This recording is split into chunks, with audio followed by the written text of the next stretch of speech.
SCP-001 Mamjul and Korar Part 1. It's a fairly common theme among the SCP universe that some things are just better off buried and forgotten. This holds true for much of horror fiction, of course, but the SCP universe has a particular way of reawakening things with far greater consequences than merely a group of wayward teenagers being killed off. The previous SCP-001 in this series, a Money Rom, certainly demonstrated that clearly enough, bringing the ancient Mechanite Empire into the modern day and causing quite a stir in the Foundation. It revealed greater detail about the ancient wars between the Mechanites, the Davites, and the Sarkites, but so far the Foundation has far more questions than answers, and after what happened in a Money Rom, they're not exactly thrilled to find out more. Let's take a look. Let's first begin with a little primer on what exactly happened in a Money Rom. I would of course recommend either reading that article yourself or viewing my previous video on it, but I'll cover the broad details. The Foundation discovered a hidden ancient city in the southern Arabian desert, determining it to be a Money Rom, the fortress city of the Mechanite Empire. Two researchers were chosen to head up the investigation, Dr. Robert Aram and Dr. Hedvig Nussbaum. The technology still present in the city proved to be incredible, notably a mechanical throne that allows an individual to experience vivid memories from the past rulers of the city, all named Bumaro. Over time, Aram became increasingly disconnected from the Foundation, diving deeper and deeper into the memories of the past until he eventually takes on the mantle of Bumaro himself. He declares a Money Rom to be his, and states that the Church of the Broken God will change the world in order to be protected from the Abominate, a mysterious fourth entity or group from ancient times that still seems to be around in the modern day.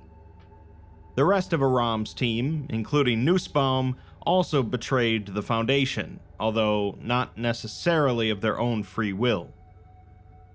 Before we get into the SCP proper, we're given a few verses from a historical account, which is noted to have been introduced into this file at a later date, under Containment Protocol Herodotus, named after the Greek historian said to be the father of history. The verses read, "As witnessed by Var Silmitabaya, first Rajmata of the Scarlet Maharaja. In the first age, when the great gods clashed in the sky and split the heavens in their four-prong war, the material plane bore witness to the first, the greatest war of the cosmos. Their dance was one of fury and hatred and destruction, and in the place of stars they twirled and shook and gyrated, bringing down the wrath to the song of creation itself. The metal, the flesh, the scarlet, and the wretch wrestled in the maw of eternity and moved like streams with the force of floods and broke. And when it was over, when the divine fluid had been spilt onto the wet soil, the quarter came crashing down to the material plane, broken and torn, landing in the far corners and crevices of the one land, there to lay for ages and ages past before an eye was lain upon them. The scarlet lay, and in the millennia life sprung up in the material plane, from lichen to fish to trees, and then finally man arose in the far east, south, and west on the backs of their new gods. But the scarlet had already created life, unbeknownst to its brother and sisters. As the gods slumbered in their ersatz tombs, the scarlet reached out with the gift of life, striking a seed on the astral plane that sprouted growing wildly and with abandon, unobserved and unlimited, existing only in the gaps and roots and vines of the jungle. Uncountable cycles before man took his first steps on Asia, the spirits, the Deva, expanded from a single thought of a dreaming god to a people, a culture, and a civilization on the unobserved astral plane as they danced and hunted and killed and warred and mated around the great tree of life in worship to the Scarlet.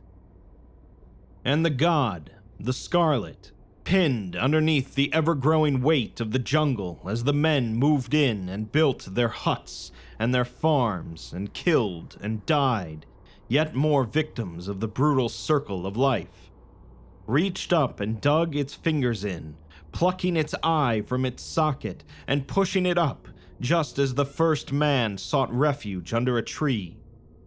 The gem, swaddled in the same roots, sprung from the mouth of the beast, sung out for a champion, for a warrior who would raise his sword in the name of the first, truest magic, and march forth under the banner of the first, truest of the four gods, to strike a bargain with the Deva, children of the Scarlet House, and become their Chakravarti.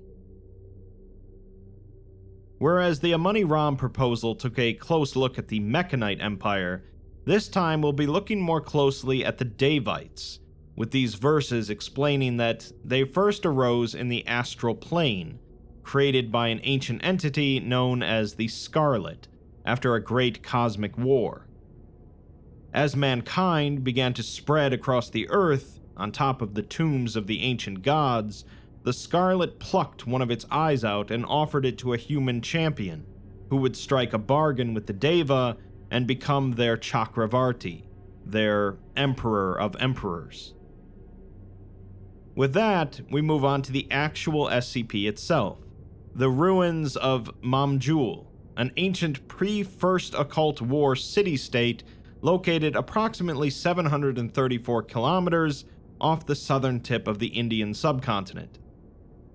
Evidence seems to suggest that Mamjul was constructed and located at or above sea level, so how it came to rest 3.6 kilometers underwater is unknown.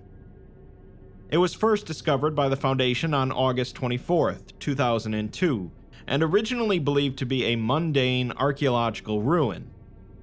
Its location was recorded to disseminate to the global archaeological community in the near future, but closer inspection revealed the city's remarkable preservation, despite having spent well over 3 millennia underwater. Further investigation by divers unearthed the full extent of the city, which was initially thought to be the ruins of a small Bronze Age settlement, but was revealed to contain several hundred buildings, most of them buried under large amounts of silt and sand. In addition, divers found considerable evidence that Mamjul was the seat of a Bronze Age advanced human civilization that made extensive use of thaumaturgy and biomancy, known to the Foundation as the Davic Covenant. Additional personnel were then dispatched to confirm that this was the Davic city of Mamjul, as mentioned in the Aegean tablets, and corroborated by noted explorer and naturalist Lord Blackwood, as well as evidence from Amani Ram. We're next provided a historical briefing on Mamjul, including relevant passages from the Aegean tablets, which were located previously by the Foundation thanks to Lord Blackwood. Mamjul has some historical analog in mundane history and culture, although not to the same extent as Amani Ram did. The most explicit example is that of Kumari Kandam, also known as Lemuria. Lemuria was a hypothetical sunken continent first proposed in the 19th century as an explanation for the presence of lemur fossils in both Madagascar and India, but not in any land masses separating the two. This theory predated that of continental drift and plate tectonics theory. Lemuria was quickly co-opted, however, by a large movement of Tamil revivalists in India as a potential birthplace of human civilization, altering the idea to fit with cultural legends of an ancient Bronze Age Tamil civilization, one that would eventually form the basis for Indian civilization before being suddenly and violently swallowed by the sea. Of course, the Lemuria hypothesis was eventually rendered obsolete by plate tectonics theory, and no mundane records exist to support its existence. In the occult community, however, Kumari Kandam had been the subject of considerable debate, long after the Lemuria hypothesis was discarded by mundane science. Several expeditions, funded by various anomalous organizations, ventured into the Indian Ocean throughout the 20th century in an attempt to find evidence of the sunken continent, with only one having any results. An explorer known by the alias of Captain Nemo claims to have discovered Atlantean ruins in the region during a 1925 self-funded expedition, but his records were never released and disappeared along with him in 1939. As for the 6 Aegean tablets, they contained the first discovered mentions of Bronze Age advanced human civilizations, and were originally recovered from the Sea of Crete by agents of the French government prior to the Revolution. As mentioned, they were eventually claimed by the Foundation, but there's been great difficulty in translating all of them. The segment of the first tablet that mentions Mamjul reads, Mamjul and Korar, 2 dark fortresses resting in the jungles of the subcontinent. The magicians and sorcerer Nawabs allied themselves against the horrors of the jungle and crossed a pact with something ancient. The covenant of the Deva was born, using the first magic gifted to man, the magic of life and death. By 1999, the second and fourth tablets have been fully translated, with the fourth describing the Mechanite Empire and a Mani Ram, while the second covers Mamjul, Korar, and the forerunner civilization of the Davic Covenant. It reads, Root, blood, steel. Once, men huddled for warmth and dryness under the broad leaves of the jungle titans. Once, fire was a weak dream, drowned under the weight of endless flood and rain. Once, the land was blanketed so densely with untamed forest that the spirits of the trees themselves walked past the coast and into the sea. Once, man was weak and frail, battered from the constant war to survive with the jungle. Once, a man curled into the base of a tree, sheltering from a torrent.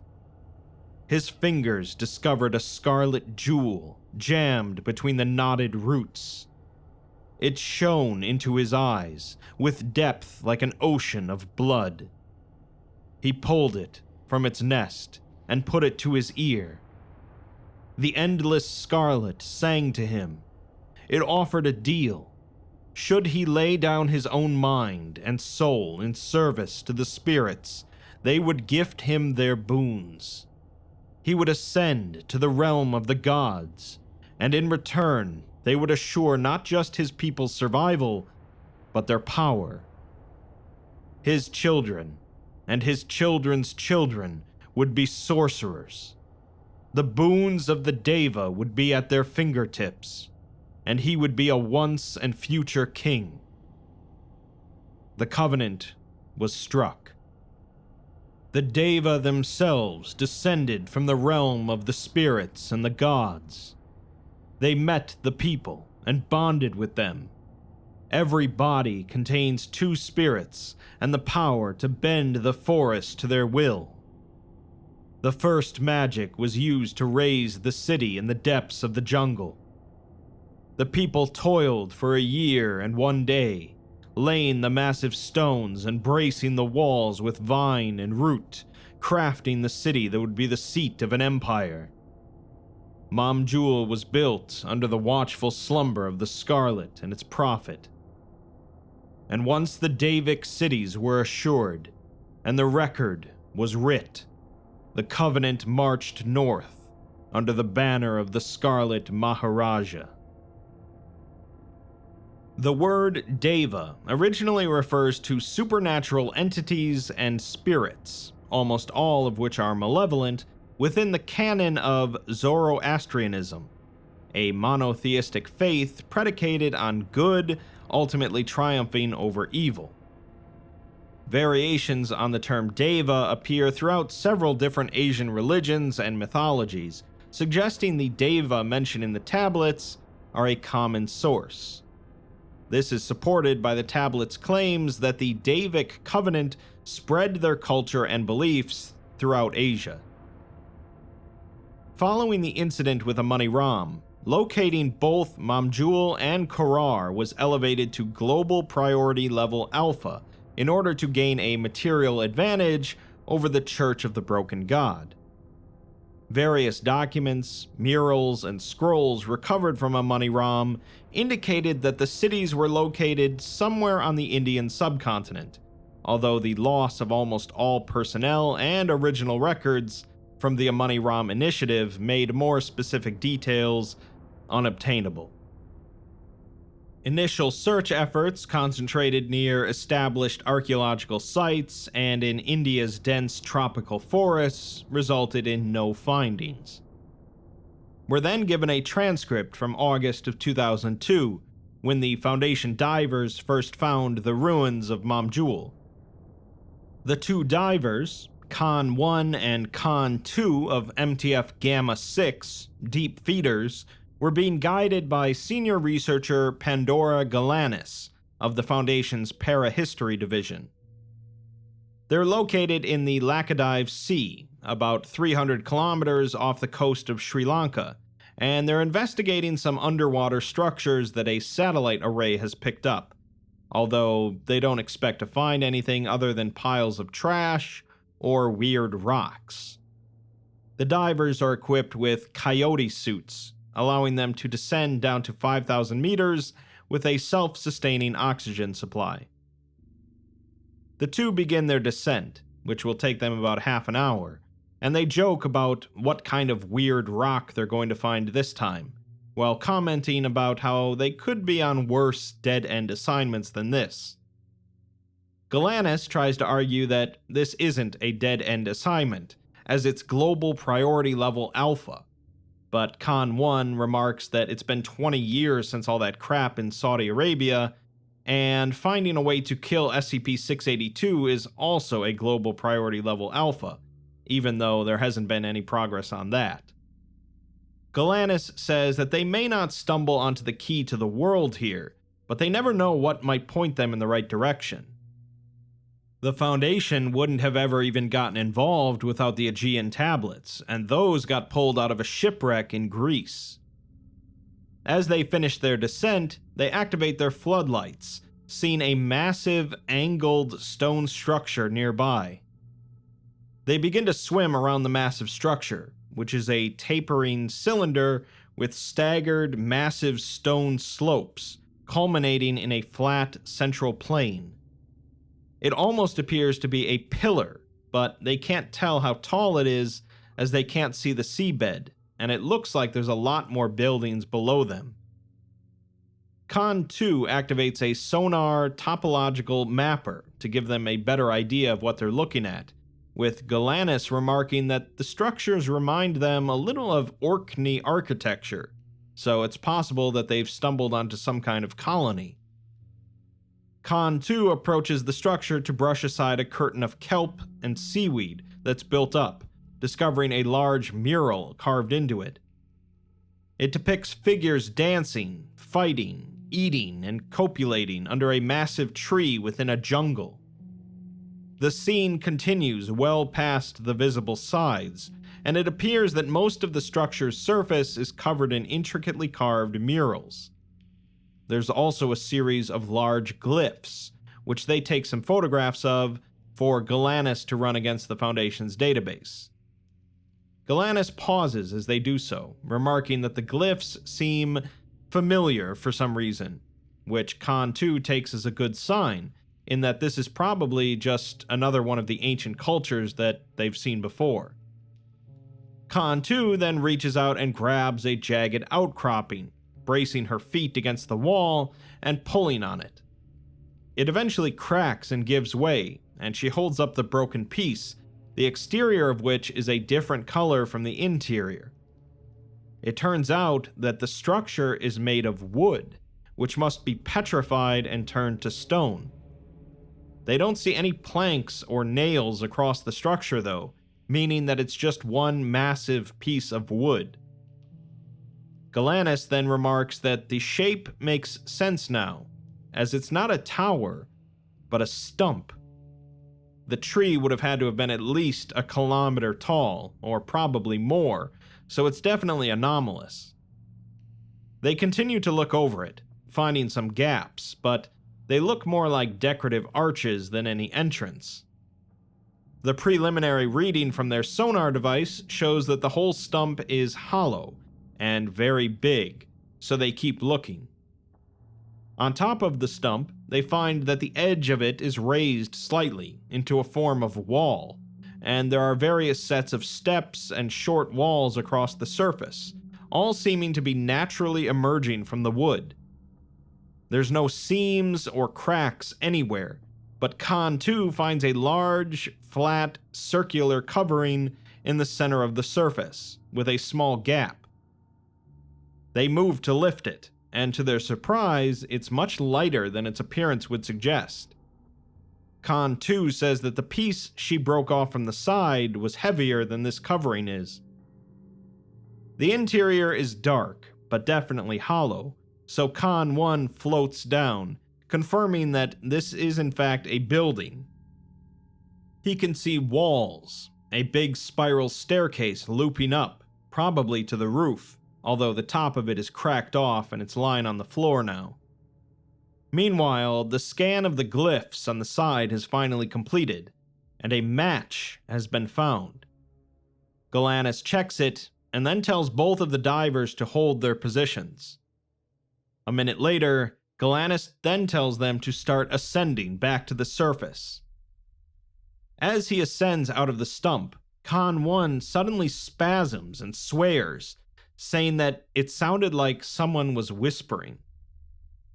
Galanis tells them to get out of there now, so they begin rapidly ascending, without Galanis elaborating on what the glyphs said. A short while later, they reach the surface and climb aboard the ship, although the deck is empty. They remove their suits and head up to the command deck, where they find several researchers huddled around a monitor, along with Galanis. Galanis explains that the computer didn't just find a glyph match, it found an exact visual match. A single scan from 23 years ago, from one of the murals in a money ROM. It had the same exact string of glyphs on it, determined to be a sample of the Davite language. It reads, Mamjul Ishivata, House of the Scarlet, Seat of the Deva. They found it. Following this, a findings report was urgently transmitted to Site-07, and the ship was ordered to hold position and to let no personnel leave. A special session of the O5 Council was called, consisting of 8 of the members communicating remotely with Galanis. O5-1 introduces himself as Django Bridge, and mentions that a few of the council members were not able to make it on such short notice, even with the lay space communicators they use. Galanis says that some of them should have received preliminary word on what they found, but O5-2 remarks that he gets about 400 briefing packets every morning, so they'll need an explanation. Galanis says that they found Mamjul and Korar, causing the council to burst into chatter until O5-1 orders them to stop and let Galanis explain. Galanis thanks him and says that 2 days ago, the Foundation research ship Lilyhammer was conducting routine diving operations on potential sites of interest in the Laccadive Sea, investigating a site with a potential anomaly detected by the Atreus satellite array. 2 divers were sent down and encountered the ruins of a large city centered around an immense calcified tree stump carved out into what they think is some sort of citadel. Galanis pulled them out as soon as a match on the glyphs was found, but the divers did see structures far below them, with the rest of the city being at least the size of a money ROM, possibly larger. After a brief pause, the council begins discussing this, stating that it's extremely troubling and could be worse than a money ROM. 0510 suggests getting rid of it with an underwater tactical nuke, to which the others vehemently disagree, with 057 saying that they've just been served an advantage on a silver platter. The playing field in 1987 was not the same as it is now, and they now have a material incentive to intervening. They are at a disadvantage against Bumaro, waiting for him to strike. The Deva dealt a lethal blow to a money ROM, so it is worth at the very least investigating their methods. 0510 says that they haven't heard anything from the Mechanites in a decade, so perhaps they wiped themselves out, while 052 says that they should wait for the administrator, although none of them even know if he's alive. Interrupting, Galanis calls for attention and says that the maps in a money ROM pointed them to India, but no one expected it to be in the sea. Project Triad's efforts have been focused into mainland India, and Galanis can't speak as to what happened in 1987, but this isn't the same organization as it was then. They don't allow cybernetics anymore, and they've changed to avoid those mistakes. Ultimately, though, they're not the only ones who know about it, as they've been working off what they managed to get out of a money ROM before everything happened, while Bumaro has had access to the city for a decade since. Imagine what he's unlocked since then, and what he could do if he takes Mamjul and Korar. As far as they know, the Davic Covenant are half the reason the Mechanites fell, so they need their deterrent. 0510 says that it's not a bad argument, but they're going to need more concrete assurances than happy feelings and declarations of trust. 051 says that they'll continue this discussion in private, and thanks Galanis, telling them to hold their position and maintain the lockdown. 2 days later, an 05 edict was released, accounting for the creation of the Mamjul/Korar initiative, albeit with several restrictions and assurances to prevent unforeseen incidents. Detachments from MTF Alpha 1 and Delta 1 are to be attached to the initiative to monitor progress and report directly to the Council on any developments. Project lead Pandora Galanis is to be routinely tested by operators for memetic or cognitohazardous influence. All personnel are to have cognitohazard resistance values of at least 14.9, and active anomalous objects are only to receive cursory examination on site, with extended research conducted elsewhere. Finally, FMS Phantom has been diverted from its assignment in the Southern Ocean and is en route to provide support, supply, and personnel to the FRS Lilyhammer. Galanis has been informed of and agreed to these restrictions, and 05 Command will take a significant position in administrative decisions for the initiative. Due to heading up the discovery of Mamjul, as well as their prior experience with anomalous civilizations, Galanis was selected as the project lead, with the recommendation of 051. We're given a quick dossier on Galanis, age 44, who was recruited by the Foundation straight out of university with a PhD in anthropology. They were assigned to the Amani Ram initiative at its beginning in 1983, but transferred out of the location after only 3 months due to health reasons. They continued on the project, however, handling and analyzing recovered mechanite technology and artifacts. They were eventually reassigned to a series of low-priority para-history research projects, and was denied promotion 6 different times due to Internal Security Directive Candy Shop, which limited the handful of personnel that had been working outside of a money ROM in case of lasting cognitohazardous influence. We're also given a quick brief on the FMS Phantom, indicating that it's crewed by 470 humans and a significant complement of AIs. It was originally purchased from the Republic of China in 1992, but was extensively retrofitted by the Foundation as a prototype for Olympia systems, and is equipped with a signal warfare suite, traditional arms and ammo, multiple laboratories, and aircraft. The Phantom arrived at the Lilyhammer's location on September 2nd, and created a long-term connection between the two ships. Galanis meets with Captain Hickman of the Phantom, along with AJ Desai, the lead diver on the Lilyhammer. Hickman remarks on how sudden this all feels, as he's used to having orders months in advance, but says that this is far more exciting than his prior position in Antarctica. Galanis agrees, mentioning how 2 weeks ago they were assuring the rest of the team that they'd find something eventually, and now they're sitting in on council meetings and leading this massive project. Another man then enters, and Hickman introduces him as Lieutenant Lucian Greaves, head of the security detail for the project, a member of MTF Alpha 1.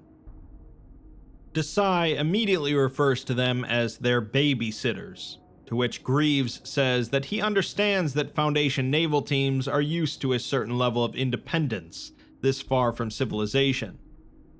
They all know, however, that this project wouldn't have been approved without certain assurances, such as the presence of Alpha 1. A money ROM is still a fresh wound, and he's been tasked with making sure it isn't reopened. He hopes to make this as painless as possible for everyone though, and they'll try not to disturb the research work beyond what's needed. Galanis thanks him for that, but he continues, mentioning that he's going to need their cooperation for that, and hopes they don't have any qualms with them checking in on the work every so often.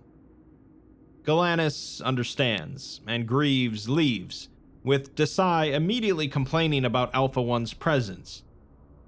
He's in an MTF as well, but he says that agents like him are normal people for the most part, while those guys are ex-military and CIA types, the type that shoot first and waterboard later. He doesn't trust them, and Hickman says that there's probably not a man in the Foundation who wouldn't be at least a little jittery when the red right hand is looking over their shoulder. Desai asks how they got that name exactly, to which Galanis says that it's from Paradise Lost by John Milton, quoting, "What if the breath that kindled those grim fires, awaked should blow them into sevenfold rage, and plunge us into flames, or from above, should intermitted vengeance arm again, his red right hand to plague us." Galanis says that they can't blame them for being suspicious, as even though they told the council that they've moved past what Nussbaum and Aram did, it's not an unreasonable suspicion. Galanis is okay with a little scrutiny on their work if it means they get to study the Davic Covenant. Hickman says that that mindset is respectable, and he doesn't intend to interfere either. If they have any problems, they can come to him and he'll sort them out. But beyond that, he technically answers to Galanis for the duration of the project. He does say, however, that this is a huge project, as it's an entire city to uncover, and Galanis agrees, saying that there's no time to lose. They'll start descending tomorrow. Before we get into that though, we're given another set of verses from a Davic historical text. The verses read, "As witnessed by Sodi Birat, second Rajmata of the Scarlet Maharaja. The covenant was struck, and the king of the Scarlet House of the Deva took his wife and his throne and slept and dreamt a dream of a grand, great city of stone and spire spanning vast farmlands and jungles, the seat of an empire that would truly please the Scarlet. At their emperor's behest, and now able to take form on the material plane, the Deva of the Scarlet rode down from the trees on their six-winged, thousand-legged beasts of burden, and joined in celebrations with the tribe of their new suzerain, in hymnal and orgiastic worship to the great Red Power. Then the Deva, with their many arms, grasped the stones and built a fortress to protect themselves, for now the Deva and the men were one in the eyes of the trees. They worked tirelessly and without cease for 3 nights and 3 days, while Mamjul, city for men, rose from the earth around the great tree of life. Then they climbed the trunk and branches of the tree, scaling it up to the heavens and back into the astral plane, whereupon they again began to work, constructing another city of star stuff and soul spirits given up to the cosmos after death. The leaves and fruits and flowers of the great tree formed the canopy for this Korar, city for Deva, great beacon through the empty wandering wastes of the heavens, a perfect mirror of its sister below, with the Scarlet Maharaja resting in his dream, sustaining the empire in the grand temple of the tree. The magic of the Deva was now man's to command, and the battle mages and sorcerer Nawabs marched out under their scarlet banner to conquer fertile lands and the godless cities in the name of their king, assisted by the spirits lengths tall and able to tear a man in two with only a strike. The red wave swept across Asia from the south, demolishing all in its path, consuming the spirit of the enemy, taking prisoner, slave, and loot back to Mamjul on the back of the great beasts of the Covenant. Cities would lay down arms and accept the Scarlet Maharaja as their Chakravarti, as his beasts and creatures brought down their walls, and the magicians would lay waste to their palaces and temples. The Scarlet Maharaja's bride, the Rajmata, would sit and rule in his stead, matriarch of the Covenant, as he slept in the branches of the great tree. Long-lived and beautiful and awesome, the lineage of queens would defend the city against all threats, and the city swelled with treasures and fine linens and foodstuffs across the vast Devic Covenant, and the poets and artists and dancers and people of thought filled its buildings with the culture of the Covenant. And when they died, their spirits would dance the dance of the cosmos, rising up the tree into Korar to live the eternal song of the Deva. And the Deva would reside in their kingdom above, watching over the men they loved so. And it was in this way that Mamjul became known as Mamjul, Jewel of the South, and Korar became the great tree kingdom of the cosmos. The first of several dives into the ruins of the city took place on September 6, 2002. The submersible aboard the Lilyhammer was outfitted with grab arms, spotlights, and a holding bay before being deployed, and was capable of both manned piloting by 2 to 3 crew members or partial unmanned piloting by a primitive AI. For the first dive, they opted for the AI, with Desai in command and Galanis and Greaves observing. After being dropped into the water, the submersible continues to descend for 22 minutes, to a depth of 3.6 kilometers. Eventually, the stump comes into view, and thanks to the additional light from the submersible, it becomes apparent that the section that the divers explored was only a small part of the megastructure. The whole structure is nearly 400 meters in height, with a top circumference of 70 meters. From a distance, it's clear that the structure is reminiscent of a stump, although the base is too far to be seen. The submersible approaches closer to the exterior of the structure, showing the entire surface covered in extensive carvings and reliefs depicting a variety of scenes and figures, including a depiction of the tree itself, which also recursively contains reliefs of the tree and scenes. The submersible continues to revolve around the stump, taking pictures, and it's noted that the carvings of the figures and animals are remarkably realistic for being carved from wood. Many figures are clearly human, but many also display distinctly non-human qualities, ranging from horns to animal snouts and limbs.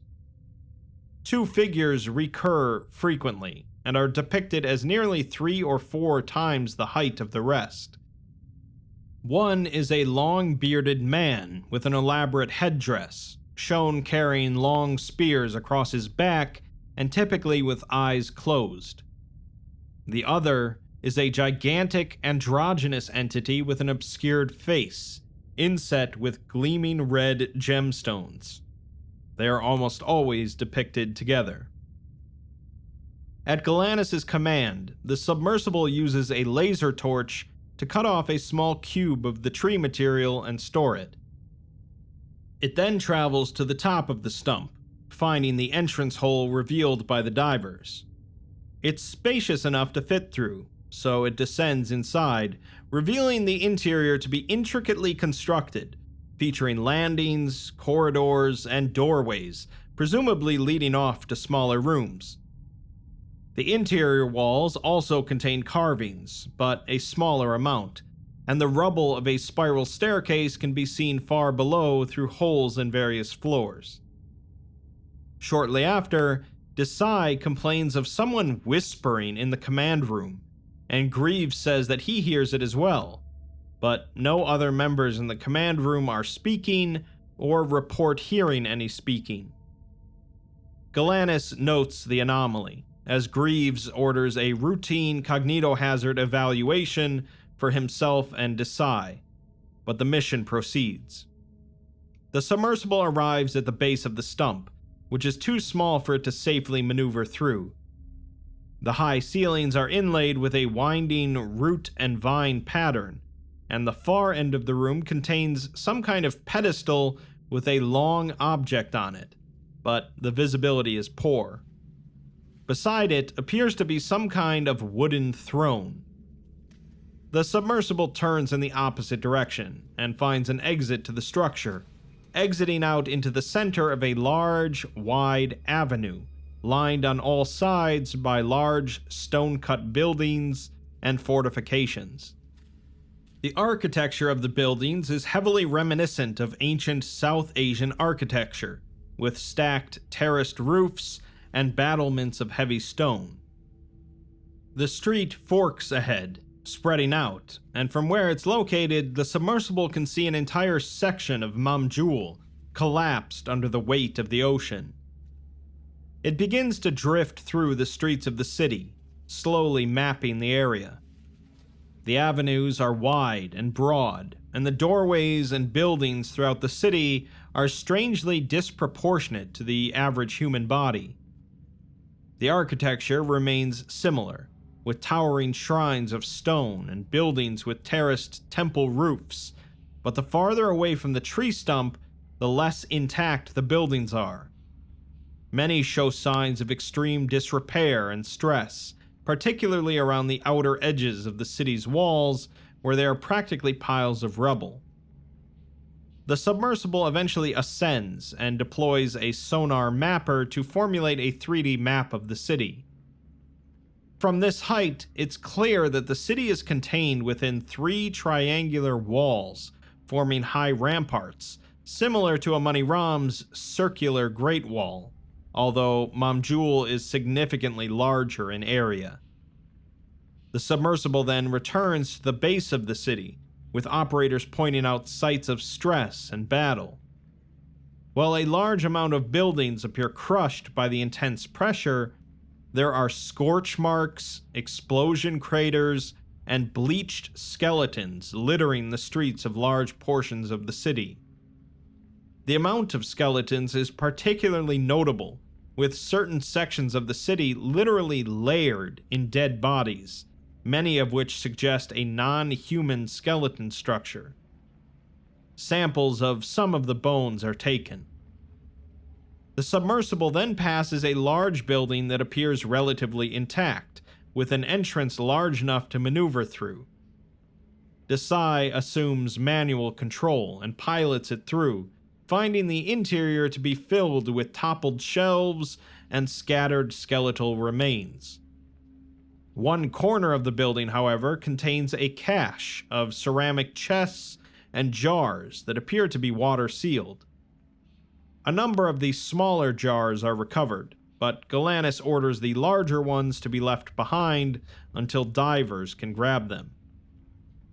The submersible leaves the structure and continues to explore the outer edges of the city, confirming its triangular shape, until it runs low on power and returns to the surface. Following its return and the analysis of onboard data, anomalies were detected in the audio recorded by the submersible's microphone. The audio tracks were isolated and amplified, revealing a low-frequency buzzing of unknown origin from when the submersible departed the stump to when it left the city entirely. Greaves and Desai both submitted to evaluations afterwards and passed with adequate scores. The samples recovered from the dive were analyzed on site in the clean labs aboard the Phantom before being transported off-site for long-term study and, if necessary, containment. The piece of the stump recovered confirmed that the substance comprising the structure is organic, similar in appearance to teak wood, but heavily hardened and mineralized through a process resembling fossilization. The final product is a dark, knotted wood that is incredibly dense and hard, comparable to stone, while being entirely organically grown. The jars recovered were sealed and made watertight through application of a thick gum-like substance. Upon removal and opening the jars, stone and clay tablets were discovered inside, although they were all completely featureless, lacking any kind of writing or marking. Their significance is as of yet unknown. The digital images recorded of the various carvings on the Citadel and throughout the city were disseminated for analysis among the research team. On September 12th, the various research sectors comprising the team had the first of several leadership meetings. Galanis begins the meeting by welcoming everyone, saying that about a third of them are from Galanis' research team, while the rest have been flown out for this project. Galanis also introduces the second-in-command, Desai, and has everyone introduce themselves as they speak. Sheridan, head of archaeology, and Yijun, head of the linguistic analysis team, introduce themselves, with Yijun asking if they're in danger, pointing out Greaves and the MTF in the corner of the room. Galanis explains that they are here just as observers, and Greaves says that they should pretend he's not even here. Galanis continues after a pause, saying that since the submersible dive, they've confirmed that they're not getting any expressly anomalous readings from the city itself or any of the recovered material. The samples recovered are definitely odd and of significant interest to the project, but Hume levels are normal, evaluations after the dive were normal, and pretty much all readings are normal. Aberer, head of anthropology, interjects to say that they've barely explored the city so far, and Galanis agrees, saying that the submersible wasn't able to get into any of the nooks and crannies, but the O5 Council and Greaves have authorized human exploration of the city. A small cheer rings out, but Ramaswamy of the Parahistory team says that while that's amazing, how are they sure it's safe? Galanis says that there's no reason to think that there's anything spooky down there, but they'd like everyone to be cautious regardless. Even without anything anomalous, exploring those old degraded ruins can be dangerous at the best of times. As Galanis is about to mention what happened to Dr. Nussbaum, Greaves cuts in, saying that there's nothing expressly anomalous here, but it would do everyone well to be cautious. Galanis continues, wanting to go over their current pool of knowledge on the Davic Covenant to get everyone on the same page. Prior to discovering Mamjul, all of their knowledge on the Davic Covenant came from either the Aegean tablets or records recovered from the Amani Ram initiative. The image they give is of some kind of caste-based Proto-Tamil Indian civilization, one that made exceptionally heavy use of life magic. The ancient Mechanites wrote far less about the Davic Covenant than they did about the Nalka, or the Sarkites, but the Foundation has determined that they were hostile to one another. Mechanite dogma was transhumanist, and the way they spoke of and referenced the Covenant suggests their religion and magic, which seemed to be more concerned with the spirit and soul, conflicted easily. Ramaswamy says that while this is certainly true, he'd like to remind everyone that they are unfortunately limited in scope by the nature and context of their sources. As mentioned, the Davic Covenant, the Mechanite Empire, and the Nalka peoples were at war with one another almost as soon as they became aware of one another when colonizing Central Asia. It's possible, and even likely, that much of the writings from this period were more intended as religious propaganda than historical record. Galanis agrees, which brings up the Aegean tablets, and takes it over to Sheridan from archaeology.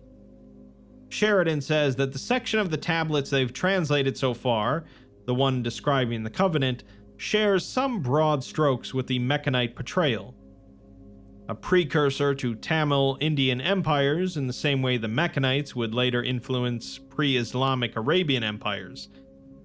They go into detail about the magic of life referenced in the first tablet, and right now they're inclined to think it's some kind of thaumaturgy focusing on living tissue, particularly plant matter. To sum their origin up, the first human tribes in India apparently were farther south, during a recession of the Indian Ocean. The leader of one of those tribes made some kind of deal with a spirit, a deva, to ally their societies into one, making the Davic Covenant. This is quite similar to the Mechanite myth of their origin, with a god offering boons to a human society in exchange for service and worship, and both civilizations seem to agree that these gods were somehow related. From there, it's a bit murkier, with it describing the construction of Mamjul, but no idea what Korar even is, if anything. It breaks from the Mechanite dogma, referencing 4 gods at the start instead of 3, including something called the Wretch. Sheridan says that he doesn't even know what the Deva exactly are, how they managed to bring down Amani Ram, or how they relate to the Abominate. Galanis says that there's a lot more questions than answers, and was hoping that the city would clarify some of them, but so far all they've found are blank tablets and bones. Something bad happened here, but they don't know what. Desai then cuts in, saying that he's no scientist, but it seems like they are kind of missing the forest for the trees. After hesitating for a moment, he asks, what kind of power does it take to sink an entire continent? A silence washes over the room, until Galanis says that it's their job to find out, and dismisses the group. You know, as well as I know, that the sunken city is not free of anomalies, so only time will tell what mysteries lurk in those ancient buildings. The research team is largely optimistic, excited at all of the potential that a lost city might hold, but the whispers that some of them are hearing are certainly ominous enough. The O5 Council wants to desperately avoid a repeat of what happened in a money ROM, but while they may be able to avoid making the same mistakes as before, they might just go ahead and make some new ones. We'll find out more about Mamjul and Korar in the second part.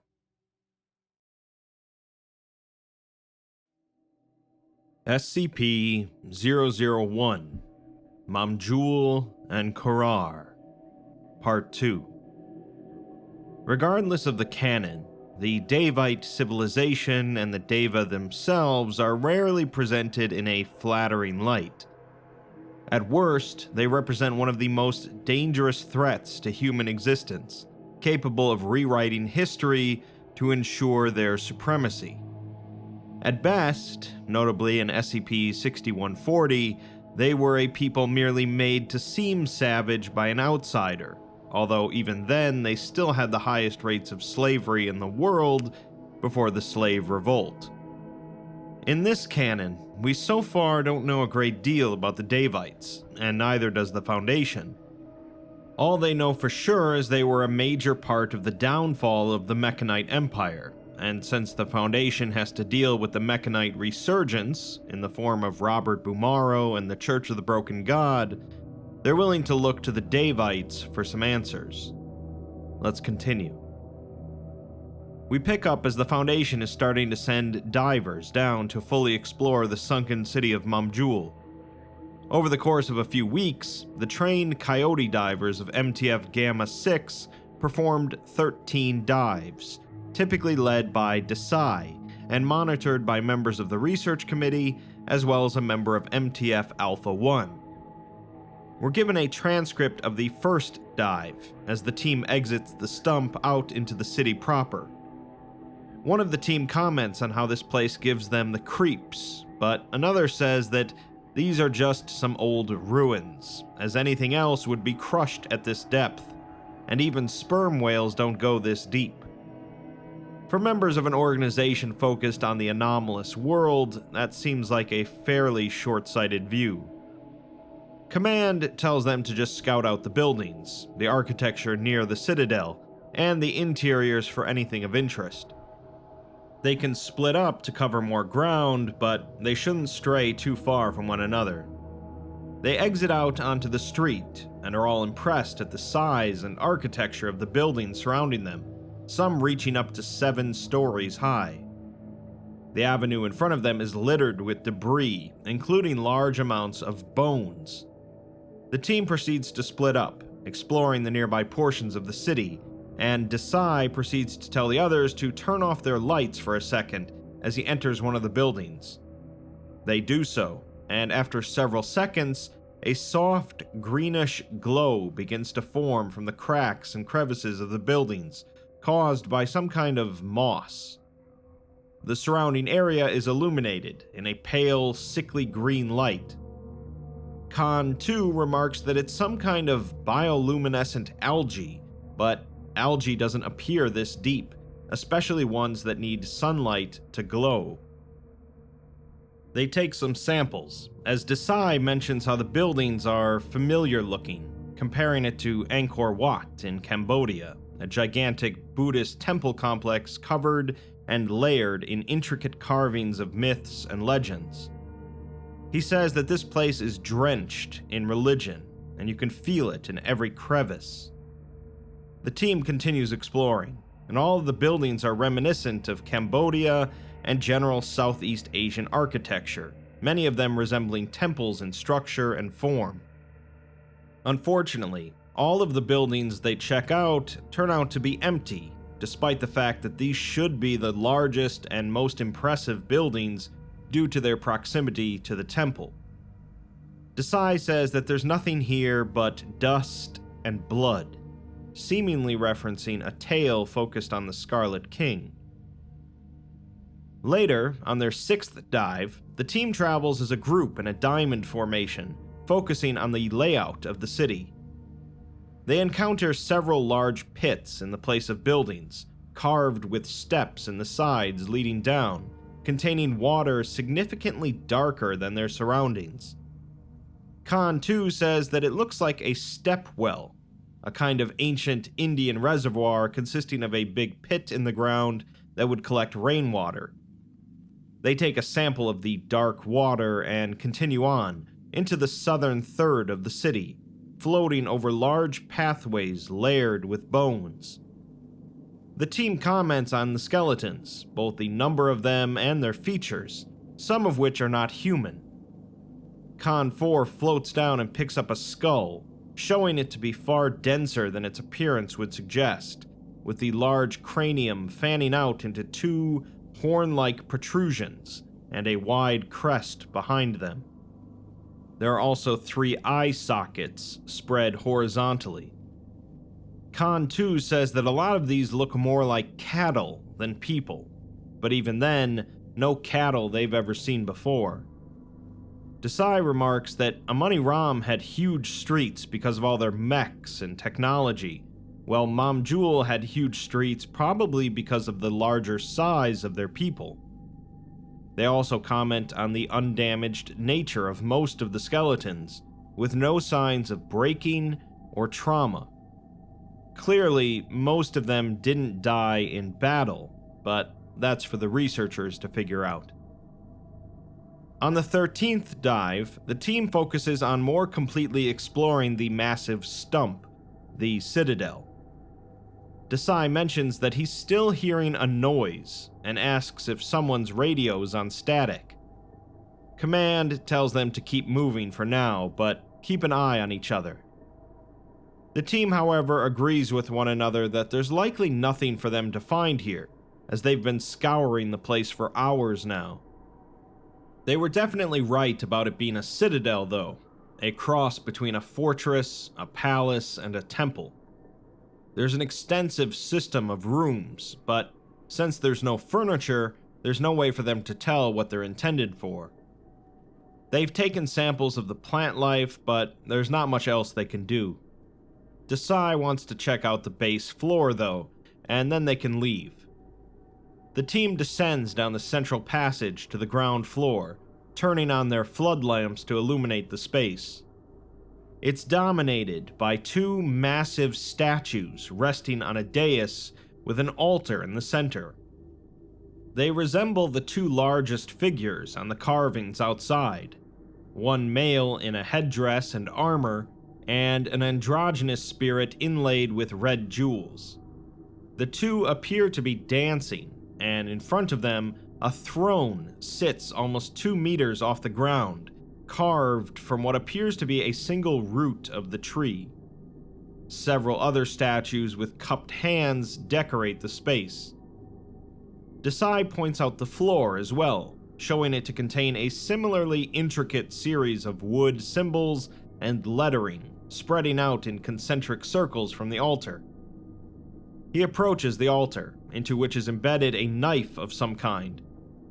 He pulls it from the wood, and it appears to be a ritual dagger, so they bag it. They then proceed to take some pictures of the area, but most of the carvings have been rubbed away by the water, and there's no other relics lying around, so they head back to the surface.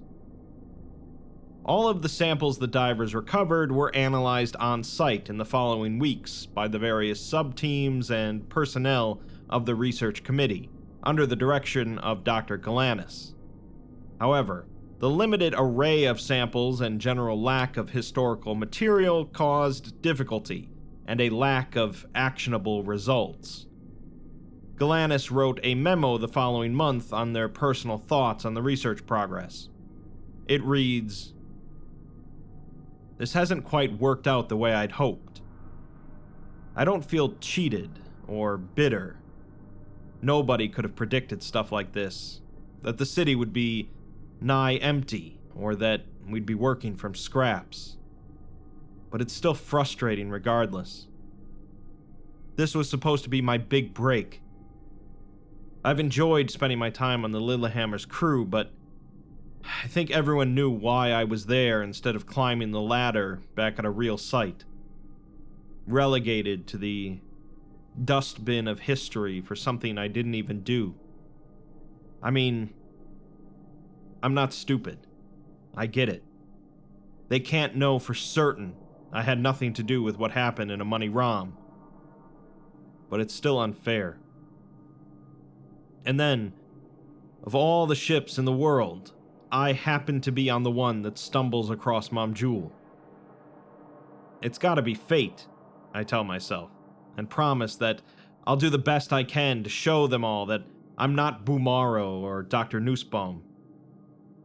And now I have to go, tail between my legs, and tell the council that I don't have anything. Not even anything good, but nothing. Maybe they were right to keep me away from the real projects. I know it's not true, but goddamn if it doesn't feel like it right now. It just doesn't make sense, though. Nothing about this makes sense. A money ROM was a technological marvel. They were doing cold fusion in 1500 BCE. The only thing remotely anomalous about the Davic Covenant so far is that the fact that they had strange plants. How was this war at all evenly matched? What did the Deva have that made the ancient Mechanites so terrified of them? What is Korar?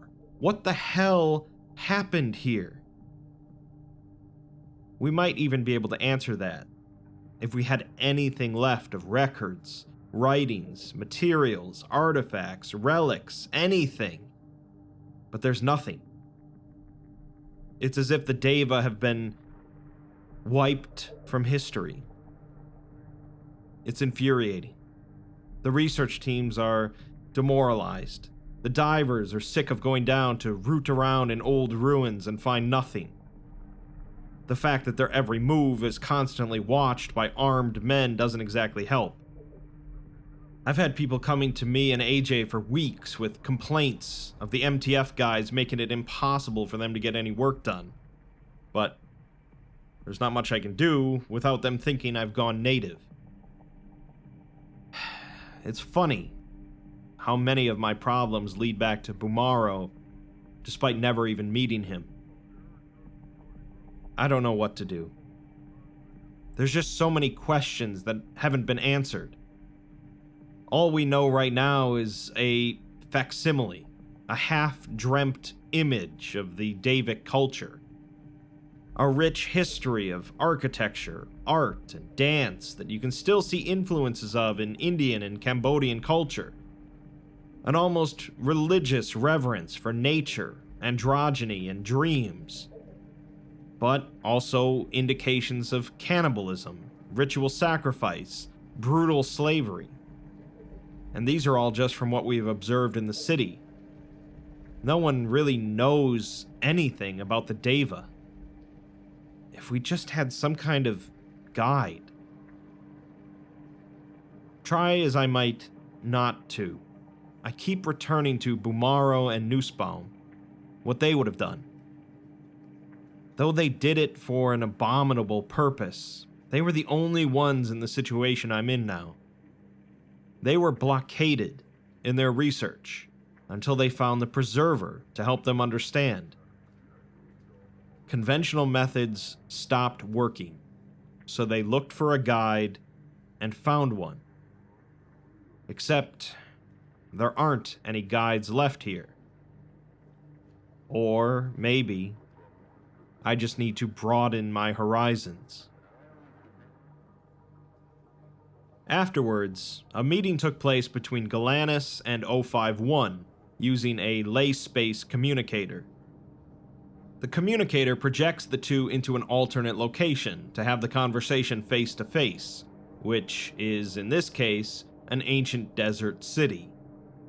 Galanis quickly recognizes it as a money ROM, and 051 says that the lay space is a strange thing, but to his understanding, the communicator sends an encrypted signal through the Earth's latent ley lines using magic, which tends to respond to the moods and minds of the users. Since a money ROM has been weighing on his mind quite heavily as of late, it chose this location, to which Galanis says that it doesn't help that Bumaro built this thing, correcting themselves to say Aram.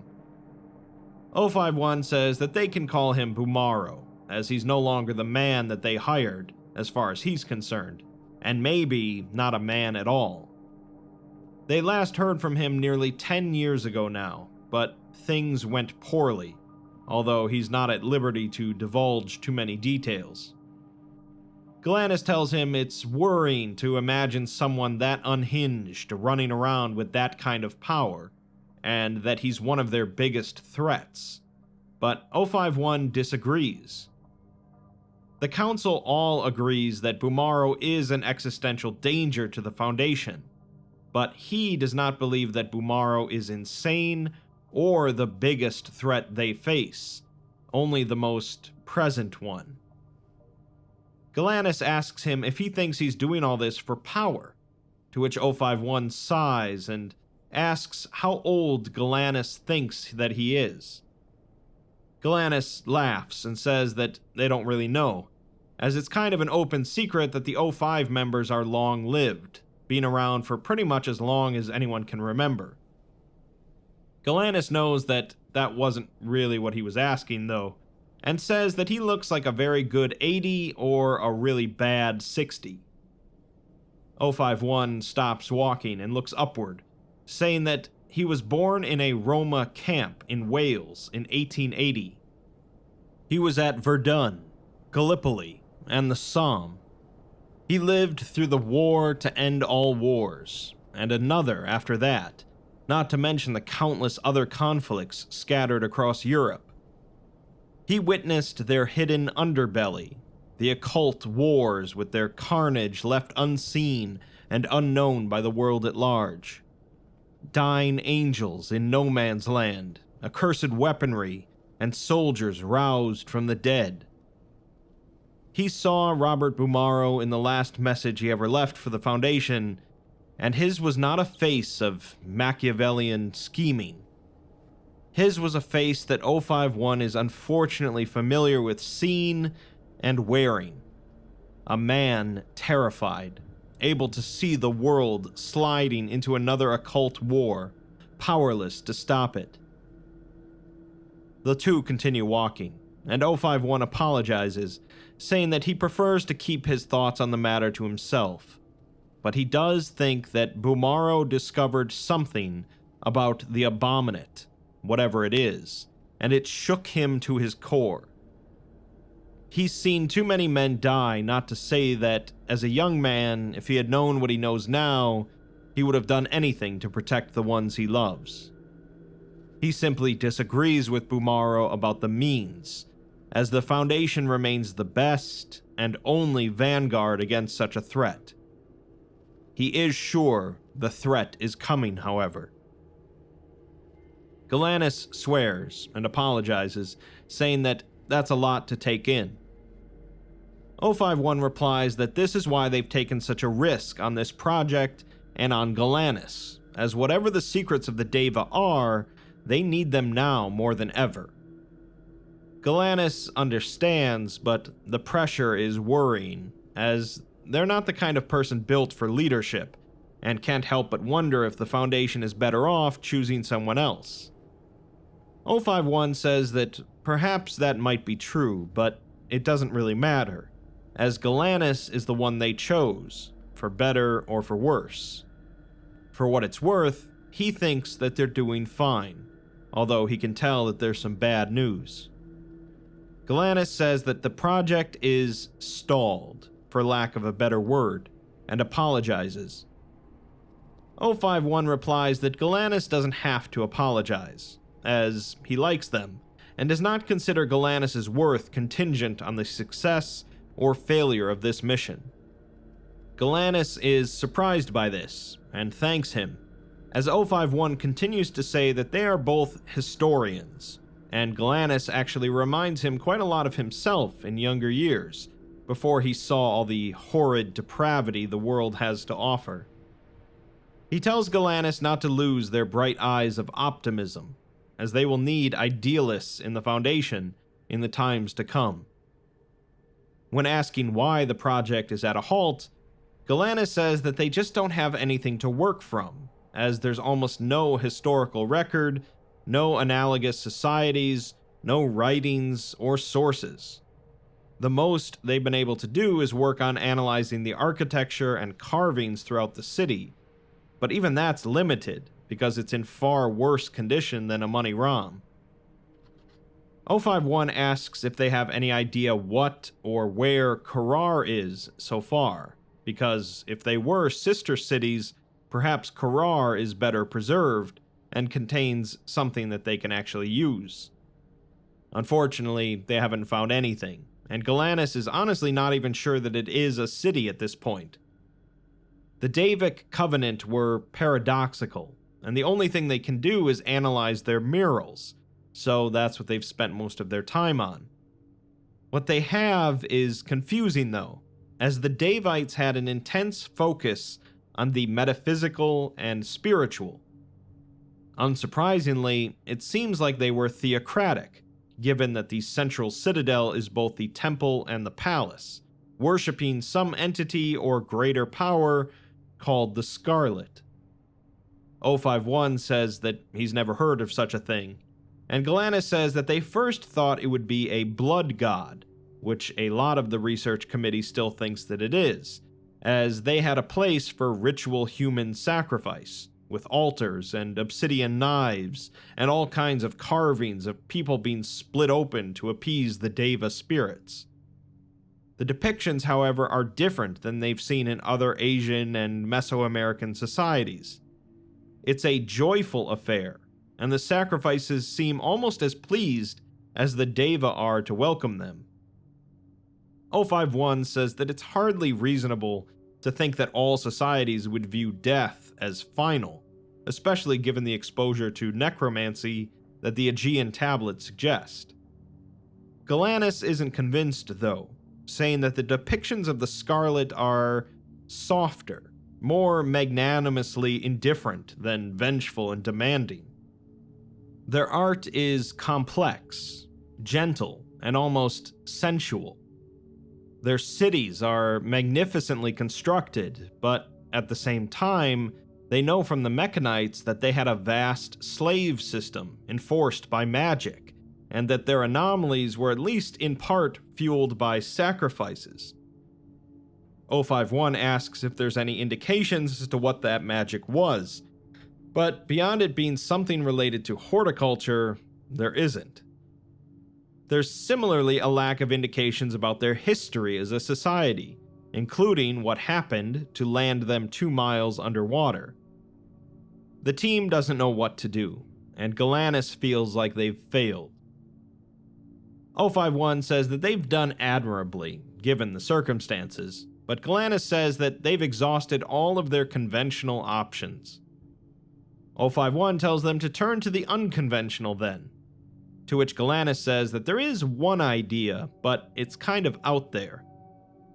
051 replies that he spent his 30s and 40s advising the various paranormal organizations in Europe on how to arm themselves using their country's horrible, forgotten monsters and mythologies, so out there doesn't begin to faze him. Galanis says that they're going to need someone transferred to the research project, someone who was involved in the original A Money ROM initiative. That individual is none other than SCP-1867, Lord Theodore Thomas Blackwood. Galanis speaks with Blackwood, and Blackwood says that he's always had such pleasant interactions with the Parahistory Fellows, though he's admittedly not quite sure what that moniker means, as history is history. He mentions that there was a fair-haired woman from that department who used to interview him quite often, a Dr. Nussbaum, although Galanis just awkwardly says that she's no longer employed by the Foundation. She's kind of why Galanis wanted to speak with him today, though, as they've been going over some of the old files from her project and came across something that was written in one of Blackwood's adventure diaries that they were hoping he could shed a little light on. Blackwood replies that it's been many years since he wrote those, and he's practically a different man now, but he'll try to remember. Galanis asks about a section of Diary 57, in which he mentions the expedition of an acquaintance of his into the Indian Ocean in search of undersea ruins. Upon the mention of the alias Captain Nemo, Blackwood remembers, although he says that calling Nemo an acquaintance of his is much like calling the Sicilian sea beast an acquaintance of the Tyrrhenian sailors, if you catch his meaning. Galanis doesn't, but senses that the two weren't fond of each other.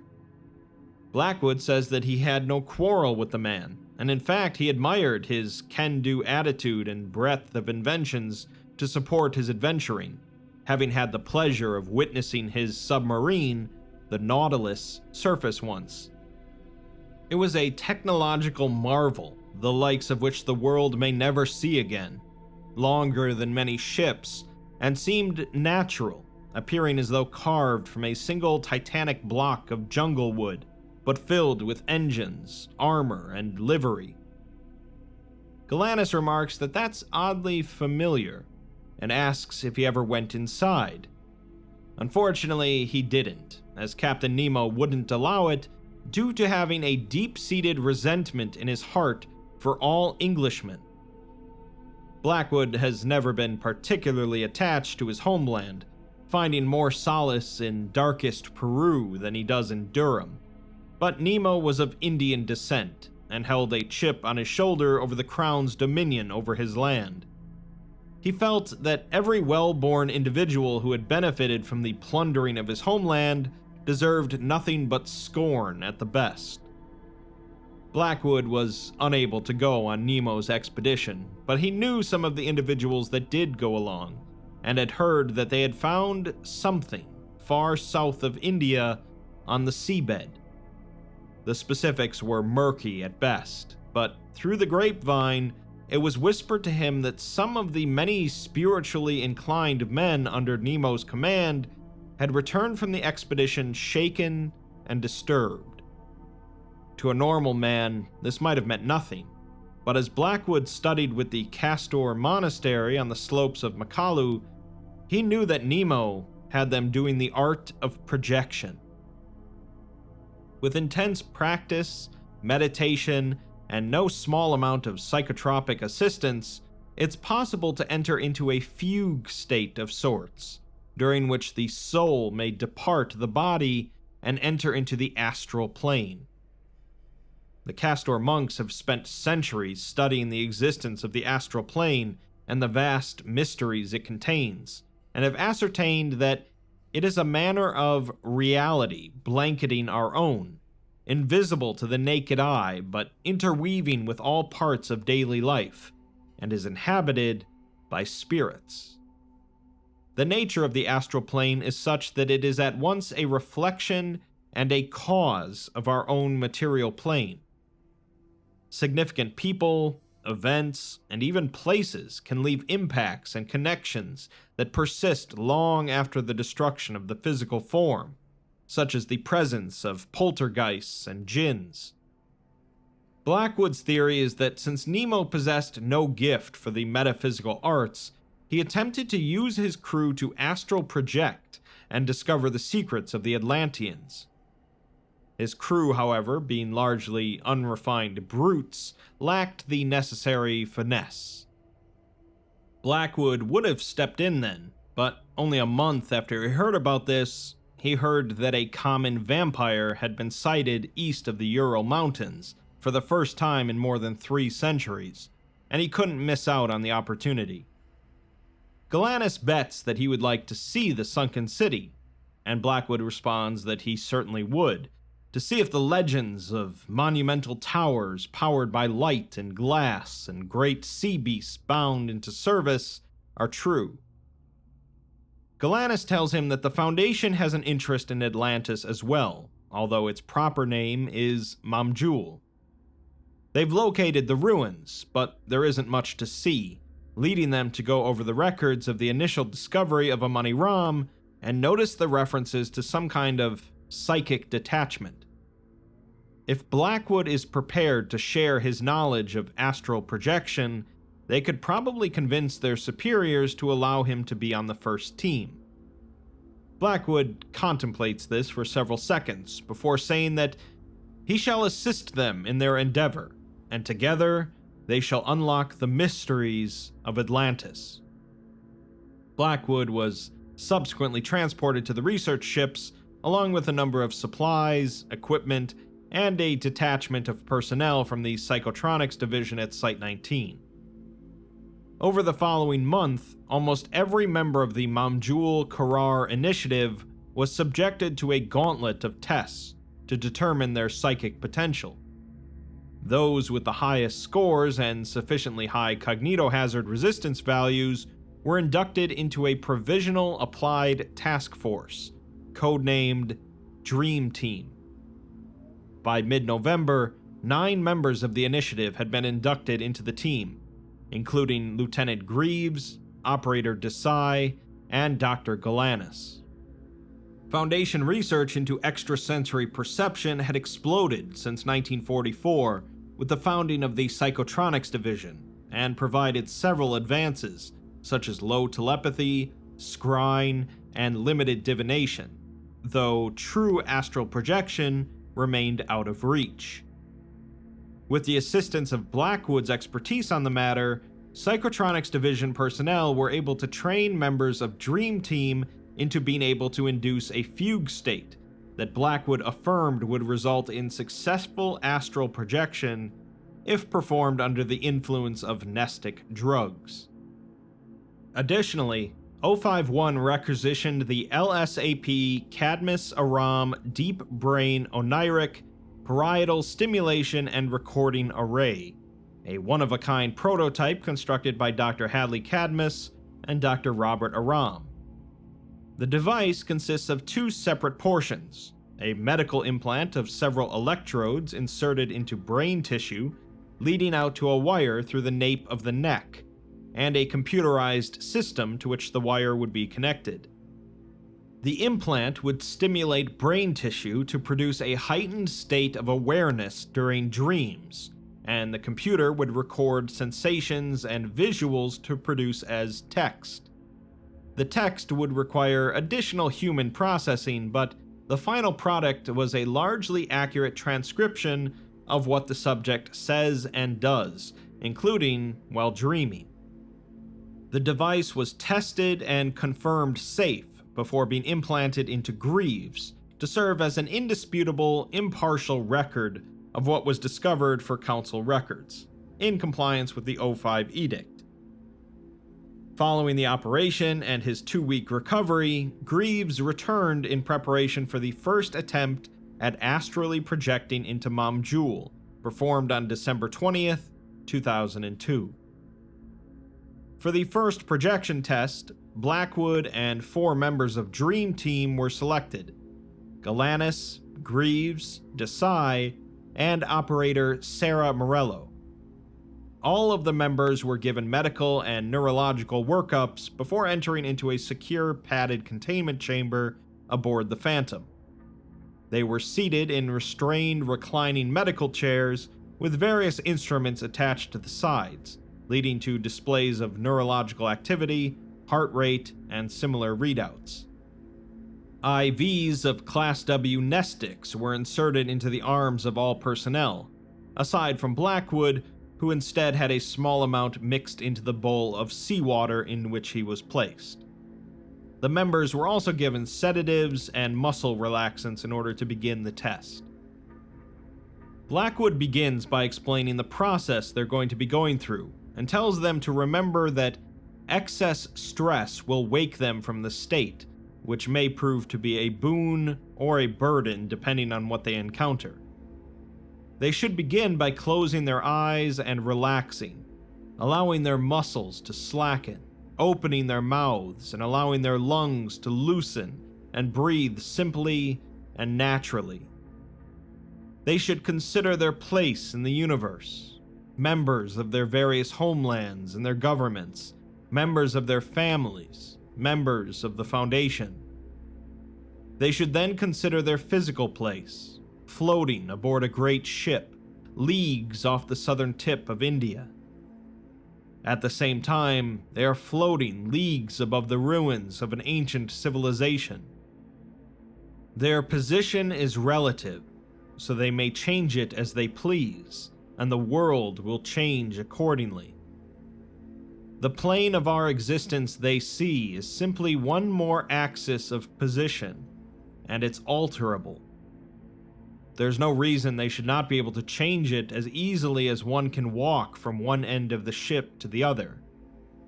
They should imagine themselves doing so, leaving that which is physical behind and entering something purer.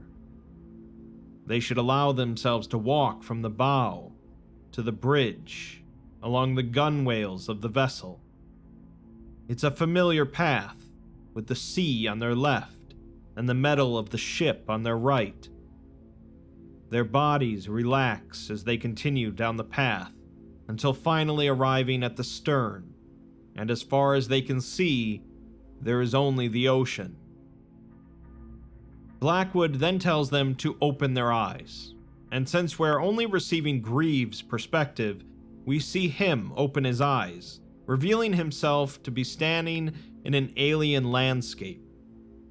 There is no clear sky or ground, but instead auroras of strobing lights fill the space above, with only darkness beyond them and occasional flashes of lightning. Greaves is standing on a patch of viridian grass only a meter wide, and beyond the patch, dotted reddish-pink stars seem to stretch on forever downward into the abyss of the plain. Some kind of fog or mist also blankets the ground, rising up to his knees. He calls out and turns to see Galanis standing in a lab coat in the distance. Greaves takes an unsteady step forward, and he's instantly a meter away from Galanis, who reflexively steps back. Greaves says that hopefully they're on the astral plane now, but Galanis tells him to stop and listen. They hear a distant chanting for several seconds, accompanied by the pounding of war drums and a howling sound. The two turn, and in the distance lies some sort of stone structure, obscured by a vast collection of tall trees. Greaves remarks that the sound is remarkably similar to the whispering noise in Mamjul that he and Desai kept hearing. Greaves wants to go check it out, but Galanis tells him to wait for a couple of minutes to see if the others show up. Unfortunately, after several minutes, no one else shows up. Greaves says that with any luck, the others are already in the structure, so the two begin to make their way over there. Periodically, lightning flashes across the horizon, bathing everything in a sickly green glow. As they continue on, the chants and drum beats grow louder, more intense, and a chorus can be heard vocalizing along, in a language neither understand, but both feel. They continue to walk for what feels like hours, but the structure only grows slightly closer.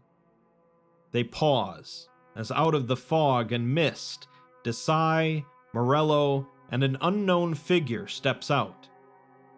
The figure is an older gentleman dressed in a waistcoat, trousers, and boots with spats. A derby cap sits atop his brown-haired head, laden with a boyish grin despite his age. This would be Lord Blackwood, in his former human form rather than his current sea slug form. Blackwood welcomes them to the astral plane, and warns them not to think themselves into the abyss, as that would be quite an ugly fate. The team discusses continuing to head towards the stone structure, which appears to be a fortress or castle, although the trees look thick surrounding it. They continue on, eventually approaching the structure as they pass through a line of impossibly tall, broad-leafed jungle trees. Vines hang from the canopy high above, and shrubbery layers the ground. The growth is thick, but the trees and undergrowth seem to shift, making way for the group's march forward. Morello comments that trees this tall don't exist on Earth, as these are at least 500 feet tall. The chanting and drumming and singing continues to grow in pitch and intensity as they approach. Blackwood remarks that he's never heard anything quite like this, as it sounds primal.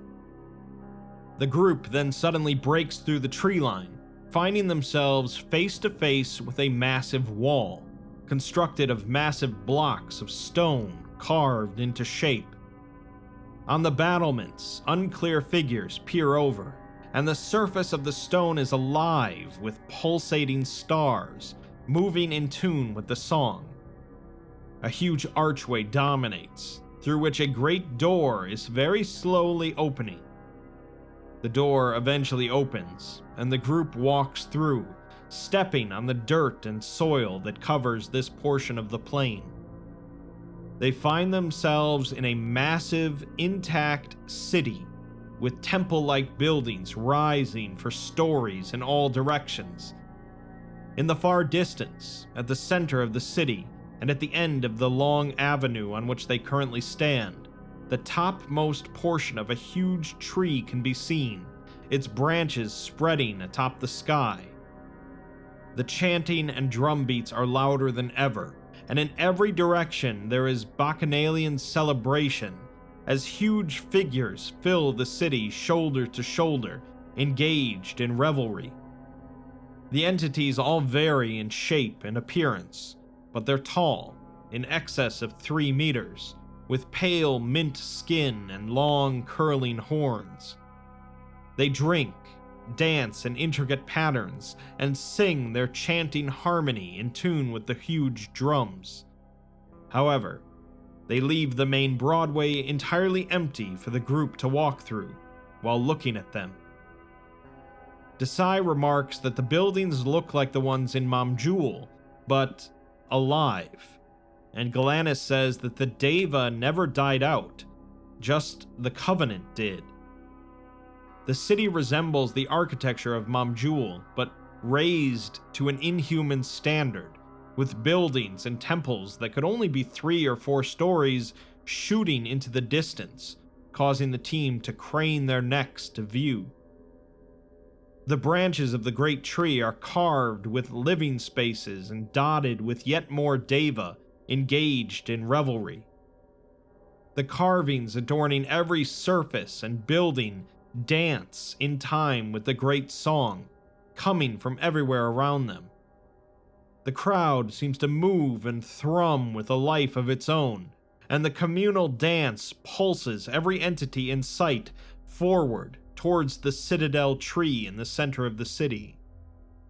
Drawn along, the team is pulled forward, down the Broadway, and as they move through the great streets of the city, the grander it becomes. The plain gray stone of Mamjul has been painted over with bright, resplendent shades of reds, purples, and gold trimming, and the tall horned Deva's green skin makes a sharp contrast against the warm buildings they occupy. The raucous wildness only increases in intensity, with many of the entities openly engaged in intoxicated, violent combat. In the distance, over the city's rooftops, gigantic beasts of burden, almost as tall as the trees, slowly move across the skyline on hundreds of legs. The movements and lapping of the crowd gently push the group forward, but not aggressively. Many of the Deva are joyous at the sight of them, clasping their hands and raising them before letting them go. Eventually, they arrive at the entrance to the tunnel leading into the citadel, where the drumming and loudest singing can be heard coming from inside. They proceed in, passing by lines of Deva beating their fists against the stone wood walls in song. The group exits out into the throne room, containing 2 thrones, both carved from the same titanic vein of wood. On the left sits a human corpse, with features made indiscernible by its age, dressed in elaborate finery and a wreath. The throne on the right is occupied by a female deva in similarly elaborate dress, leading the song encompassing the entire city. The tree is open overhead, with the lightning and auroras visible through the canopy of leaves, and other robed deva fill the various landings of the citadel. Blackwood remarks that this is not what he expected when they described Mamjul, and Desai responds that this isn't Mamjul. As they enter, the deva sitting on the throne breaks off from the omnipresent song and slowly descends the staircase. The others continue unabated as she enters into a deep bow. She speaks in a language not heard by human ears in 3 millennia, but they understand her perfectly. She welcomes them to Korar, eternal city of the Deva, seat of the slumbering Maharaja, the Scarlet City. Her name is Rajmata Vaslirasaraj Sharat, Empress Consort of the Forlorn Covenant, and she welcomes them back. One thing's for certain, the team is definitely going to learn far more about the Devites from Korar than they did from Mamjul. Being able to speak with an actual Deva is a pretty uncommon thing, and we're going to learn a lot about the history of the Deva and the 2 cities. Everything seems fairly pleasant on the surface here, with a lot of song and dance, but these were not a peace-loving people, and they worship a god of blood and death. We'll just have to see if Galanis and the team can find out some info about the Devites that does some good, without having a repeat of the Amani Ram debacle, or worse. SCP-001, Mamjul and Korar, Part 3. Mamjul turned out to be quite the dead end from an academic perspective. The architecture was pretty, the glowing algae was cool, and the stone-like wood was impressive, but ultimately the Foundation didn't learn a whole lot from the sunken city. Now, however, thanks to the continually useful Lord Blackwood, the team has managed to astrally project themselves into Mamjul's sister city, Korar, which is still alive and thriving. What's more, the city's ruler is not only letting them into the city, but welcomes them with open arms. If there ever was an opportunity to learn about what exactly happened thousands of years ago, this is it. To paraphrase a popular movie quote, however, Deva and man, 2 species separated by thousands of years, have just been suddenly thrown back into the mix together. How can we possibly have the slightest idea what to expect? Let's continue. Before we get back into the events at Mamjul and Korar, we're given another section of verses from Devic scripture. It reads, "As witnessed by Saudi Valatra, 3rd Rajmata of the Scarlet Maharaja. And as the empires spread across the face of the continent in the name of the Scarlet House of the Deva, it was soon that they came to know those that had arisen in the east and west in the 1,000 years of isolation. The blood-mad Nulka of Black Adatum, the great dark necropolis born of Mamjul's own sin and rent from the body of the High Slave, took arms against the Deva in their zealotry to extinguish the life from the flesh. And the Mechanites of Amani Ram, in their arrogance and disdain for the natural laws of the world, took arms against the Deva in their zealotry to make themselves more than human. And in the hopes of saving their people, the Covenant took the magic of the jungle against their aggressors and waged whole war. War in every aspect. War in every element. Mamjul and Korar turned from peaceful metropoli to cities of war, and the children of the Scarlet rushed out into the land, sorcerer nawabs leading vast legions of deva and warriors and slave soldiers into the cruelest faces of humanity. Of the north of the Deva, once lay a dozen cities, now reduced to naught but ash and rubble over the course of the First War. The zealots of metal saw and learned the power of fire and lime, wielded freely against innocents. Entire forests burned into cinders to deny the Deva their home. Cities laid siege to, men bled, Fulad melted down into the very spears that would be driven through the bodies of the Mechanites and into the wall of Mamjul as a warning. And of the Nalka was an even more violent confrontation, for their lord Ion was a hateful beast, and his mindless forces ran amok, stretching wildly from the east and raising those who died in war back again, denying their souls their eternal rest in Korar. Their massacres were devoid of purpose, killing for the sake of killing, with no artistry to their butchery, no respect for the inborn soul, only a simple-minded desire for the purity of rent flesh, empty vessels. The cities of the Nalka were torn from the ground by the great vines of the sorcerer Nawabs, sundering walls, laying waste to all who dared to interrupt the dance of the soul. And through all this, the three cities lay unaware of the wretch of the West, of its horde coming together, of the Black Star rising from the obscurity of a farming village to the head of the army of the damned. In our arrogance, we saw only each other. We dismissed the fourth, who had been silently scheming for 1,000 years, a vengeant eye watching the horizon, watching the rise of Amani Ram and Mamjul and Korar and Black Aditum, and casting a specter of devastation upon the land as it made the slow, agonizing march to the great golden walls of the Gate of the West, with only one thought in the mind of its prophet: death. Let's continue then, with another remote meeting between Dr. Galanis and the O5 Council, this time with only 5 of them in attendance, along with Lieutenant Greaves.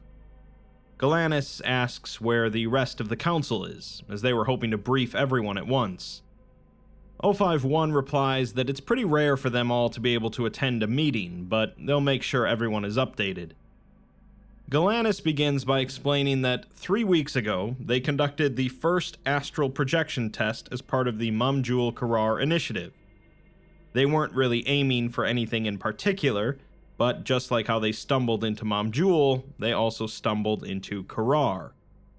Unlike Mamjul, however, Korar is not only alive, but thriving. The subsequent return trips have panned out very well, and they've been in repeated contact with the Deva. They've made some, frankly, astonishing inroads into developing an understanding of their culture, and their linguists have even constructed a preliminary model of the Devic language. They don't really need it, though, as they're able to communicate perfectly fine on the astral plane, and their anthropologists are busy interviewing and compiling the research. 053 asks if they're on good terms with their queen, the Rajmata, and Galanis replies that yes, they are, and they've been leading all the return trips and getting the other personnel acquainted with the process of projection, with the help of Blackwood. 053 remarks that the idea that the entire Deva race has continued to exist for 3,000 years in isolation boggles the mind. Galanis explains that the astral plane is a reality constructed entirely of dreaming minds, and they haven't really been able to construct a scientific basis for it yet. 057 says that it's all a bit mumbo-jumbo to him, but 051 says that they've all seen stranger things than this, and asks Galanis their opinion. Galanis says that it's a hard question to answer, but they have things now that they didn't have before, notably direction, and a primary source to get more knowledge from. The Rajmata has been really helpful with their researchers, mapping out the districts of the city, explaining parts of her people's culture and how the Deva think. Honestly, Galanis thinks that this is a breakthrough, on the same scale as the discovery of the Preserver entity in a money ROM, if not bigger. Galanis isn't saying that there aren't risks, but the risks are worth taking. They all agreed that they need what the Deva have, and there's an entire culture waiting for them to learn about it. History, anthropology, music, literature, and that's not even considering the kind of thaumaturgy they're capable of. 053 replies that that's the sort of thing they need to be more focused on. The humanities are important, but they're in Korar for one reason. Galanis sighs and says that they can't try to understand what they're capable of without understanding what kind of a culture leads to that. It's like trying to understand American military technology without knowing anything about the US. 053 says that that may be true, but he notices that they haven't made much progress with determining the ultimate fate of the city, to which Galanis says that the Deva are hesitant to share info about that. 051 says that they've read the reports over the past few weeks and heard the testimonies of the research team, along with Alpha 1's reports. But this project has entered into a realm a money ROM never did, quite literally. Their only exposure to Korar, to the existing Deva, is through the device inside of Greaves' brain. They are now fully in uncharted territory, and there are dangers that they likely don't even know about yet.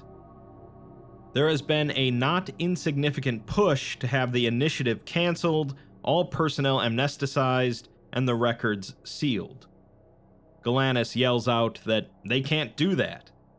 But 051 replies that they know that he can, but he's not going to, because he's a historian too. He still thinks that Mamjul and Korar hold incredible possibilities for the Foundation and for humanity, knowledge that they need now more than ever. Because of that, they're going to be offering new resources, more personnel, and more support. Galanis asks what the catch is, and 051 replies that going forward, 05 Command is going to be more involved in the initiative, and Lieutenant Greaves will act with their authority, empowered to make executive decisions. Galanis tries to argue, but then asks to speak with 051 in private, so he dismisses Greaves, and asks if Galanis doesn't trust Greaves.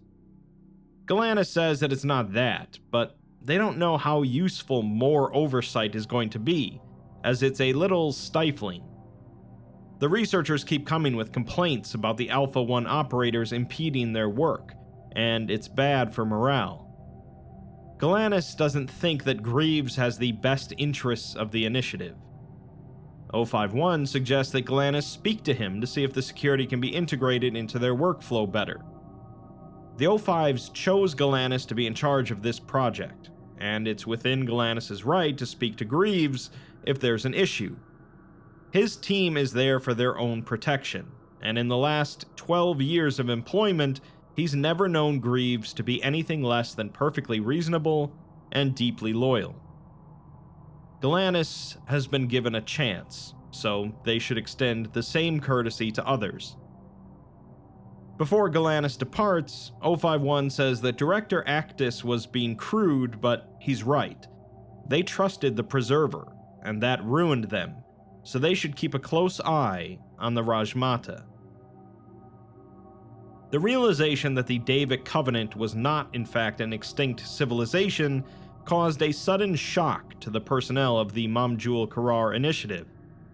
In the 3 weeks after the first astral visit, 16 return trips were made by the Dream Team, which had been expanded from 9 individuals to 35. This was largely due to the Psychotronics Division successfully producing RL-023, an animatropic drug that considerably lessened the preparation and training needed to astrally project, while also allowing for perfect recall after awakening. The subsequent visits after the first one included personnel from every division of the initiative, and were focused on a number of immediate goals. First was to ascertain the anomalous capabilities of the extant Davic Empire and their current nature of existence. Second was to establish diplomatic relations, if possible. Third was to arrive at a clearer understanding of the Davic culture, and lastly, to build a unified timeline of the Empire's fall, along with establishing the identity of the entity, group, or party known as the Abominate. The Rajmata, the current ruling monarch of the Deva, proved to be exceptionally receptive to diplomatic efforts, and was accommodating to Foundation personnel in Korar. Thanks to the assistance of the Rajmata, the Anthropology Division was able to compile an extensive culture briefing after multiple visits to Korar.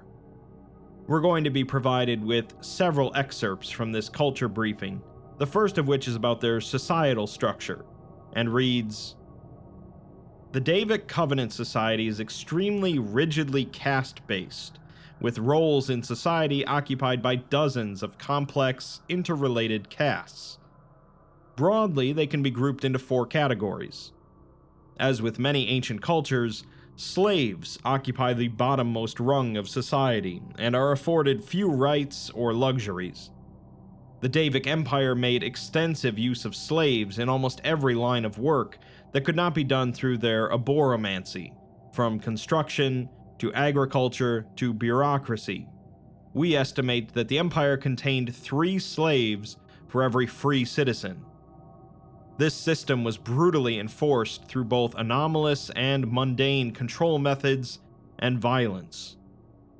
Testimonies from the Deva indicate that the mass killing of slaves was regarded as a kindness, as it freed their immortal souls to join the population in Korar.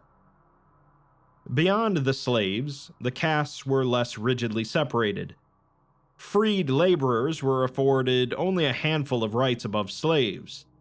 Merchants and artisans were in similar higher rungs of society, and soldier nobles and sorcerers occupied the rung above them, being the landed aristocrats. The topmost rung of society consisted of the matriarchs, or scarlet brides, religious priestesses central to the Davic religion. See state religion. These matriarchs dictated almost every matter of society by interpreting the will of their god. In a break from most ancient cultures, one of these brides, the Rajmata, was the sovereign monarch of the empire, rather than a male member of the landed gentry. She was considered married to the Scarlet Maharaja while it slept in Korar, and the embodiment of its will in Mamjul and on Earth, empowered to make all theocratic, military, and societal decisions for the Covenant. We're next given a transcript from one of Galanis' projections into Korar after ingesting the RL-023 drug. Galanis projects into the citadel of Korar on one of the higher floors, which has been sequestered for Foundation use on the Rajmata's orders. Several other researchers and agents are in the room, along with multiple Deva, and Galanis tells a few of the researchers to take a break, as they've been projecting for hours now. Galanis proceeds to focus on the throne room, projecting there instantly, where the Rajmata is seated. The Rajmata greets Galanis with an honorific to indicate them as a respected scholar, and says that their people have been settling in well. Galanis thanks her for that, as she's been very accommodating, although the Rajmata replies that it hasn't been entirely out of altruism, saying that her people have been alone for 3,000 years, so they crave new experiences. They want to learn more about humans, as they think of us as interesting creatures, very different from themselves. Galanis responds that they're sure that they can share some bits about humanity with the Deva, if they're willing to do the same. The Rajmata sighs, however, and says that she tires of this. Galanis understands, but they're not the final decision-maker for the Foundation. They need to know more about what actually happened during the First Occult War and how the Empire collapsed, so that they can avoid the same fate. The Rajmata pauses before standing and tells Galanis to walk with her. As she steps down the stairs from her throne, her huge red robes flow out around her, embroidered with incredibly complex silk patterns and hundreds of embedded gemstones, cut to perfection. Many of her attendants rush out to object to her walking around, but she waves them off, and Galanis follows her, hustling to keep up with the much longer stride of the Rajmata. She tells Galanis that they ask more of her than they know, although Galanis doesn't understand why it's such a big trouble to answer. The Rajmata asks what do they look for in those fallen civilizations they seek to study, and what their methods of research are. Galanis responds that it can be many things, and primary sources from someone who was there at the time are the best, but aren't easy to find for ancient civilizations. Other than that, artifacts and text records are the next best thing, as stone tablets, writings, and carvings can give insight into how a people thought. The Rajmata says that therein lies the problem, and they step out into the main thoroughfare of Korar, which is bustling with activity. The slow thrumming drum beats of the music are audible under the chatter and shouting of the street, and the crowd parts reverently to allow the two to pass unimpeded, flanked by the Scarlet Brides. She says that this is a living city, brimming with soul and spirit in every nook and cranny, and it's overwhelming to humans because they are rather disconnected from the natural order. It's okay though, as the Deva have their own limitations. They cannot touch the material plane without acting through intermediaries, their chosen people. Once, this was the people of the jungle, but now they're gone, and the Deva are isolated to their home, waiting for someone to find them. Returning to the point, Korar is a living, breathing city, but Mamjul is not, and there's a distinct lack of the physical sources that the Foundation is looking for. The Rajmata asks Galanis why they think that is, and Galanis assumes that after 3,000 years underwater, it's all been destroyed. The Rajmata replies that all of the material has been destroyed, but not by nature, but rather by man. Not just in Mamjul either, but in every city, including Korar. Once, they had libraries filled with chronicles of their history, but now, as they were destroyed in Mamjul, so too have they been destroyed here. There are no longer any writings, anything concrete that proves the Deva existed. This is the tragedy of the Deva, that they've been written out of time. Galanis asks how such a thing is even possible, but the Rajmata says that to answer that would be to explain what happened in the First War, and she doesn't trust them with that part of her people. Galanis says that the idea that there's no longer any record of her people, vibrant as it is, bothers them as a historian.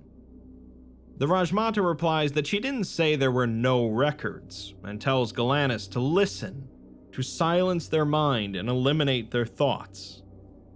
Galanis pauses as the chatter of the street melts away, leaving only the percussive, bone-shaking drums and chorus of the song that pervades the rest of the city. It is in a language unspoken for thousands of years, at once unfamiliar and comforting. The thousands of voices that form the chorus are in perfect harmony as they sing. Galanis remarks that it sounds familiar, and the Rajmata says that it's the Song of the Deva, a musical arrangement that chronicles their entire history, from their conjoining with her master, their god, to the fall of Mamjul and the breaking of the empire. It's hundreds of verses, kept alive in their memories, although it was once written down long ago on a stone tablet in Mamjul that held each verse. Scholars and sorcerers from across the empire would undertake pilgrimages to Korar to seek the wisdom of the song. Now, however, there are only blank slates and dead men in Mamjul, and this is their shame, which is why she hesitates to share it with them. It is not just their history, but their religion, their creation, their laws, their culture. It is the Deva, and sharing it with outsiders is the purest bearing of their soul as a people. Galanis understands, but the Rajmata says that the humans have something they desire as well, which is knowledge of the world since Mamjul fell. Galanis says that they would be willing to share that if the Deva return the favor, although Galanis feels bad for asking, as the Rajmata has been incredibly generous already. The Rajmata says that Galanis is far too skilled for the suffering they are undergoing, and that they are a troubled soul. Galanis agrees, saying that there's a lot riding on this endeavor being successful, and on them being successful. The Rajmata says that regardless, the offer is suitable, but only for Galanis. The other personnel are intelligent, but they lack a certain level of wisdom and deftness that the song demands. She will not allow them to take and pervert their history, so she will translate the song and share its meanings, but only with Galanis. They will begin on Galanis' next arrival, but for now, Galanis needs to allow themselves some rest. Galanis tries to argue, but the Rajmata reaches down and places two long and slender fingers on Galanis' forehead. With a sudden violent rush, Galanis wakes up back in the psychotronics lab. Following this exchange, Galanis began sessions with the Rajmata to accurately construct a historical record of the Empire, concurrent with the fall of a Money Ram. The Rajmata offered both the religious framing of the Song of the Deva, as well as historical knowledge carried through oral tradition among the Deva in the absence of a formal written record. We're provided another memo from Galanis, giving their personal thoughts on the research progress. It reads, "It's often said that the greatest wish a historian can have is to actually speak to someone from antiquity. Even the most primary of primary sources face issues: translation problems, damaged or incomplete records, wholesale fiction being portrayed as fact to make long-dead kings look good. I think I'm the first historian to actually have that wish granted. Even the preserver in a Money Ram wasn't able to give Nussbaum much in terms of testimony. Its mind was too fragmented. Most of their knowledge came from the Fulad throne. But now, I have a living, if not breathing, record of the Devic Empire. The Rajmata and I sat down 3 times over the past week for her to explain the beginning verses of the song for me. It's amazing. It's incredibly complex. Imagine every symphony you've ever heard, overlaid with an unspeakably complex poem, hundreds of verses long. It's a perfect representation of their culture. I mean, I literally can't even make some of the sounds necessary, since it's crafted for Deva vocal cords. The content is illuminating too. We're still on the beginning verses, unfortunately. Haven't been able to progress as quickly as I'd like. RL-023 aided projection has a pretty long cooldown time, about twice as long as the projection itself. And time passes differently in astral space, so it's hard to even tell whether the short conversation you had took 8 minutes or 8 hours. Every projection I've made has been followed by hours in recovery with the psychotronics guys pumping me full of electrolytes and fluids. But God, the hours I do spend in the city. Anyway, as I was saying, the beginning verses really just corroborate what we already knew. The creation myth mirrors that of a Money Ram quite closely. Some kind of war or conflict between a pantheon of gods that resulted in all of them grievously wounding the others and causing all of them to fall to earth. Though there is something notable. The Deva reference 4 of these original gods, while the Mechanites only acknowledge the existence of 3. It has to have some connection to the Abominate. I just know it. I'm unspeakably excited, but I know I need to be careful. The Rajmata seems friendly, but I'm not taking chances. getting my CRV checked every single day and limiting my projections. She knows more than she's letting on, I can tell that much. She hasn't explained why she greeted us into the city with "welcome back," or what the hell she meant when she said she'd only share it with me. I don't trust her. Not yet, but I have to keep moving forward. I'm not letting this fall apart. Not again. We're also given another excerpt from the culture briefing on the Deva about their state religion, which reads, "The Davic Empire was a strict theocracy with a strong focus on animism.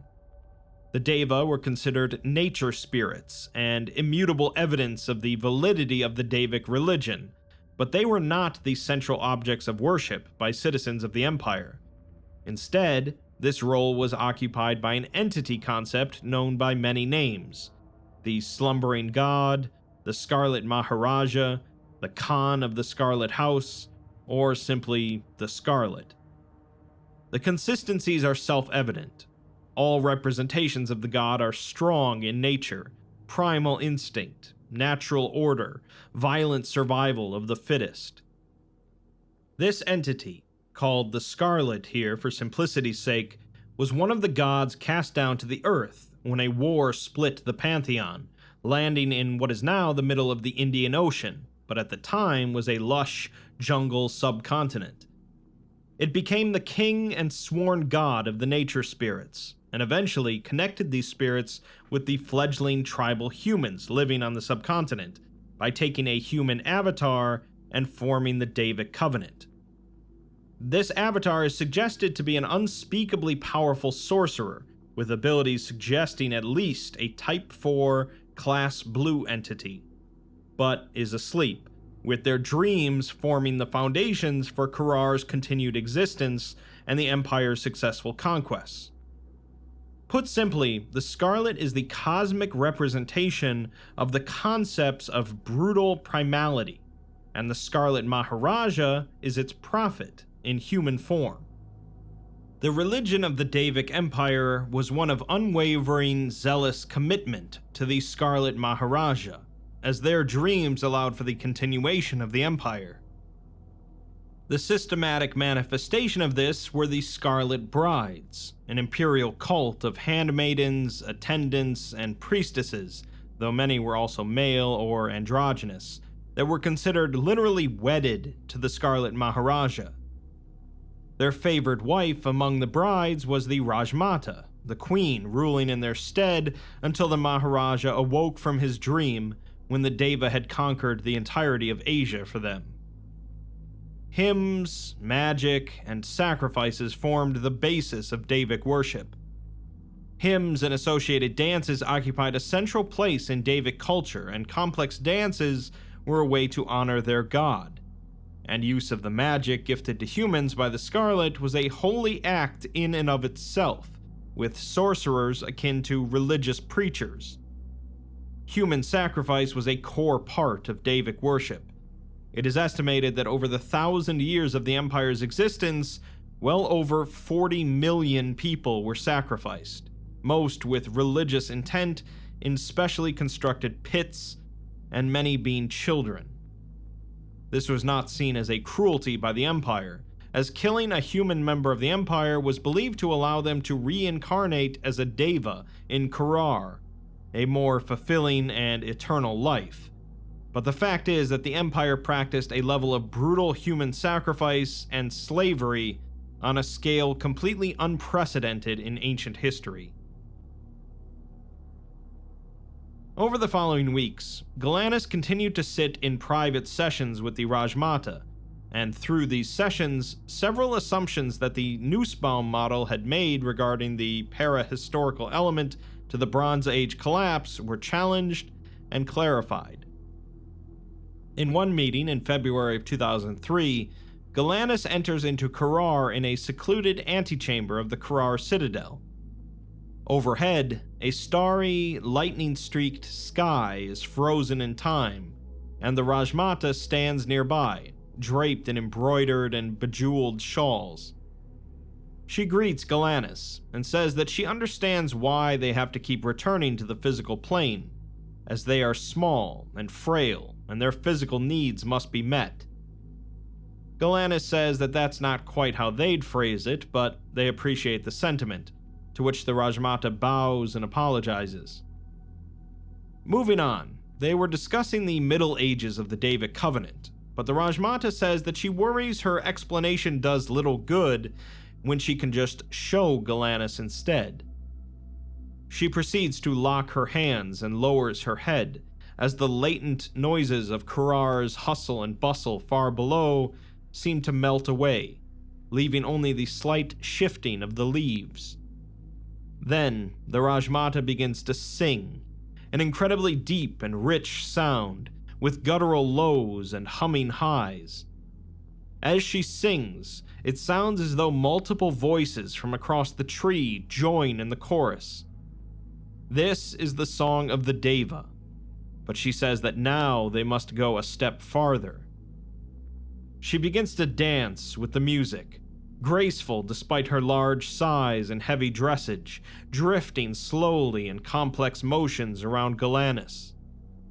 Outside of the tree's boughs, the cityscape has shifted dramatically, now looking out over a city on Earth, with lush green farmland stretching into the jungle beyond the gigantic stone walls. It is a mirror image of Korar's triangular shape, and the open-air markets that make up the northern portion of the city are still present, but now they contain both humans and Deva, living and interacting side by side and filling the streets. Huge multi-legged beasts of burden move throughout the city, mounted by both humans and Deva in elaborate robes and headdresses. Galanis asks if this is time travel, but the Rajmata says that the astral plane is a land of dreams, formed of the mind of the sleeping Scarlet, her master. This is her dream and her memories, so she is bearing her soul to Galanis in friendship and trust. This is how Mamjul once was, and this is how she chooses to remember it, and the Deva, as the last Rajmata of the Davic Covenant. Galanis points out that there's not just humans down there, but also Deva, and the Rajmata says that Deva is simply a word, and in their tongue it would mean something akin to chosen people. The Scarlet named them this when she became their King of Kings. In turn, they named the tribes of the land this when they chose to become one with them under the Covenant. The people, the spirits, the empire, the magic, all are Deva, all are children of the Scarlet, all are one. They're looking out at Mamjul at its peak, the jewel of an empire that spanned the length of Asia. Food, knowledge, history, art, magic, all passed through Mamjul, and from Mamjul through Korar. Galanis remarks that this doesn't look at all like a city at war, and the Rajmata says that it isn't. This is nearly 700 years before the sorcerers on the distant reaches of the Empire first informed them of the dreaded Golden Wave, the Mechanites. Galanis points out that this would have had to have been over 1,000 years before she became queen, so how could this be her memory? The Rajmata now says that it isn't her memory, it is her dream, inspired by the soul of the previous Rajmatas, whom she carried with her then and carries even now. She hears, sees, and speaks to them. Galanis mentions that they had something similar in a Money Ram, a throne that would allow anyone to see in the eyes of a previous emperor of the Bumaro dynasty, but the Rajmata isn't impressed. She calls it artifice, born out of a misguided obsession with improving oneself. All of Amaniram's vast treasures were rubble and lost memories by the end of her reign, but then again, so were Mamjul's. Galanis asks what is so important about this day and this memory, and the Rajmata points to the far gate of the city, where a large party is assembled. Hundreds of horses and other unknown beasts packed with supplies and wagons wait beyond the gate, and several humans and Deva are saying goodbye to others inside. Many more slaves are assembled alongside them, naked and bare in the sun. The Rajmata explains that this was the start of their first attempt at establishing a colony far beyond the bounds of the empire, making another eye from whence their Scarlet Maharaja might see and arise to take stock of the world that was theirs. 2,000 beasts and men, and twice as many slaves to carry the honor of the Children of the Scarlet. The expedition had been in preparation for years and consisted of leaders, great artisans, merchants, generals, sorcerers, nawabs, all sent out into the far emptiness of the east, towards the endless sea. After they left the bounds of the empire, however, they don't hear from them again for 800 years.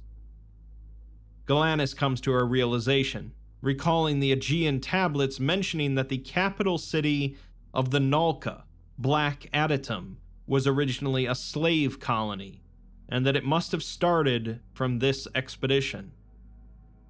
The Rajmata confirms this, and says that they are witnessing the birth of the Deva's blood enemies. Among those 2,000 slaves, one is a mere boy who will take the name Ayan and lead an insurrection. He will become the scourge of the coast, High Lord of the Nalka, Yaldabaoth's prophet. He is a slave, and his parents were slaves. His hatred for the Deva is inborn, and will cause millions to perish. All is one, though not even Ayan will be enough to bring death to the Devic Empire. Galanis asks what will, but the Rajmata just says that that will be answered in due time, but for now they should just appreciate this, a snapshot of their greatest achievement.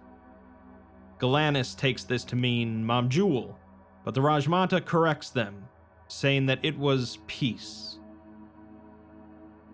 Afterwards, Galanis pops into Greaves' office aboard the FMS Phantom, asking him if they can just talk. Galanis looks at Greaves' desk and remarks that they never really imagined him doing paperwork. Greaves asks if they thought that they'd just walk in and find him cleaning his rifle, and then says that if Galanis walked in 10 minutes earlier, that's what they'd find. They laugh, and Galanis asks if he's gotten some time to look over the last projection log debrief they wrote from last week. Greaves has, but then finds out that Galanis hasn't re-entered Korar since then, as the last meeting with the Rajmata shook them up a little. When Galanis was at Site 23 working on the Amani Ram initiative, they were the first person to look through the reports on the Fulad throne and what it could do. The memory sharing that the Rajmata did reminds them of that a lot, and Galanis doesn't like it. They took a whole battery of cognitohazard tests, and nothing's been changed or altered, along with a CT and an MRI. Galanis also feels fine, and Desai said that there was nothing weird going on, and he refuses to go near the Rajmata because she creeps him out.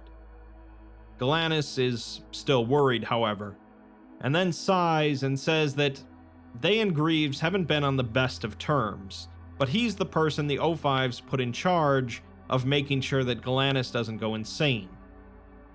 Galanis wants Greaves to go along for the next projection, someone whose judgment won't be clouded. Greaves immediately agrees, although he senses that Galanis was expecting an argument, since Galanis said that they weren't on the best of terms. He smiles and says that, while they might disagree on some things, they're both on the same side here. He's just as worried as Galanis is about things not going right, as there's a lot riding here for him too. Galanis didn't really consider that, and Greaves says that everything's a matter of perspective, and most people don't go beyond their own unless pushed. This is why his team is so involved, although Galanis says that at the same time, they're dudes with guns walking around and inspecting everything, while they're trying to manage over 200 researchers. They can't really do that if all of them feel like they're hostages. Greaves can understand that, he supposes, so he'll tell them to ease off a bit, which Galanis greatly appreciates, along with the fact that he's willing to project into Korar despite it not being in his wheelhouse. Greaves responds that he's spent most of his life holding or avoiding a gun, so this stuff with dreams and souls is just confusing. He's the one with the $1 million Kodak in his head though, so they have to get their money's worth. They chuckle, but Galanis feels bad for laughing, as that has to be uncomfortable. Greaves says that he knew what he signed up for when he joined the Council's right hand, and some of the guys have much worse alterations than this. He's been with the Foundation for long enough that he'd do a lot worse than having a couple pins in his head. They're protecting the world out here, so he does his part. Galanis can respect that, but they're more here just for the study of it, finding it all academically fascinating. Greaves says that he can respect that too, and after a brief pause, Galanis says that it was nice to clear the air, but they'll meet tomorrow for the projection, before departing and telling Greaves to call them Pandora instead of Doctor. We're next given a transcript taken from Greaves' head implant of their meeting with the Rajmata. He opens his eyes and finds himself standing outside of the entryway tunnel to the citadel of Korar, with Galanis and Desai. The Rajmata stands before them, supported by her handmaidens, their faces obscured by red veils. The Rajmata says that Galanis bringing guests was not what they agreed upon, but Galanis apologizes and says that this is too much for them to take in alone, and Desai and Greaves are good people. The Rajmata turns to Greaves and says that she remembers him, as his soul is a flame, and he's a soldier. She finds it interesting to have both a warrior and a scholar here, and in her land, their soldiers were often slaves, conscripted and made to fight with the promise of freedom. She asks if it is the same for Greaves, but he says that he chooses to fight, as there are things in this world worth protecting. In return, she says that he's a slave to his morals in lieu of a whip, and they're all slaves to something. The constant in life is obedient servitude. The variable is to whom. Greaves, however, says that with all due respect, he makes his own decisions, and people like him exist. The Rajmata acknowledges this, and says that they are a rarity, but she supposes that they'll see. It's time for them to see the truth, and she begins to bow her head and sing, with her handmaidens joining in the chorus. The song is slow and grand, deep sweeping notes and movements in an impossibly deep tone. Gradually, the surroundings of Korar melt away, the Deva replaced with busy markets of humans and Deva shoulder to shoulder. Galanis asks the Rajmata if they're not going to the top this time, and she says that no, they're not, as there is something they must understand before they continue forward blindly. Galanis had mentioned that the Foundation went to Amani Ram and spoke with a surviving automaton, although Galanis didn't mention that the automaton was formerly a human mechanite, in order to avoid potential tensions. The Rajmata asks what it told them about the gods, and Galanis says that it said there were 3, Mechane, Scarlet, and an unnamed deity that the Nalka worshipped. The Rajmata replies that it lied to them, as there are 4, and there have always been 4 corners to balance the world. The 4th has many names: the Abominate, or the Wretch. The Nalka called it the First Apostate in their infinite arrogance. Its true name cannot be spoken, but they accept its existence. The Mechanites did not until it was upon their borders, and by then, it was far too late. The Rajmata is limited in what she can say about it, but she will tell what she knows. She turns and enters the tunnel leading into the citadel, and the group walks through, the tunnel lit with small fires at the tips of darkened vines. The firelight reveals a complex carving engraved into the walls of the tunnel. The nearest portion is similar to the one first observed on the exterior of the citadel in Mamjul, consisting of a large glyph of a tree, with many figures now recognizable as Deva and humans dancing and interacting around it, under the watchful eyes of a large, red-painted androgynous entity. This is the Scarlet, and the Rajmata says that she has already talked of how the Covenant came to be, with the hopes of one day arousing their sleeping god after they had delivered the world to him as a gift, and how the Red Maharaja was selected by the Scarlet as her champion after he fell from the heavens. Galanis says that the Scarlet is the primal concept of nature, and the Maharaja is its chosen prophet, but the Scarlet is just an incredibly powerful spirit, so where is it? The Rajmata looks at Galanis strangely and says that the Scarlet is present all around them. Galanis understands that, but says that a Mani Ram was constructed on the back of Mekane and made of her parts, physically. The Rajmata thinks that she understands, that Galanis wants to know if there's a place where they can speak to her master. She places a hand against the tree and says that such a place exists, but the reliquary of her master must be protected. It is his dream that allows Korar to exist, and to open him to an outsider cannot be allowed, for both their sake as well as his. It would be like placing sand in a raging river, as the sand is obliterated and the river is tainted. But since they mentioned a Mani Ram being built off the back of their goddess, she steps forward and points to a new portion of the carving, depicting a large, infinitely complex feminine entity partially buried under sand dunes, looked on by a man the fraction of her size. The group recognizes this as Mekane and the first Bumaro, and the Rajmata says that this was the pattern, with 4 gods, 4 prophets, 4 corners to the earth, 4 empires, and 1 war.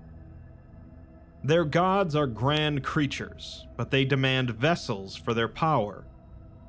Galanis moves to the other side of the tunnel, looking at a substantially less detailed carving, looking almost haphazard, possibly depicting some form of 4-legged creature laying face down in a gargantuan grave or pit, surrounded by onlookers. Galanis asks if this is Ion, and the Rajmata says it's their best approximation, as they know very little about what exactly Ion discovered when he founded Black Adytum. He was a secretive, vindictive animal, and they understand that their god of flesh did not choose him as its avatar, not willingly. She doesn't know more than that, and these are renderings of rumors, of legends, of myths, so the truth may have been nothing like this. The group moves to the last of the 4 large carvings near the entrance, this one showing only a single smooth, featureless circle on the wood wall. The Rajmata says that this is the Wretch, and what she can say is limited, as she is powerful but not a god, and there is binding magic that surpasses even theirs. Greaves says that it isn't unheard of, as there are anomalous contracts that can take away your ability to talk about something, but he can't imagine the kind of power it would take for something on this scale. The Rajmata also can't speak of who bound them and why, but what she can say is that the Wretch was once a god, just the same as Mekane and the Sleeping Scarlet and whatever Ion found, but it was cast out long, long before the First War. It was thrown deep into the seas of the West, beyond the edge of the world, to drown forevermore.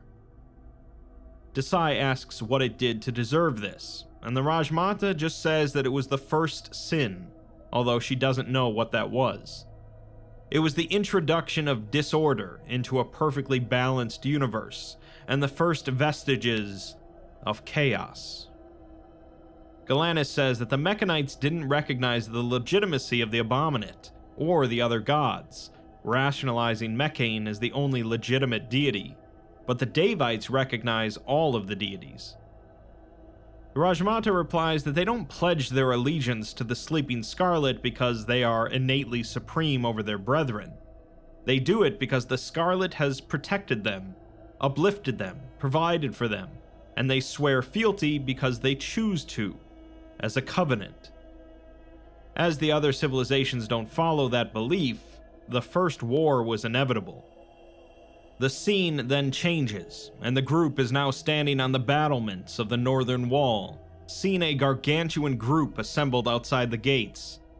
At least hundreds of thousands of both humans and Deva have gathered into camps, heavily armored with wood similar to the one the Citadel is formed from, and are supported by cavalry forces of thousands of four-legged beasts. Elaborately dressed sorcerers command each regiment as they begin to organize and march. In the far distance, over the thick tree line and expansive jungle, several thick plumes of smoke are visible rising into the sky. The Rajmata says that they will see the war as she saw it, and the scene changes rapidly. They see a desert battlefield, littered with the corpses of hundreds of mechanites, their metal limbs torn from their bodies by Deva scouring the field. A large Davic city set alight by mechanite napalm, burning to the ground in a raging inferno as women run screaming and carrying their children. The corpses of Deva and mechanites being puppeteered across a strait by Nalka necromancers, forming a living body of bridges to allow their abominations to cross over to the crippled Deva force on the other side. Desai and Galanis are shocked by the carnage, but Greaves just says that this is war. The scenes continue shifting, showing Davic sorcerers raising vines to tear through Nalkan infantry, reducing them to bloody tatters of rotten flesh.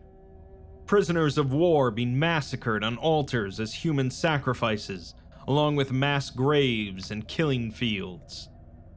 Galanis tells the Rajmata to stop, and the scenes abruptly melt away, with the group finding themselves once again at the top of the tree. Desai and Galanis are holding their heads, but Greaves is not. The Rajmata asks if any of their wars have held a candle to this carnage, and Greaves says maybe a couple, and that they have a saying, "War is hell," which the Rajmata finds to be apt. She says that one must consider that it was all pointless. As while they waged this brutal, continent-spanning war, the wretch was coming. They had no idea that it had built up its forces in the far west, after dragging itself out of the sea. A horde that dwarfed their armies, led by an undying general prophet, the Black Star. And it was dragging itself across the face of Africa, bathed in blood and worship and chaos, to a Money Ram, for vengeance. We're then given another culture briefing, this time on thaumaturgy and magic in the Davic Covenant, which reads, "Without active practitioners of the Deva school of magic, it's difficult to make confident statements about its nature, especially in the framework of modern thaumaturgy, which relies heavily on objective, metaphysical measurement. However, through Dr. Galanis' sessions with the Rajmata Vaslarasaraj Sharat and 141 interviews conducted on Deva by members of the Mamjul Korar initiative, much information has been assembled. The first and perhaps most important point is that the magic the Deva used was not simple herbomancy, the magic of manipulating plant life. More broadly, the Deva practiced animancy, in line with their philosophies that everything in the world had a soul, the only difference being whether it was one on the astral or the material plane. The Deva are self-identified spirits of nature, which is why the vast majority of Deva magic focuses on plants and wildlife. But this is a choice, not a limitation. Several Deva have attested to more esoteric uses of their magic than conjuring aggressive, hostile plant life and the encouragement of agriculture. Mamjul was once host to a university of Kalya, scholars we would now liken to alchemists, chiefly concerned with encouraging the development of life to serve the Deva. The most visible examples of this are the exotic, many-legged beasts of burden observed in Korar and in Mamjul by Dr. Galanis. But this university also produced what we would now call bioweapons, highly aggressive viral infections that could cause both anomalous and mundane damage on organic tissue. These infections would be loaded into glass vessels and catapulted into besieged cities. As with most forms of animancy, the magic was in fact a contract of exchange between the spirit and the caster. Given the close bond that most spirits, the Deva, and the casters, the humans they were bonded with, had, there was no incentive to outsmart and or betray the caster as with jinns. Instead, the price was paid through the ritual blood sacrifice of a third party, usually a slave or, later, prisoner of war. Magic was used in nearly every aspect of Covenant society, from the management and control of slaves, pheromone-based hypnotics, to construction and expansion, accelerated tree growth into the desired structures, to war, physical bonding of Deva to Covenant soldiers. As the Deva supplying the spiritual power clearly still exist, there are no physical barriers preventing adequately trained thaumaturges from studying and using Deva magic. Next, Greaves goes back to Korar for another meeting with the Rajmata, alongside Galanis, although Desai is off leading a dive into Mamjul in the hopes of finding anything useful down there. The Rajmata tells them that they will not find anything, as it is like the slates, wiped clean. But today, their knowledge aligns. The Foundation's knowledge ends at the fall of Amani Ram, and Galanis explains that Preserver told them that the Deva and the Nalka made an agreement to lay siege to the city at once. They joined their armies to bring down their common enemy, and that the Abominate took advantage of the opportunity.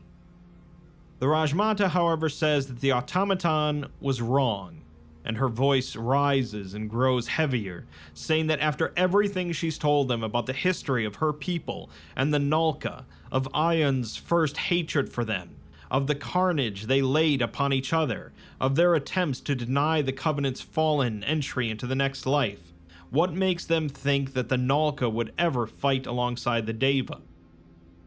They are not some capricious apostates who would betray their own for a chance at delivering a blow to the Golden Legion. Greaves steps in front of Galanis at this point and tells the Rajmata to back off, saying that Galanis couldn't have known, as they're just going off the timeline that Nussbaum created. The two glare at one another for several seconds before the Deva lowers her head and returns her voice to its usual sing-song tone. She apologizes to Galanis and says that these memories occupy a wounded space in her mind. They hurt to think of, much less display to others, and she has not felt such strong emotion in a very, very long time. Galanis recovers from the outburst, as Greaves asks if they're sure they're okay, and they tell the Rajmata that this is obviously a sensitive topic for her, understandably. The Rajmata says that she imagines that what the automaton told them was what the Mechanites had written as the walls of Amani Ram were toppled. The maddened, desperate rationalizations of how the most advanced people in the world had fallen. Surely it could only be if their worst enemies had banded together despite the centuries of conflict and bitter hatred, for then they could paint themselves as martyrs. This is nothing more than revisionism, intended to make themselves noble in their own histories. Even with the walls of their greatest city sundered and the enemy at the gates, they expected their empire to live on. Greaves tells her to give them their side of the story then, and the Rajmata begins chanting again. The branches of the tree melt away, swirling into colors, forming a new scene. The image solidifies, and the group find themselves on a sand dune overlooking a huge war encampment. Tens of thousands of Davic soldiers and beasts of war gathered around bonfires and tents. In the distance, Amani Ram burns. Its walls lie nearly cracked open, and the huge gates are sheared. Fires of all kinds and sizes dot the skyscrapers and minarets, and a thick plume of smoke hovers over the city. Another army, this one too far to make out, crowds the eastern gate. The Rajmata says that there was never any alliance between them and the Nalka, and she doesn't know why they came to Amani Ram that day, but she senses that it was for the same reason as her. They saw the signals, and she heard a whisper, one of the sought-after signs from the sleeping Scarlet of something he sees in his dream, a portent of things to come, and it told her that Amani Ram would not fall to her or to Ayan, but to a face not seen in 1,000,000 years, and it would fall on this night. She ordered the armies to march, and she expects that Ayan received a similar portent through whatever unholy magic he practices, of bone and fortune. She sighs, however, and says that it was already fallen when they arrived. Greaves remarks that she sounds sad about it, despite them being blood enemies. The Rajmata says that they were, but that was a conflict that they knew and understood, evenly matched. She says that the Mechanites were as much of a warlike blight to them as the Nalka, but she's not too proud to admit that Amani Ram was a center of learning, knowledge, and progress that rivaled even Mamjul.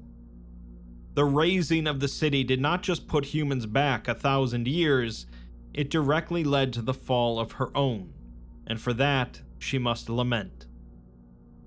Her scouts corroborated that there was a huge force of Nalka on the other side, and they assumed that Ayan had devised some black magic that could take the city.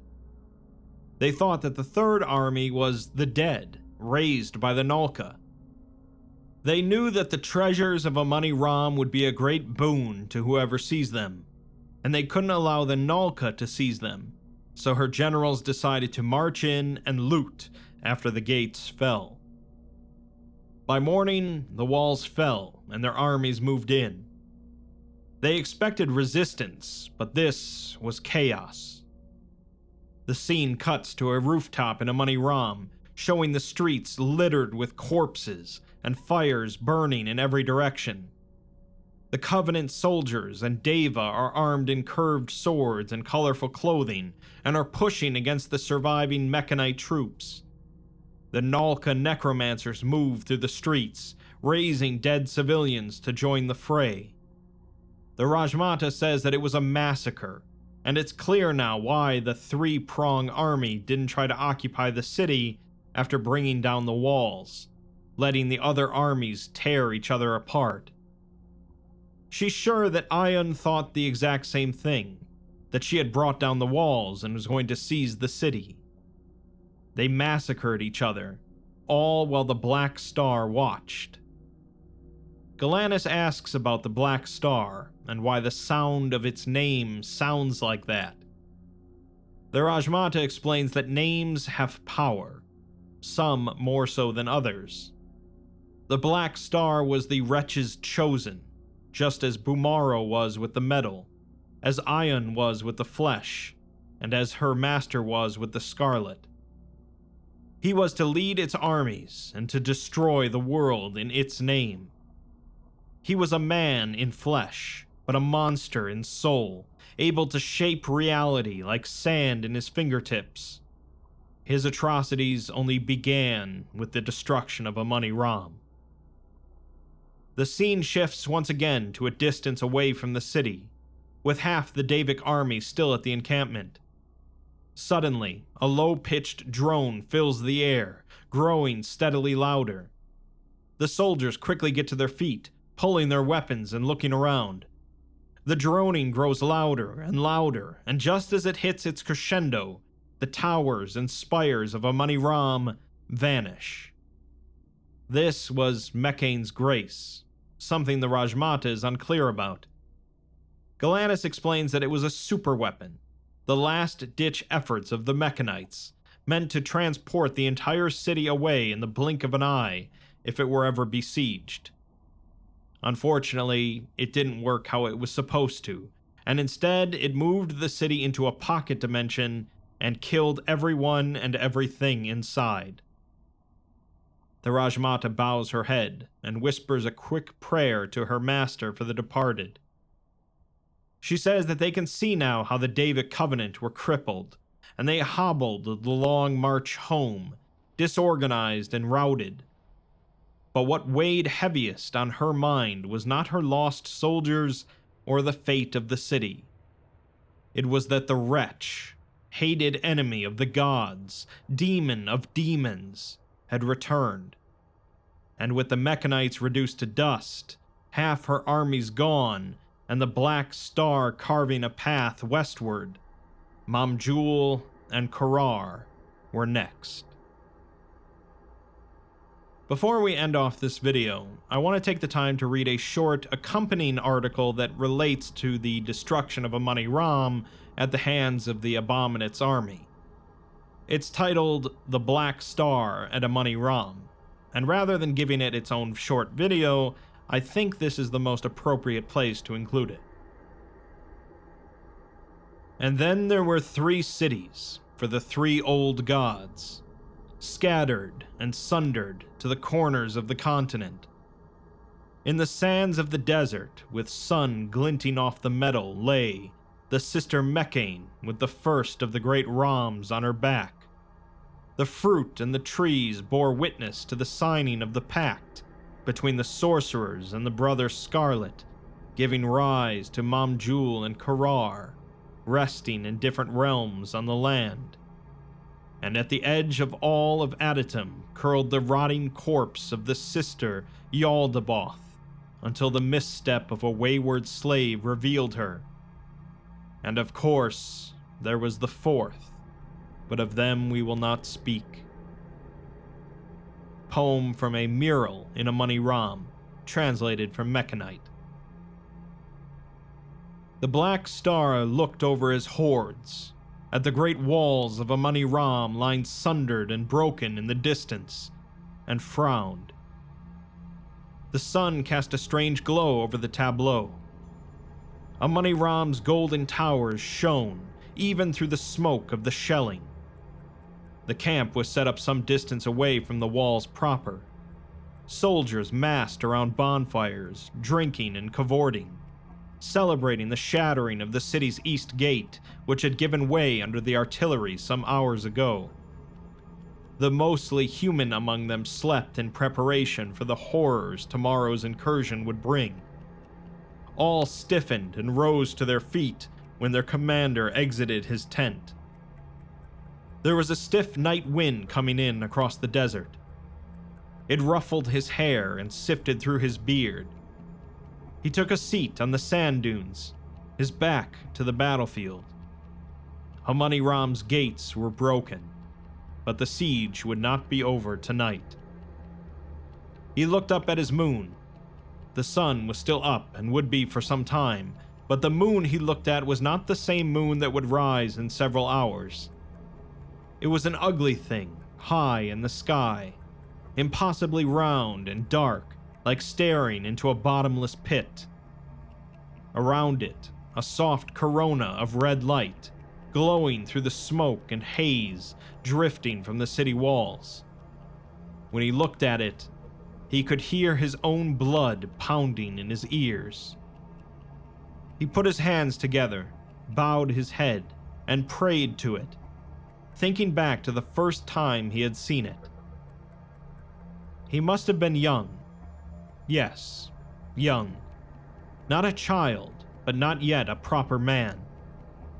He had lain with his woman, but he had not yet killed with his bare hands. He had been a farmer, or a fisherman perhaps.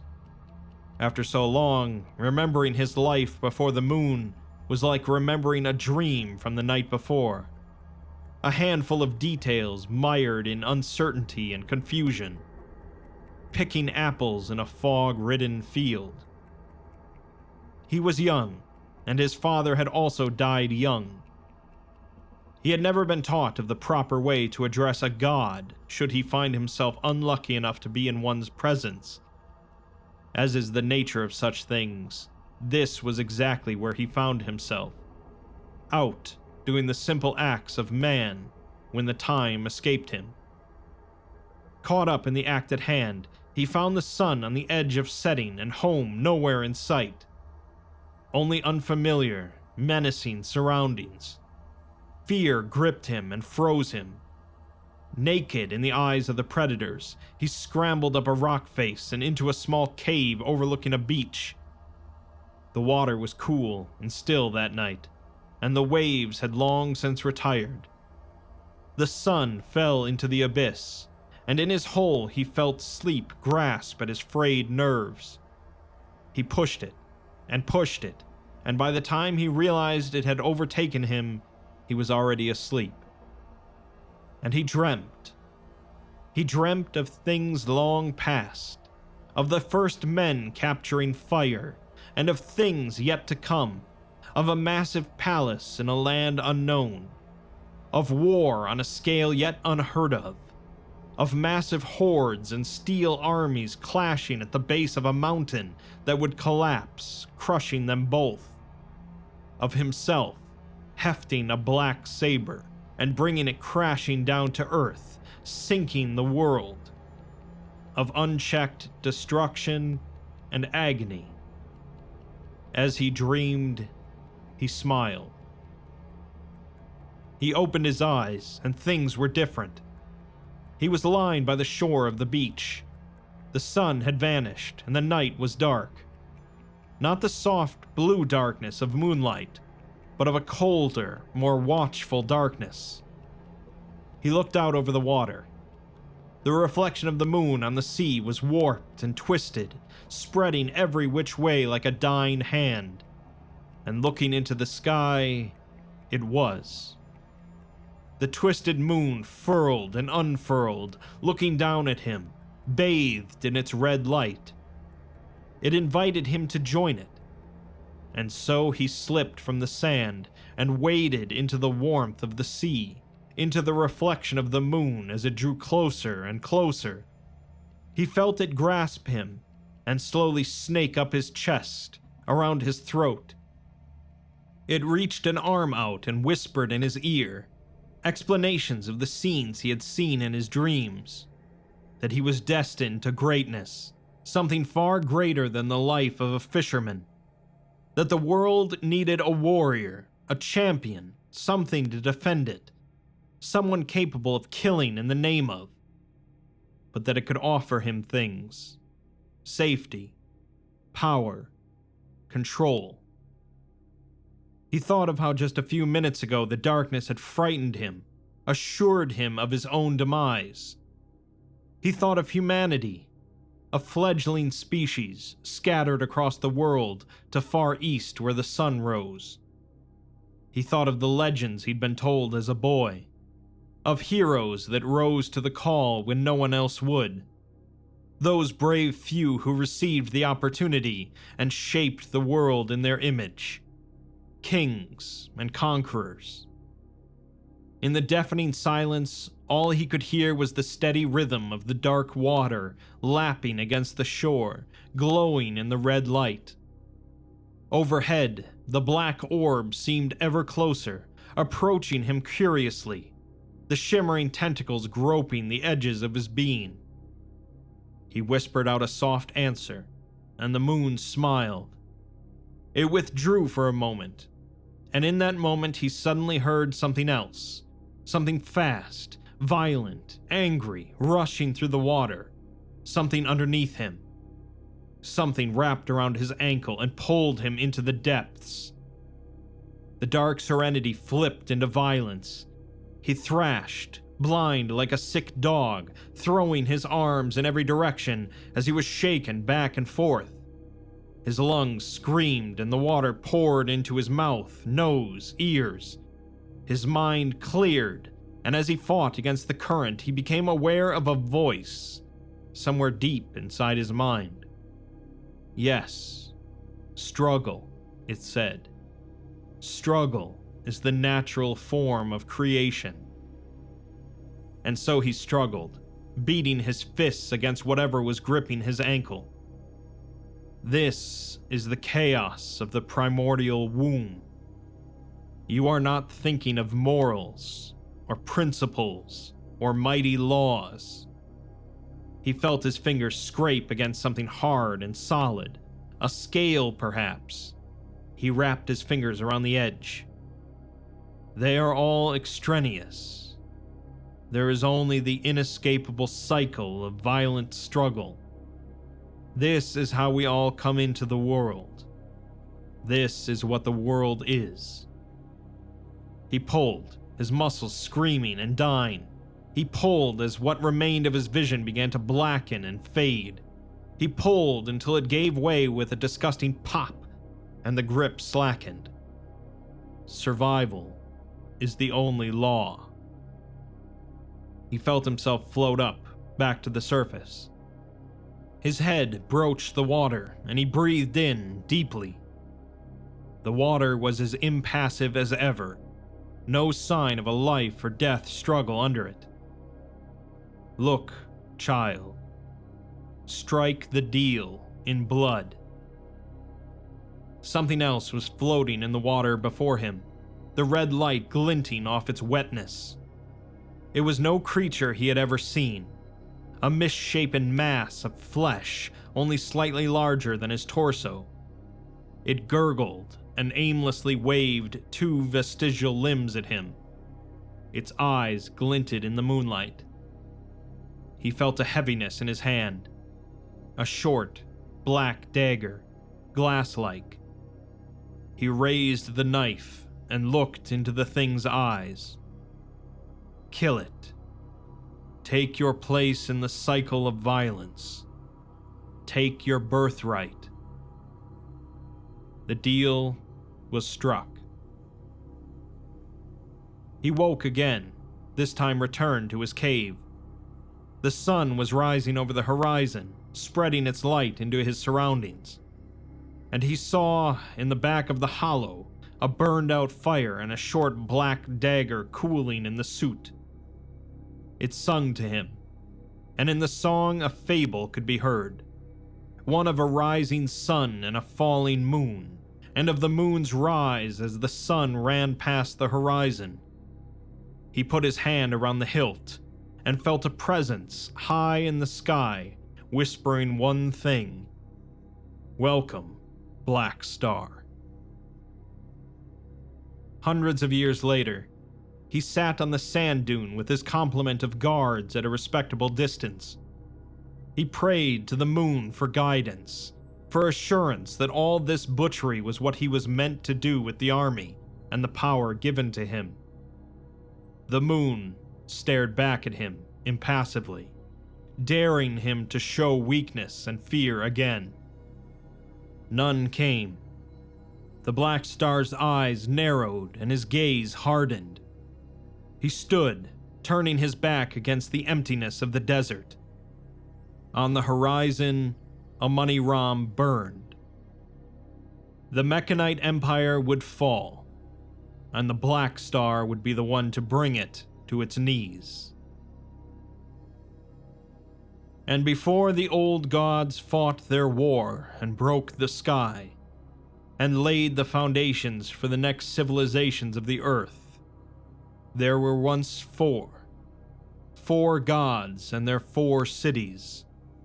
But of the 4th was committed an act of heresy in raw defiance of the oldest laws that underpin our world. And as the world came apart, his brethren acted. They cast out their 4th and labeled him as unclean, the abominate, the wretch, the first apostate. He fell from the heavens and landed deep in the waters of the west, drowning while the war in the heavens raged on unabated. A previous verse of the poem, reconstructed from a shattered ceramic mural. There's certainly a lot of blood and tragedy in the Davites' past, But so too was that true for the Mechanites, and as we've learned, these ancient peoples were partly the architects of their own misery. The Rajmata hasn't told the entire story yet, and there's definitely things that she's not telling the team, but we also can't imagine that they're content to just sit in their astral kingdom for all eternity. However, if the Abominate is as powerful and hateful as the Foundation's been told, they're surely going to want the enemy of their enemy to be their friend. We'll find out more in Part 4. SCP-001 Mamjul and Korar Part 4. The Davite Covenant had their issues, participating in mass slavery and blood sacrifice, but at the very least, they valued knowledge, learning, and culture.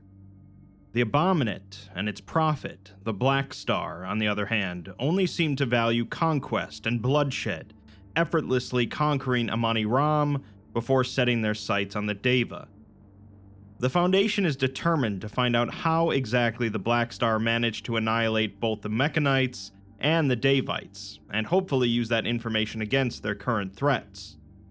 Knowledge, of course, comes with a price, though. It's just a matter of who pays for it. Let's continue. We begin again with another set of verses from what is presumably the Song of the Deva, which reads, "As witnessed by Raplatere, 5th Rajmata of the Scarlet Maharaja. And once the beast had laid waste to Amani Ram, torn the city asunder and set the armies loose to tear each other apart, it continued its dreadful march across the desert and into the jungles and forests of the Covenant. And in this it was victorious, for it had slaughtered the grand armies at Amani Ram, routing the men and spirits of the Deva from the battlefield, sending them into a desperate retreat through the thickets and undergrowth, to Mamjul, to salvation. And so it was that the armies of the Deva were forced to abandon their peoples, their sacred charge and those of their children, as they formed a great mass, marching ceaselessly towards their stronghold, the ancestral home of the Deva, where they could mount a defense.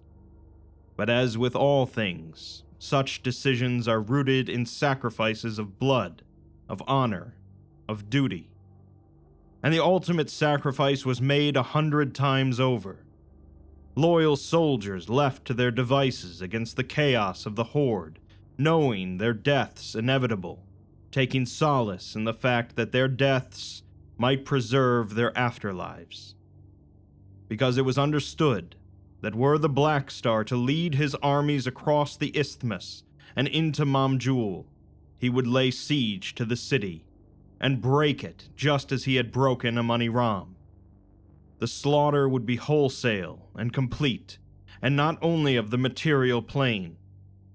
For were the three-prong army to bring down the walls of Mamjul, to seize the tree, they would tear apart the roots, seeking the original gift of the Scarlet, the source of the Maharaja's power. And should they take it from his sleeping corpse, he would crumble away to nothingness, robbed of his immortality. And as he crumbled, so too would the dream he dreamt, and Korar with it.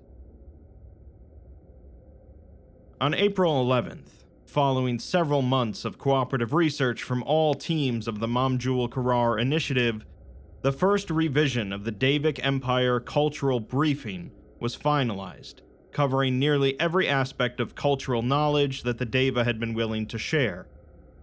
It represented likely the first written record of the Deva's existence in centuries, perhaps millennia, and a meeting of the Anthropology Committee was called to discuss forward action. Galanis enters the conference room and announces to the group that after 6 months, several hundred interviews, and thousands of hours of research and cultural study by every member of the initiative, the final draft of the cultural briefing, all 954 pages of it, has been submitted to O5 Command. The room bursts into cheers and claps for nearly a minute until Galanis calms things down and thanks all of them, saying what an amazing job they've all done. None of them knew what they were getting into when they made their first dive into Mamjul, but they've all handled the impossible job with an exceptional air of professionalism and duty. Another, more reserved round of applause rings out from the room, and Galanis says that while this is a huge milestone, their work isn't over yet. The briefing is a pretty exhaustive look at the culture and anthropology of the Deva, but their historians still have a lot of work ahead of them. Additionally, they've been informed by the O5 Council that they'll be seeing some new faces this week. A crew of researchers from the Applied Thaumaturgy Division are being flown out. Desai asks if they're getting wizards, to which Galanis replies that technically they're mages, but yes. The Council has a lot of interest in seeing the applications of Davic thaumaturgy, so that's a new avenue of research. They all have a lot of work to do, especially the parahistory team, but for now they can enjoy their day off. Most of the group clears out of the room, leaving only the team leads and Galanis left. The team leads are glad that the culture briefing is finished, with Yijun, head of linguistics, saying that she's relieved, since if she never talks to a Deva again, it'll be too soon. Galanis looks at her suspiciously and asks what she means, although Sheridan, head of archaeology, says that Galanis knows what she's talking about. Galanis doesn't, and neither does Aberer, head of anthropology. Sheridan says that the Deva aren't exactly a squeaky clean culture, although Aberer says that such a thing doesn't exist. Yijun asks them if they didn't find it weird or creepy when these huge creatures started talking about sacrificing their slaves. Ramaswamy, head of parahistory, says that it wasn't enjoyable to listen to, but one needs to keep an open mind about such things, as they are a civilization from 3,000 years ago. Sheridan argues that they're not in the ancient world, and he wrote the section where they talk about finding the sacrifice pits in Mamjul, calling the Deva a brutal, militaristic culture. Ramaswamy counters by saying that 400,000 people died in the construction of the Great Wall of China, and countless thousands of slaves in the construction of the pyramids, so they cannot apply their modern, moral axioms to the actions of kings from 1,000 years before democracy was even thought of. Sheridan says that even if that were true, they still have to face the fact that they did awful things, mentioning that the Rajmata showed Galanis the atrocities during the war. Galanis says that those were mutual atrocities, and the First War was rife with them from all sides. Yijun still says that they're guilty of doing terrible things, but Ramaswamy asks if humans are any different, with how many people die in pointless resource wars or terrorism or senseless acts of violence every day. Sheridan counters that our culture is a little better than the people sacrificing kids to the blood god, although Aberer accuses him of being reductive. Yijun doesn't totally agree with Sheridan, but she bets that if you went in and asked any Deva right now, they'd still tell you that enslaving lesser creatures is okay. Aberer says that they're approaching this from an anthropological perspective, and just because he finds some things morally reprehensible doesn't mean he gets to cast judgment over an entire culture, as that's no basis for scholarly research. Galanis raises their hands to try and calm things down, saying that they may have gotten a little too close to the subject of the research here, but Ramaswamy says that that's not always a bad thing, as Galanis' close relationship with the Rajmata is the only way they've learned so much. Galanis agrees, but says that their work requires a little distance to be able to remain impartial. Yijun, however, replies that the Davic language has 40 different words for religious torture, and after the better part of a year studying these things, can Galanis really say that the image they've gotten isn't one of a brutal theocracy? Galanis again tries to calm things down, and Sheridan asks them whose side they're even on, leading Galanis to stutter out a response, until Desai steps in and tells him to back off, and if he talks like that to Galanis again, he'll break his nose. After a brief pause, Sheridan quietly apologizes, and Desai says that they're only here because Galanis stuck up for them to the council. Otherwise, they would have all been behind desks months ago. Galanis says that it's alright, as it's been an emotional day, and dismisses the others. Afterwards, Desai asks Galanis if they're okay, to which Galanis says, yeah, but then sighs and says no, not really. Afterwards, Galanis wrote another memo, discussing the concerns the team brought up. It reads, "Well, today was shitty. I didn't realize there was this kind of an ideological split among the leads. It's jarring. I don't know how to feel about it. On one hand, Carl and VJ are right. The one thing they hammer into you throughout your undergrad, graduate school, doctoral work, your career, is that trying to apply modern moral conceptions to ancient cultures is foolish. That's how ethnocentrism starts. Our modern morals are a product of an exceptionally high quality of life, wealth, and lifespan. The Deva didn't have that. Like almost all ancient empires, their culture was built off the back of a gargantuan apparatus of slavery, imperialism, and state violence. But at the same time, it's a unique situation, right? The Deva aren't ancient. Well, they are, but they're not extinct. It's not like you're talking about the Egyptian slavery system, where everyone involved has been dead for thousands of years. The Deva still exist, and Yijun is right. They still hold these beliefs. The Rajmata certainly does. Everything is a matter of perspective. Whether the Deva are a product of their time or a warlike empire, maybe both. It's more complicated than that. It's so complicated. I think we might have gotten a little close to the subject of research here.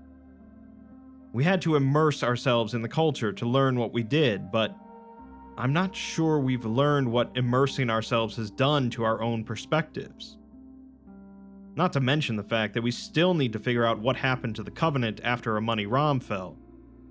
This new stuff about the Three-Prong Army and the Abominate/Wretch and the Black Star. I'm looking through all our databases and plenty of mundane academic ones. I've come up entirely dry. Except for one thing. VJ caught it. The Mortuary Temple of Ramses III. The basis for the mythology of the Sea Peoples, an unidentified culture group that swept through and laid waste to Asia Minor, Egypt, and the rest of the Mediterranean during the Bronze Age collapse.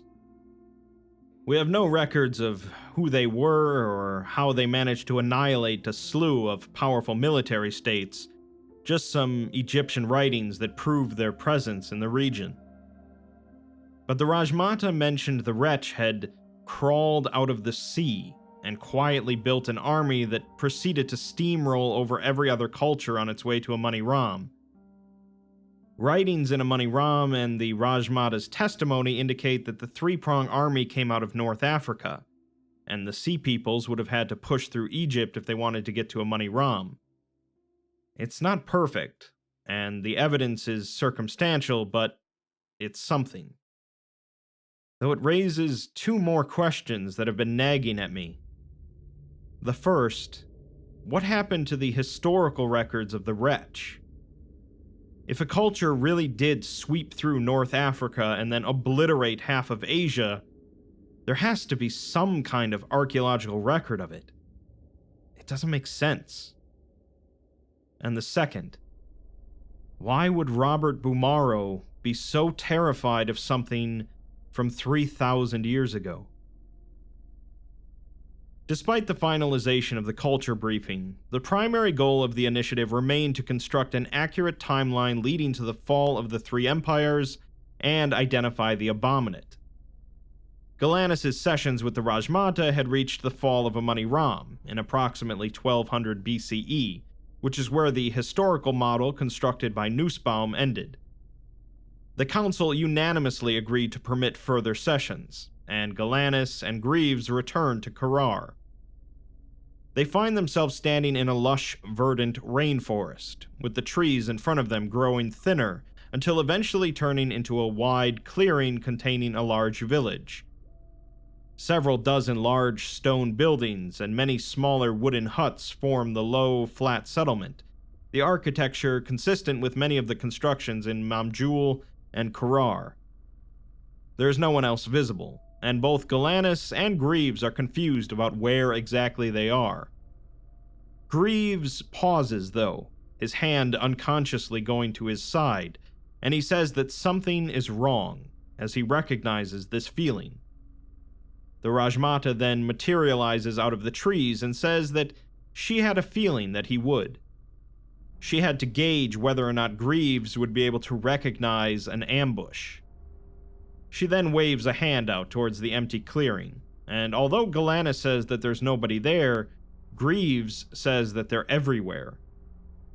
A shimmer then passes over the field of view, and the incandescent silhouettes of hundreds of Deva are briefly visible, crouching on the floor or standing in formation, armed with all manner of weaponry. They all are facing the far end of the clearing, and the Rajmata explains that they're temporarily invisible due to a spell by one of their sorcerers. Greaves asks what for, and in the distance a horn sounds, growing closer. After a minute, a massive black horde rushes out of the trees, charging the Deva line. The Deva flanks rush forward, crashing into the enemy, as shouts and screams immediately fill the air, punctuated by the horn and the steady beats of war drums. Galanis notices that the enemies aren't Nalka, but they're human, and the Rajmata explains that this is the Black Star's horde, the three-prong army. The three watch as the soldiers charge out of the tree line, human warriors dressed in dark armors and leathers, tanned skin visible underneath. The generals and leaders are clothed entirely in suits of plated armor, and the soldiers don't appear to be using any specific kinds of magic or anomalies, just simple bronze weapons and wooden siege engines, but their sheer numbers and ferocity are enough to force the Deva backwards. Greaves remarks that they just look like any old painting of ancient soldiers, so what was their deal? The Rajmata says that they scorned the Deva magic, as well as the Nalkas and the Mechanites. They had no qualms using it against them, but they were not believers. Their advantage was not in the weapons they used, as they were utterly human, but their advantage was in their leader. After Amani-Ram fell, she recalled their armies from the Eastern Front. She begins to say that half of their largest force had vanished, but then remembers that they had actually died when Amani-Ram transported. They were going to be marched on by the three-prong army, and they were too powerful for her to split her forces. She recalled her armies to a smaller city called Thijam, which rested on a narrow isthmus and would function as a choke point. The three-prong army was far larger than hers, so she elected to trap them at Thijam. This, unfortunately, took several months of full retreat, however, and her armies were scavenging the land for sustenance while running, tails tucked between their legs. If they didn't offer any resistance, the faster and lighter armies of the wretch would catch up, with no supply trains or civilians to slow them down, so they would massacre the Devites. Greaves realizes what they did then, as she had to leave behind just enough soldiers to put up resistance and prevent the pursuing force from catching up, with no chance of victory. The Rajmata says that they knew they were sacrifices, the thousands of soldiers left behind as pockets of resistance. The wretch washed through from the desert, pushing through the last vestiges of the Mechanite territory before smashing into the Deva. She sighs and looks at the carnage occurring past the tree line, at the massive three-prong army, endless soldiers dressed in black metal armor and armed with long pikes, lances, and saw swords. The scene begins to cycle, switching to a similar scene in a more temperate jungle that is aflame. The Covenant and the three-prong army clash amidst thick foliage and underbrush set on a rapidly spreading fire. Charred bodies litter the ground, and a number of Deva are covered in fire, eating away at them. It switches to a wide, flat desert plain, with a number of Covenant soldiers forming a defensive line of thick shields. A huge force of wretch cavalry on massive black horses crash into the waiting phalanx and shatter it, routing the army. The wretch's forces lay siege engines against the walls of a settlement, leaping over the battlements while artillery barrages the defenses. The Rajmata says that he destroyed her empire long before he took Mamjul, as they abandoned cities, people, spirits, and everything else to the Horde. Galanis asks who she means, and she points a long hand forward, showing a figure in every scene dressed in intricately formed black armor, his head obscured by a large, spiked metal crown. His shoulders are draped in a long, dark cape, and unlike the rest of the soldiers, his only weapon is a single sword hanging by his side. Rather than charging headlong into the fray, he remains on the front lines, but in a rearward position. This is the Black Star, and the Rajmata says that he is one of the most powerful beings to ever walk the face of this planet, and the blood of nations drenches him. Galanis remarks that he looks just like a regular person, but the Rajmata says that he is no longer human, although he once was, and that's what makes him so dangerous. This is why they couldn't face him directly on an open field, and why she had to abandon her men to the wolves, while she bought time to recall the home guards of their smaller cities to Thijam. The scene shifts to a view of a small, largely empty narrow strip of land with seas on either side. A ramshackle village of straw huts and roots is visible near one of the beaches, and the Rajmata says that this was once a quiet fishing village, with fishing vessels manned by slaves from sunup to sundown. There was an annual festival, wherein the catch would be slaughtered along with a number of slaves, their blood mixing and pouring into the sea, making the surf run red with blessings. This tiny strip of land connected them to the mainland, allowing them to trade with the fledgling city-states of humanity. A large, disorganized party of Davik soldiers is shown arriving from the north and make camp on the southern side of the isthmus.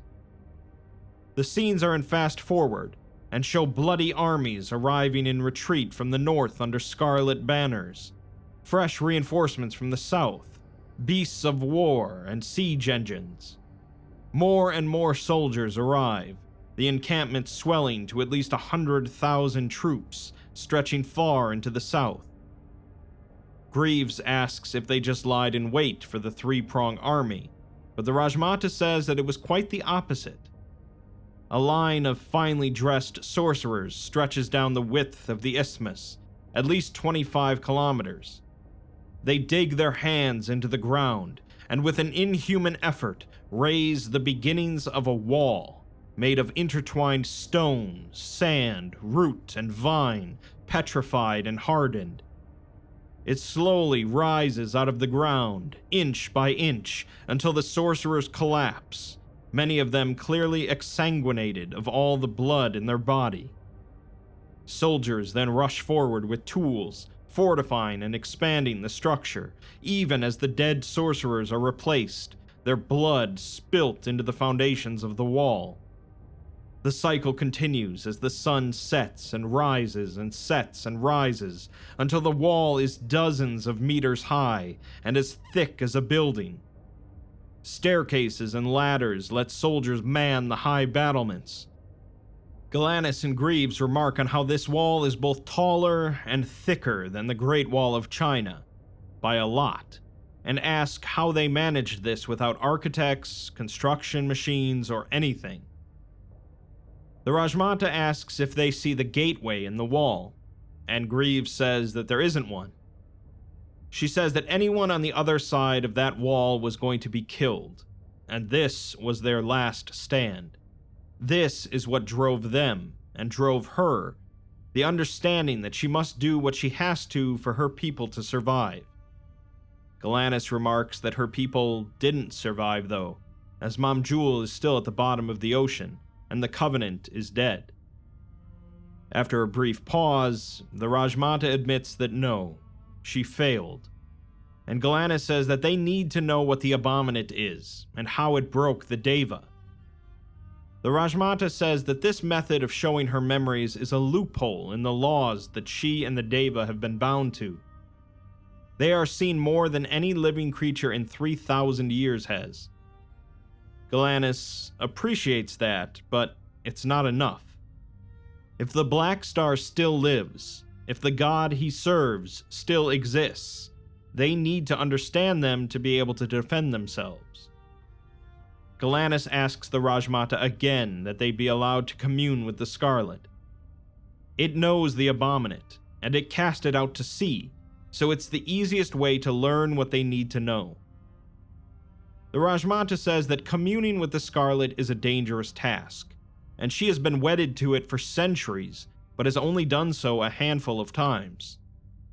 To commune is to invite another presence into your mind, and to invite a god into your mind is like packing the seas of the world into a pot. The pressure would annihilate them from the inside out. Greaves asks, what if you have a strong enough pot, a strong enough vessel? And the Rajmata says that perhaps it would work then, but the last time a man had such fortitude was the founding of the Deva Covenant. She then clutches her forehead, and the dream around the group shimmers, saying that projecting the dream is intensive, and she is not as young as she once was. The projection then dematerializes, melting into puddles of nothingness that drip off the boughs of the tree. They are still in the canopy of the tree, shaded by the branches, and the Rajmata is supported by a flock of the masked brides. She bids goodbye to Greaves and Galanis, and Galanis dematerializes back to the material plane, while Greaves stays behind. He asks the Rajmata what she thinks they're doing here. He says that she just talked of her sacrifice, about her willingness to do anything if it meant her people would live to see another day.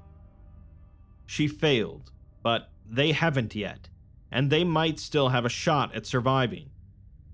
They're willing to do whatever it takes, and if she denies them access to what they need to save themselves, it won't just be her own blood on her hands. It'll be theirs too. He then dematerializes and ends the projection. Sometime later, on May 3rd, the first group of researchers from the Thaumaturgy Division arrived at the research ships via helicopter. A meeting of the research committee was held shortly after to determine the level of involvement and direction the team would have. Since the Psychotronics Division had successfully mastered the process of inducing projections, Blackwood was sadly sent back to Site-19 via the same helicopter as it departed. As the meeting begins, Sheridan apologizes for his rude behavior in the last meeting, and says that he should have voiced his concerns more professionally. He still retains his concerns, and thinks that they've gotten a little biased in their analysis, but he apologizes nonetheless. Galanis accepts the apology and moves on, welcoming Dr. Carrick, the thaumaturgy team lead. She says that her team has settled in as well as one can be aboard a floating tin can, as they're not a very nautical bunch. Galanis replies that none of them were when the project started, except Greaves maybe, as they're pretty sure he was born in the Marines. Galanis nudges him, and Greaves smiles slightly.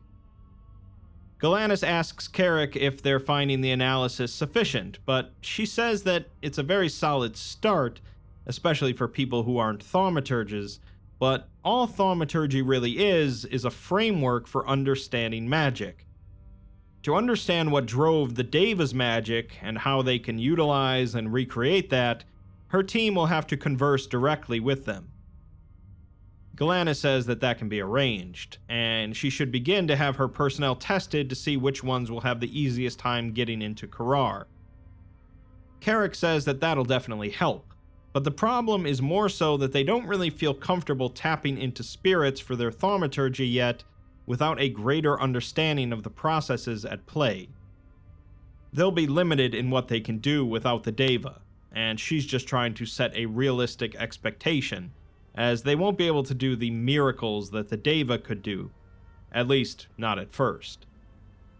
Yijun mentions that the Psychotronics division is seeing increased power draw on the equipment they use to stabilize and support the astral projections, something about needing to work harder to keep the projections stable. Ramaswamy then says that he looked into the Sea Peoples, as Galanis asked, and found almost nothing. The old files from Amani Ram indicate the Middle Kingdom pharaohs were at least aware of the anomalous empires, which might help explain why only a temple in Egypt has any record of their existence. On the other hand, Amani Ram was also conspicuously lacking in contemporary sources, and it existed fine. He doesn't believe in coincidences, and says that the surviving Mechanites spread their culture and technology throughout the Middle East and North Africa, but lacked any contemporary source, only appearing in the Quran as Iram. The Deva appear to have done the same for Indian culture, taking the role of Kumari Kandam. It stands to reason then that the three-prong army are the kernel of truth behind the myth of the Sea Peoples, as they certainly would have had to push through the region on the way to Mamjul and beyond.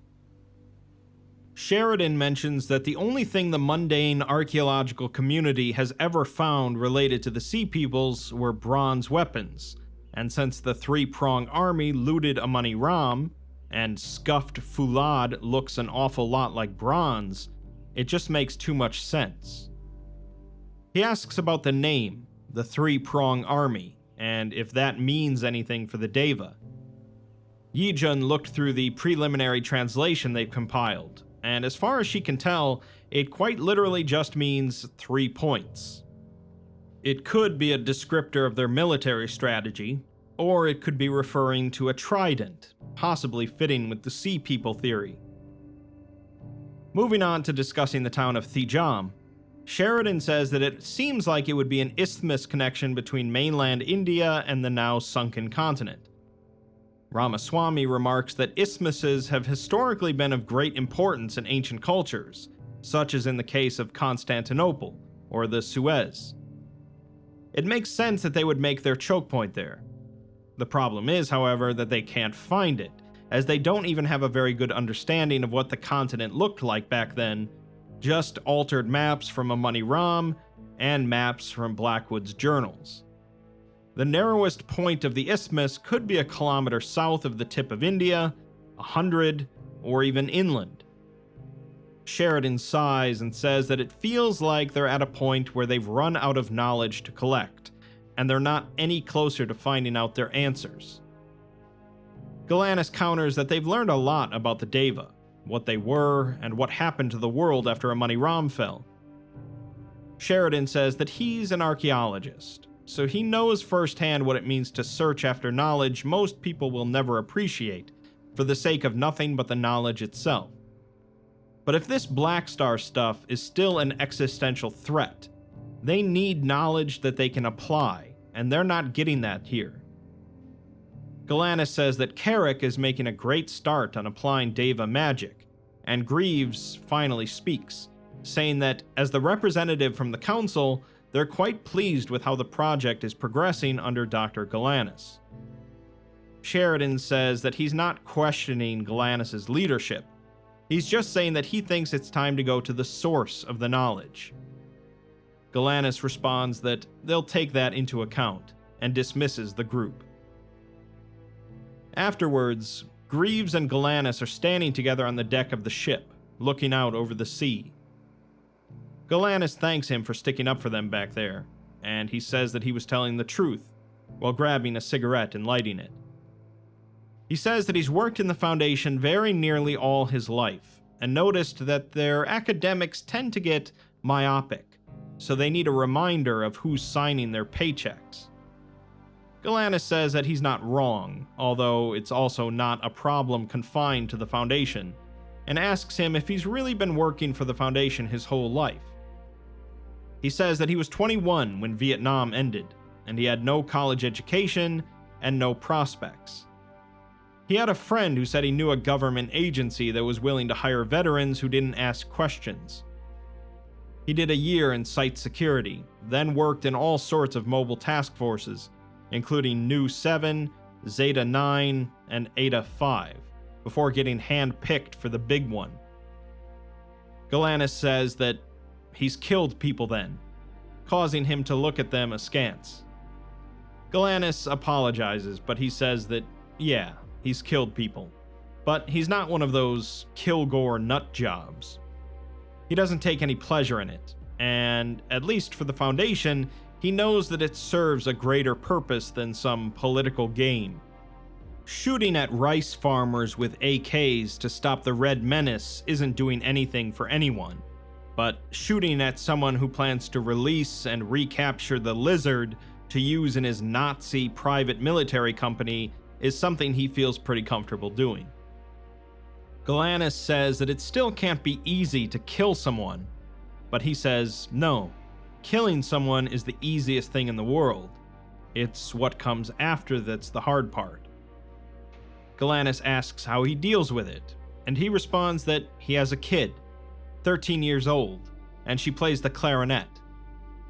These people, like the Mechanites and the Serpent's Hand, would have her live in a world filled with danger, where science and human society can't survive, where wizards and terrifying monsters are a real possibility.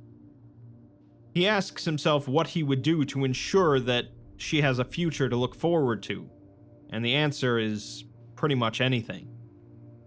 The Foundation's the only thing holding this world together, so yeah, he takes orders to kill for them because it's his role to play. He then offers the cigarette to Galanis, who waves their hand, and says that they were never any good at taking orders, and still aren't.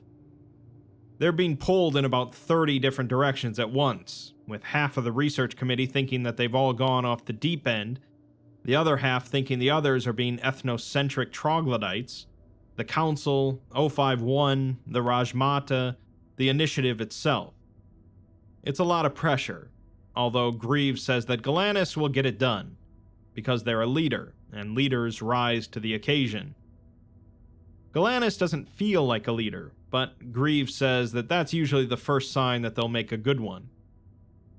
They stand in silence then for some time, watching the waves, until Greaves says that it's awfully calm. Galanis responds that that's what it looks like, but it isn't, and no one seems to realize it except for Greaves. He's sat in on all the meetings with the Rajmata, so he knows that they're about to learn how the wretch destroyed Mamjul, and once they do, the show's over. The Council will have what it wants, and they'll transition fully to trying to weaponize the knowledge they've worked so hard to collect. Greaves flicks his cigarette butt into the sea, and asks Galanis if they don't think that they should use what they've learned to defend themselves. Galanis replies that they have an ethical responsibility to both respect the Davis culture and to make sure they don't get any power, because the last time they did, they enslaved a solid chunk of the population of Asia. The last time they tried to weaponize the power of one of these cultures didn't go well either. Greaves doesn't see how researching their magic to apply themselves is inherently evil. There's risks, for sure, mentioning Project London Bridge, SCP-5549, but that was 30 years ago, so they're better at this sort of thing now. Galanis doesn't think that it's evil either, but it's complicated. It's also not what they signed up for, as they're a historian, and they came here to study history no one had ever seen before, not this. Galanis feels like they're all standing on a precipice, with no one else realizing it. Greaves asks if there's nobody else Galanis can talk to, and they reply that the only other person who's ever been in this position is currently a fugitive from Foundation custody. They both chuckle, and Greaves says that if Galanis ever needs an ear, he's there. Galanis thanks him and mentions that they have a session with the Rajmata tomorrow night. Greaves asks why they're waiting, to which Galanis says that the psychotronics team is fiddling with the machinery. Apparently, there's been some issues with people randomly dropping out of the projection, like a bad phone connection. They're not sure what to make of it yet, but hopefully it's just an equipment issue. This is presumably where the narrator would say that it wasn't an equipment issue. Galanis asks Greaves if he has a higher clearance than they do, and he says that that's not really how clearance works, but sure. Galanis was thinking about the weird effect whenever the Rajmata said the name Black Star, so they ran a few queries against the Memetics Division database, but kept running into blockers and clearance checks. Galanis asks him to bring it up to the council next time he checks in, just to pass along the request. After a brief pause, Greaves says sure, and heads off to do some work. The following day, Greaves and Galanis entered into another astral projection meeting with the Rajmata, with the goal of determining how exactly the Black Star was able to take Mamjul and exterminate the Davic Covenant. They enter into Korar, standing on the great wall that surrounds the city, and find the Rajmata looking out across the featureless cosmic expanse, alone and without her handmaidens. The Rajmata asks them what they see, and Greaves just says it's the astral plane and emptiness. The Rajmata asks what the astral plane is, though, and what its essence is. Galanis says that it's another layer to reality, superimposed on top of our own, but this isn't the answer she was looking for. Greaves, however, says that it's a dream, and the Rajmata says that he understands. She waves a hand out and says that all of this was once supported by the minds of everyone in Mamjul when they dreamt. The Deva's existence depended on them, and theirs on the Deva, but now there is no Mamjul to rely on. Korar rests entirely on the dream of the Scarlet Maharaja, whom Galanis refers to as her husband, which the Rajmata supposes is true. They have no particular word for a male spouse, as every relationship in the world is formed of the dominant and the subservient elements. She is a master to her people, and the Maharaja is master to her. Galanis finds it interesting that they don't have a conception of gender, and the Rajmata says that they don't in the way that humans would think of it. The physical body is irrelevant, as all of their souls rest in Korar, and the form one takes in Mamjul in between reincarnations shouldn't dictate their lot in life. Surely they have experienced enough lives and enough forms to make any such determination irrelevant. She says that people are what they wish to be, and no more. Moving on, the chanting of the city begins to take on a different tone, becoming less wildly harmonious and more into a somber register. It slows down, the words becoming so long and deep as to be incomprehensible. At the same time, the view changes as grass starts to sprout out of nowhere far below and spreads, trees forming out of non-existence, and the sky going from star-studded blackness to a deep blue. Korar melts away behind them, replaced by vast plains, and countless figures crawl out of the dust. The three then find themselves standing atop the battlement, the Wall of Thejum, with a vast, unspeakably large army in front of them. Formed into tight regiments, they mass around the base of the wall, with siege engines that are not even half the height of the gargantuan barrier. At this height, each soldier is the size of an ant, and the swarm spreads far, far into the foggy distance. Greaves estimates it to be around 500,000 men, and is astonished, remarking that it's twice the size of the largest army ever fielded. Galanis then tells him to turn around, and he sees that on the other side of the wall is another massive force, not quite as large as the three-prong army, but still occupying the vast kilometers of beach between them and the jungle line. They are organized into massive lines, polearms extended to meet a charge. The wall is the only thing that separates the two forces, and in the distance, far to the south, the huge boughs of the citadel tree are visible. Greaves says that this has to be the largest battle ever fought, at least 1 million men, at the mother of all choke points. The Rajmata says that her belief was that the sheer size of the wall and the army would demoralize them, but she was fatally incorrect. In fast forward, the sun sets and drops below the horizon, and a scattering of huge bonfires form on both sides of the wall. The siege engines have been disassembled, as the attempts at scaling the wall are obviously pointless. Instead, they are reassembled into a collection of trebuchets, catapults, and ballistas, all aimed at the top of the wall. With large, heavy booms, their payloads of huge stone boulders and explosive tar collide with the battlements. Deva soldiers huddle behind the stone barriers as the wall shakes with every impact, but it still holds firm, hour after hour, night after night, as they return fire with their own weapons of war and sorcerers. The Rajmata says that she underestimated the interminable nature of human persistence, as she thought that they would realize the wall was impenetrable. Not just physically, as she sealed it herself with a ward wrought in blood. Galanis remarks that blood sacrifices are common in Davic magic, so what was so special about this one? The Rajmata explains that they are common, but the more powerful the sacrifice, the stronger the magic. After a brief pause, she says that she rests comfortable in the knowledge that her children would have been slaughtered regardless of whether the horde broke through.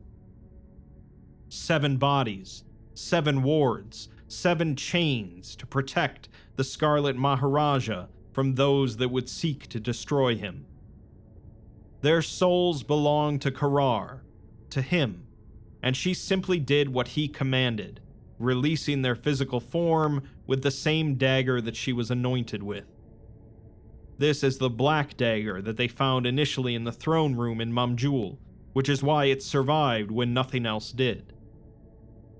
The Rajmata says that her children's flesh was so sweet and innocent, and it was the ultimate sacrifice for the ultimate protection.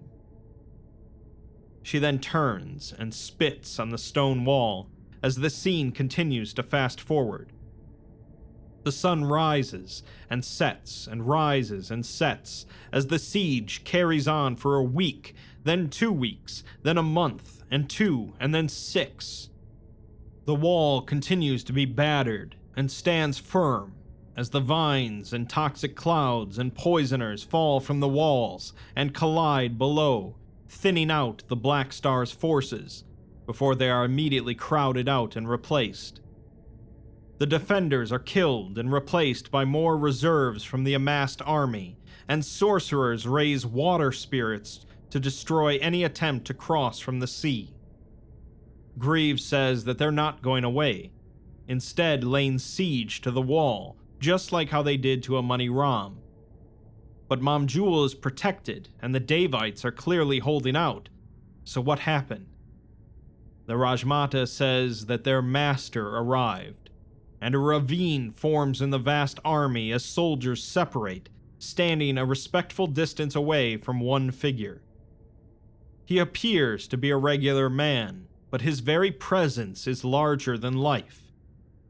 The battlefield bows toward him as he makes his way to the encampment, flanked by his guard. A full moon hangs overhead in the smoky sky, and he soon disappears into a tent. Greaves and Galanis are both bothered by his presence, remarking that it feels like their brain is boiling when they look at him, and it's like he can see them. The Rajmata explains that most magicians in this world are simply that, magicians, sorcerers, and warlocks. People who have a particular leaning towards the esoteric arts and have studied years to apply them to perform even the slightest magic. The Black Star is something else, as the world itself shapes around him. Greaves and Galanis recognize this to mean he's a reality bender, a Class 4 at least, or maybe a Class 5, although they haven't seen anything above a Class 2 in decades, and a Class 5 is only theoretical. The Rajmata doesn't understand, so Galanis explains that they're called ontokinetics, or reality benders, people who can mold the world to whatever they want. This is the most powerful they've seen in a long, long time. The Rajmata says that such is the blessing of a god, and explains that he stayed in that tent for 7 days and 7 nights, while the abominate hung overhead, lending him power. Ahead, the bright whiteness of the full moon begins to fade, and it sinks low, a dark star in the sky, blackened and scorched, surrounded by a corona of white light, burning like the eye of a great dead god. After some time, the sun rises, but the moon remains locked in place, hovering over the horde. The tides of the sea malform, twisting and turning, rising and falling in different directions. The Rajmata asks if they feel it, and Galanis says that they feel sick to their stomach, like they're going to vomit. The Rajmata says that this is the wretch, Primarch of chaos, Lord of disorder. Where it goes, the natural laws that govern us fail. Once, the Mechanites accused the Davites of being wild people. In a sense, they were right, but even in the most untamed wilds, a natural harmony emerges. Survival of the fittest, domination of the meek, the cycle of life. This is what the Scarlet embodies. She looks out towards the battlefield as the waters rise even higher and turn into rough, raging seas, inching up the beach, constricting the Davic forces into tighter columns. She says that on the 8th day, he emerged, bathed in the blood of her people. A figure exits the tent, and the army separates around him, flowing like water as he marches to the base of the wall. The defenders sling vines and casks and magic, all which disintegrate before ever reaching him. A storm has gathered overhead, as hard sheets of cold rain slam into the muddy ground and the stone walls. Lightning spiderwebs across the sky, and the seas slam into the land as the black moon watches its prophet make his way to the base of the wall and kneel, brow dripping sweat, hands dripping blood. The Rajmata begins to say that he raised his hands, but the connection suddenly severs, and the projection dematerializes. Galanis reawakens aboard the ship, gasping for air and clutching their head, wondering what just happened, while Greaves hasn't awoken yet. In the middle of the astral projection, a sudden and unprecedented equipment failure occurred in the psychotronics lab, causing the projection to lose connection and damaging several pieces of equipment. Galanis awoke unharmed, but for unknown reasons, Greaves remained unconscious and in the fugue state, slipping into a coma an hour later. The immediate assessment by the Psychotronics Division and medical personnel was that the LSAP array embedded in Greaves' brain resulted in some kind of adverse reaction to the psychic backlash, or was in fact the cause thereof. Before any decision could be reached on moving him to the infirmary or extracting the array from his brain, the array reactivated, despite no longer being attached to any discernible power source. The transcript printer it was attached to began to print a large amount of nonsense text with no clear meaning or purpose, and extremely faint delta waves were detected from Greaves in an EKG. On Galanis' orders, the ship was temporarily quarantined, and re-entry into Korar was not possible until replacement components for the damaged equipment were rush-ordered from the nearby Foundation site and delivered via helicopter to the ships. Due to the time-sensitive nature of the project, typical Foundation practices to obscure logistical transportation were ignored. The components were installed on May 25th, and 2 days after contact was lost, Galanis re-entered the astral projection to assess Greaves' status and, if possible, recover him. A doctor tells Galanis that if anything seems weird or off, they should pull out immediately, and if they don't get back within 6 hours, they're going to quarantine the ship indefinitely. Galanis enters the astral projection, at the same place before the projection dematerialized on the wall of Thejum, overlooking the vast horde of the three-prong army.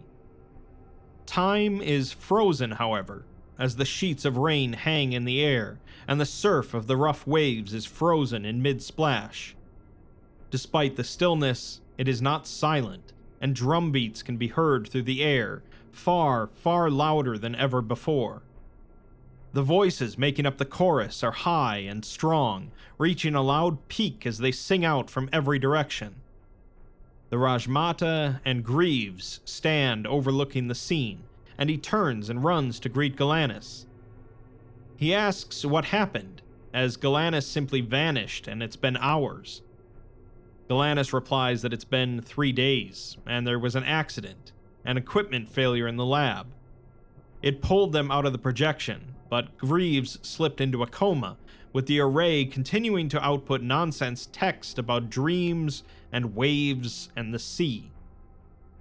Greaves is not pleased to hear that he's in a coma, but Galanis assures him that they're going to get out and wake him up. The Rajmata, however, tells them not to leave yet, and says to listen to the dreams, the growth of the words covering all around them. The song of the Deva has arrived at its final verses, the crescendo, crafted by them even as the waves bore down, so that they would always remember who rent them. They cannot leave now, as they have come so far. All of them have come so far. They must listen to the song, and be the Deva's chronicler. Greaves tries to say that they'll come back, but the Rajmata replies that they will not be able to. She sighs, holding her head, as the world around them shudders and glimmers for a moment. She explains that the failure of the projection was not a failure of their equipment, but rather Korar, the dream, has been splitting apart, failing, fraying at the edges of their great tapestry. Galanis asks what that means, as this is the Maharaja's dream, and the Rajmata says that he was able to support them as they quietly worshipped him for 3,000 years. They had a balance, a harmony of primal violence, and their arrival has upset it, and upset him. The dream is collapsing, and if they leave now, there will be no Korar to return to. The secrets of the Deva will go with them to whatever lies beyond paradise. There is no body willing to take the interminable burden of being the Maharaja, the dreamer. A Deva cannot do it, so they need a human, and the Maharaja's physical body has long since rotted into dust at the bottom of the sea. Galanis says that they'll find a different way then, but Greaves says that they have to stay and listen. This is the home stretch, and if they don't take it home now, it'll all have been for nothing. He has an obligation, so he's staying, and Galanis reluctantly agrees to stay as well, telling the Rajmata to hurry. With a deep groan from the Rajmata, the dream suddenly continues. As rain begins to slam down, the waves crash, the Black Star slams his palms against the ground, and the ground begins to shake as the moon hangs yet lower. Against the crescendo of drums, the Devic army tightens its grips on its weapons and braces itself for a charge that will never come. The Rajmata says that the Black Star knew he could not take the wall, so he broadened his scope, like the animal that sees he cannot drag home the carcass and resolves instead to consume it all on the spot. His god was thrown into the sea and spent 1,000 years crawling back up to land, only to turn around and do the same to them. The waves on either side of the isthmus crash again, this time substantially higher. The army looks to their sides and again tightens, only for the waves to grow even higher. The forces at the rear begin a retreat, one that quickly turns to a rout. The army rushes back even as the water rushes forth from either side, drowning the base of the wall. The ground shudders again, and the soldiers in the center of the mass realize what is happening. The sea is not rising, but rather they are sinking. The three of them float off the top of the wall, rising higher and higher into the air, past the clouds until the minuscule soldiers disappear completely. Finally, they stop at a bird's-eye view of the entire region, the continent being a large, free-hanging peninsula extending forth from the tip of the Indian subcontinent. Thejum lies at the thinnest point, and Mamjul lies near the center of the peninsula. As they watch, the entire landmass grows incrementally, marginally smaller. The moon draws yet closer, pulling the water, sinking the continent beneath the waves. The coastal areas disappear in a frothing mass of blue as the waters make their way inland in raging floods and violent rain. Bit by bit, the entire continent drops below the sea, until only the highest point, a small patch of land containing Mamjul, remains. The Black Star, thanks to the power of the Abominate, was able to sink an entire continent as easily as slitting a throat. Galanis says that this was the annihilation of the Deva, wiped out in a matter of hours. But the Rajmata says that this was not their annihilation, and bids them to witness the final hours of Mamjul. The scene shifts to the streets of the city, showing terrified and confused civilians, slaves, and soldiers running in every direction, attempting to escape to higher ground that does not exist. Mothers carry their babies, or are forced to leave them behind by the shoving of the crowd. Sorcerers rush to the battlements, but find their abilities are useless against the raging sea. Some citizens even raise their swords to slit their own throats, secure in their future in Korar. Throughout all this, the dream is strange, fragmented, sounding and looking as though passed through 1,000 filters, breaking apart the image and putting it back together again. In front of the group lies a grand, marble-paneled building. Galanis recognizes it as the library, the dilapidated one they found in Mamjul, filled with blank tablets. The Rajmata says that destroying them was not enough for the Black Star, as they had fought back and held back the Horde, unlike the Mechanites, who had ignored him until it was too late. For this affront, for daring to stand against him, he was not content to destroy them, but had to annihilate them. Scholars run through the halls of the huge library, both Deva and human. They carry huge armfuls of scrolls and tablets, plinths and statuettes, all carved with complex swimming writing and pictographs, rushing to get them out of the way of the flood.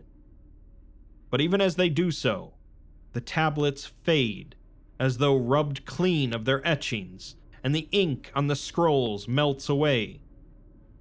The statuettes and plinths lose all features and writing, and the carved etchings throughout the rest of the hall are rubbed just as clean. The scholars stare at their objects in wide-eyed shock, even as cold water begins to seep in from under the door. The Rajmata says that the Devic Empire, once the pride of scholars and artists the world over, now reduced to nothing. No evidence of their existence, no writings, no monuments, no great chronicles to survive them. Galanis remarks that it's damnatio memoriae, condemnation of memory, the ancient practice of scrubbing undesirable figures from official histories.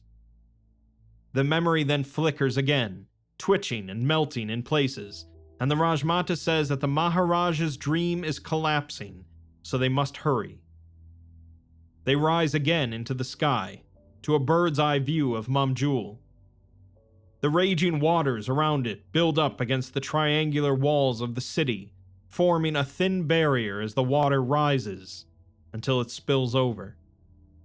Buildings collapse, citizens drown under the deluge, forming a living wall of bloated bodies bearing down on others. They watch as over the course of minutes, Mamjul sinks into the ocean, exterminated of all life, a dead city sinking to its watery grave. The boughs of the citadel tree are the last to disappear under the waves.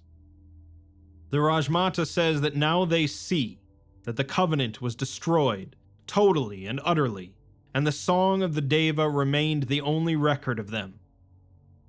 She apologizes for the deception, but she needed them to understand, to remember them, when there is no longer a dying king's dream to support them. They're interrupted by a loud, resounding explosion sound from above, ringing through the heavens. Greaves asks if that's the dream falling apart, but the Rajmata says that no, that was not from the dream. We've seen now how the Devic Covenant fell, as the monstrous Black Star managed to sink an entire continent thanks to the Abominate's powers. We still don't have a great idea of what exactly the Abominate is or what it wants, but the Foundation's time for learning about the ancient past from the Rajmata has come to an end. Now, things in the present time are about to become a lot more interesting, and the Foundation isn't much closer to being able to beat the Church of the Broken God or the Abominate. We'll find out how the story of Mamjul and Korar ends in Part 5.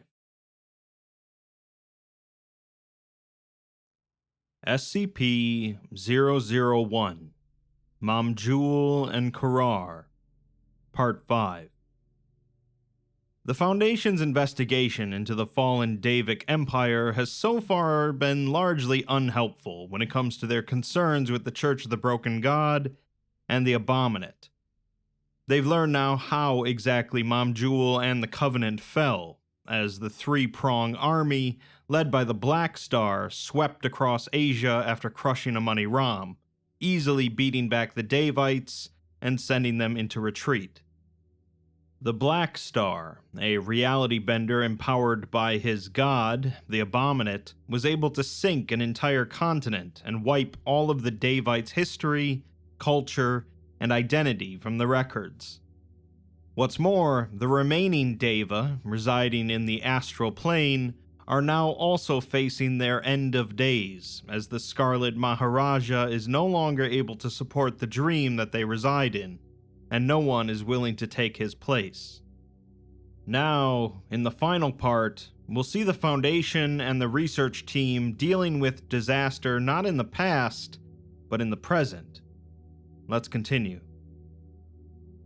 2 hours and 44 minutes into Galanis' projection, as they learned about the fall of Mamjul, the various sonar equipment placed in Mamjul's ruins by the diving team began reporting localized underwater disturbances.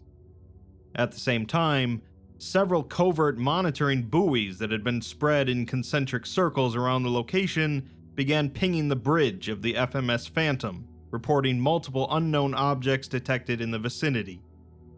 Personnel from the Phantom quickly contacted Overwatch Command, reporting the situation, informing them that they have reports of multiple unidentified flying objects moving southeast at high velocity towards the ships. The objects are moving in excess of 450 kilometers per hour and are en route to arrive in 13 minutes. Overwatch Command tells them to activate Protocol Westchester and patch them through to Captain Hickman. Video logs show various researchers and personnel in the mess hall eating meals and engaging in casual chatter. They are suddenly interrupted by alarms sounding throughout the ship and lights flashing red. Security personnel, both ship security and Alpha 1 troops, spread out in the large room and firmly escort researchers and other personnel to their assigned quarters. Throughout the rest of the vessels, similar experiences unfold as bulkheads are sealed and researchers are packed into their labs and sleeping quarters. In the psychotronics lab, several Alpha 1 personnel move in, sealing the door behind them, and take up defensive positions around the bodies of Galanus and Greaves. The remaining security personnel quickly move through the facility, grabbing weaponry from armories and opening crates from storage rooms to hand out rifles.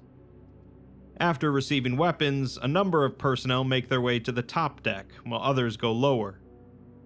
Across the top deck, sailors, security personnel, and Alpha 1 operatives move to battle stations, activating and loading chain gun emplacements and cannons arranged across the top of the Phantom. A number of large hatches pop open, filling the top deck with smoke as a dozen small missiles rocket away, turning into the distance. In the lower decks, gunners crowd around the firing computers, activating the large automated cannons on the top deck, raising their barrels upward and firing another volley of missiles into the distance. With 2 minutes until the object's arrival, a number of explosions are visible in the distant air, and dots become visible on the horizon exiting the smoke clouds and rapidly increasing in size and proximity. They are moving extremely quickly, but separate out as they near the ship into at least 30 to 40 different figures. A number of them fall into the water, damaged by the missiles, but approximately 2/3 of them continue approaching. The sun is high overhead, but even at a distance, the light gleams off their bronze forms. The automated chain guns begin firing at them indiscriminately, and Foundation personnel begin firing small arms as well. The chain guns fire and reload themselves constantly, switching between targets. The swarm of figures swoops overhead, each one now clearly a highly augmented humanoid with large bronze wings. A female, with the largest wingspan on an intricate set of white and gold wings, hovers at a distance, then rockets around the ships, far outpacing the guns following her. The rest of the bronze-armored troops charge forward, and Phantom personnel report to Overwatch Command that they're under attack. Overwatch Command copies and has scrambled naval support from the nearby facility, but it may take some time for them to reach the ships. A few static-ridden explosions are heard in the background, and Captain Hickman comes onto the comms, out of breath, informing Command that the attackers are the Mechanites. A number of the Mechanites fly low and grab hold of security personnel, lifting them into the air and dropping them into the sea or onto the metal deck, as chain guns swing around and lay suppressing fire onto the cloud of Mechanites. One of the huge guns swivels on its base, following the largest cluster of Mechanites through the air before firing. The shell collides with one of the armored figures before exploding on impact, dispersing the cluster and sending them sailing through the air. As the smoke clears, the figure it impacted sails through the air and slams into the deck of one of the ships. The deck of the ship shakes slightly, the waters around the Phantom growing rough and frothing, and for a moment the Mechanites hang back. With an explosion of spray and foam, 24 large bronze-armored figures rocket out of the water, slamming their swords into the sides of the ship and begin to crawl up the hull. Security personnel move to the gunwale, leaning their weapons over the sides and firing straight down. 1 or 2 Mechanites' skulls shatter under the hail of gunfire and fall back into the sea, blood spreading into the water. The bullets harmlessly bounce off most of them as they continue to inch their way up the sides of the ship, so the personnel begin to cover one another as they swap out to armor-piercing rounds. At the same time, the aerial Mechanites make another pass over the ships, this time pulling out foulade spears and driving them through the chests of security personnel. Hickman requests air support as several of the flying Mechanites land on the deck and engage personnel in close quarters. The chain guns are directed at them, hammering them with rounds, which halts their advance but fails to pierce their foulade armor. The The boarding party on the Phantom begins to reach the top deck and pull themselves over. They are distinctly humanoid, but tall and heavily augmented with mechanite prosthetics and implants. What little of their skin visible under their armor bulges with subdermal cables and wiring, and they are armed with what appear to be primitive long rifles. On command, several sections of the deck of the Phantom rise up and out, forming makeshift cover which the security personnel hide behind. The large caliber rounds from the mechanite weapons, however, slam into the barricades at high velocity, a few tearing completely through personnel.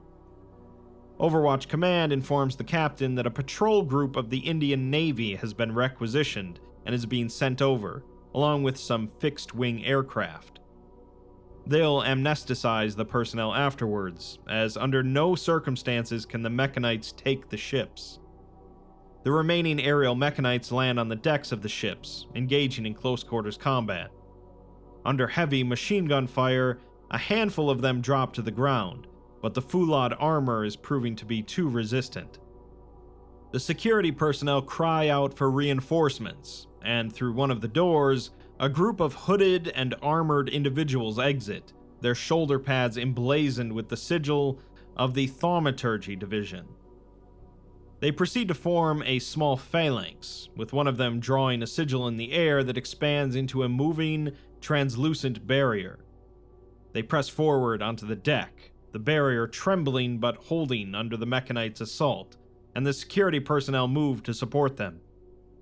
The thaumaturges move forward, coming into within a few meters of the Mechanites, and Dr. Carrick holds the barrier while the others brace themselves against the ground and whisper.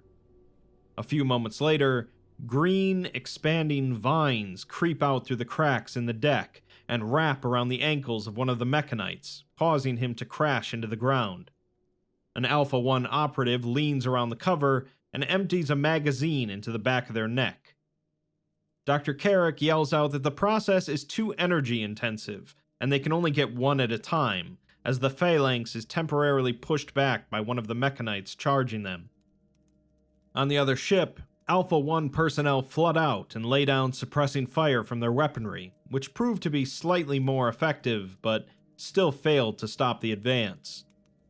Captain Hickman tells all personnel to hold the line, and reinforcements are on their way, but one agent cries out that they're not going to get there in time. Meanwhile, Greaves, Galanis, and the Rajmata hover in the air above the ships, watching over the battle. Dead personnel and Mechanites litter the decks, and the gunfire is deafening. From a bird's-eye view, it's clear that the Mechanite advance is slow but steady, moving inch after inch towards the bridge and the access to the lower decks.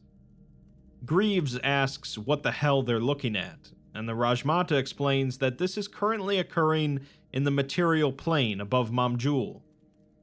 Galanis realizes that the Mechanites must have caught the emergency equipment transfer they did to fix the projection induction, and Greaves orders the Rajmata to let him out right now.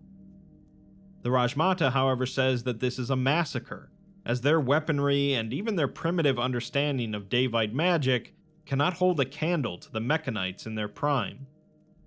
Greaves says that he doesn't care though, and needs to be let out. The Rajmata is confused by this, asking him if he would walk into certain death, and Greaves says that those are his men getting slaughtered out there, and they'll find a way to turn the tide.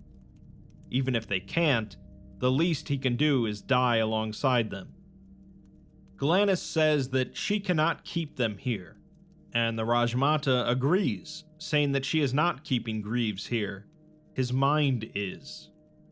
They have been meeting for a year, and not once in that time has she ever shown the power to trap him into the projection. Only his mind can do such a thing, as his current state is caused entirely by the object in his brain. Galanis asks how she can possibly know that, but Greaves just asks if he's dead. The Rajmata says that he isn't, but both of them are in a torpor, from which they are unlikely to awaken, and certainly not before the Mechanites kill his men, make it to the lower deck, and slit his throat along with those of everyone else on board. She knows this because the Scarlet whispered it to the Maharaja and him to her. Their future is written in the trees. Galanis says that that can't be right, and there has to be something they can do as the firefight continues to rage down below. The Rajmata says that there is, as she has told them of how Korar is collapsing and how the strain has sucked out the last vestiges of the Maharaja's energy, sapped into nothing after almost 1,000 years. The idea of the Eternal City is a lie, as the astral projection was never meant to be an afterlife. It was only a matter of time, and the Foundation has accelerated that. The Maharaja is dead. Korar is dying, but if the Scarlet could select a new host, not only would the Deva survive, but much like the Black Star when he had his god's favor, turning the tide of this battle would be trivial. Galanis remarks that the Rajmata said that if a human tried to commune with the Scarlet, they'd be destroyed, but the Rajmata says that most would. She's been watching Greaves, however, and the Scarlet has told her that their people, the Foundation, are sliding towards a war none of them can prevent. He is a soldier, a warrior king, and he wishes to protect his people. She bids him to strike a new covenant, become their Maharaja, their king in slumber, and destroy his enemies. Galanis begins to say how completely insane that is, but Greaves immediately agrees. Galanis asks him if he's out of his mind, but he replies that he said he'd do anything. Galanis says that they'll find another way, as they can't let the Deva return to power just to win one battle, but Greaves says that the Rajmata isn't just talking about this. There's a storm coming, something bigger than the Mechanites, bigger than any of them, and the Foundation needs to survive. The vision begins to crackle and sag, like film put to a match, and the Rajmata says that they are out of time. She claps her hand, and the vision melts away. The group is now standing in the antechamber of the Citadel, not in Korar, but the ruined throne room in Mamjul. The Rajmata claps her hands again, and the wooden floor splits apart, curling back to reveal a hollow space. Inside lies the desiccated, mummified corpse of a man, skin stretched taut, a black headdress resting on his brow. A single red jewel is embedded into the headdress, shining like an ocean of blood. The Rajmata bids Greaves to take the jewel, just as the Maharaja took it from the roots of the trees so many centuries ago. Galanis begs him not to do it, as he doesn't know what he's unleashing, but Greaves reaches in and firmly pulls on the jewel. It resists at first, but then gives way, tearing out of the Maharaja's headdress and leaving behind a gaping hole. As he watches, the Maharaja's body falls in on itself, drying even further and turning into dust. The stone whispers to him, promises of salvation, of divination, of victory against the enemy. The Rajmata tells Greaves to place the stone where it belongs, and he steps over to the far wall, which contains the engraving of the Tree of Life, of the Deva and the humans dancing around it, and the Scarlet watching over them. Greaves, as if in a trance, raises the stone, and the wall falls away, peeling back and receding, splintering into nothing, and revealing an infinite scarlet ocean behind it. It's a miasma of shifting and spiraling redness, stretching far into a horizon that cannot possibly exist. It speaks with the voice of 100,000 souls sacrificed in its name, as a great and terrible idea, as a god. It asks Greaves what he is willing to sacrifice, and after a brief pause, he simply responds with, everything. The Scarlet doesn't respond, as it doesn't need to, and instead it beckons forth. Greaves steps forward, across the threshold, into everything. It is around him, in him, the primal knowledge of what was before and what will be, the natural law written millions of years before any life existed. It is infinitely complex and at once deeply simple. He sees everything, the precipice they're on, and the brink they are falling towards. Their universe, severed from the others, utterly alone. He sees a Ram in his throne room in a money Ram, augmented beyond any specter of humanity. His eyes glitter with foresight and fear as he sees what Greaves does, and he is terrified of it. Greaves sees the Black Star sitting alone in a forgotten city on a forgotten island. A paper lies in front of him, and the weight of eras rests on his face. The power of something older than the universe itself courses through Greaves, and he reaches out and touches God.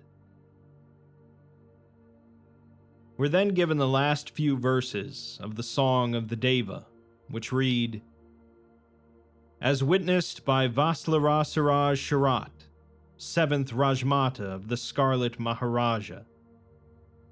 And after the waves crested over the spires and palaces of Mamjul, and brought the city low, and slew in one fell wave the Covenant, then for a time Mamjul rested, alone and rent at the bottom of the sea.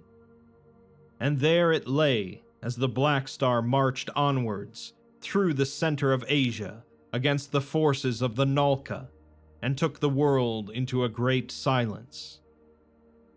And there it continued to lie, unaware of the events beyond the waters, until the ruins of the once great were happened upon by an old enemy, one who had forgotten its own past. And such were the Deva immortalized in the pages of the document, defiant of their prison of non-existence. And in this way, the Song of the Deva began to right itself once more." Back on the ships, Overwatch Command informs Hickman that Satellite 15 of the Atreus array is approaching their location, with an ETA of 6 minutes, but they're not sure if they have that much time. A large amount of the security personnel have been killed, and their corpses litter the deck. The Mechanites are nearly at the bridge, only held back by the few remaining personnel and Alpha 1 operatives who huddle behind the barricades.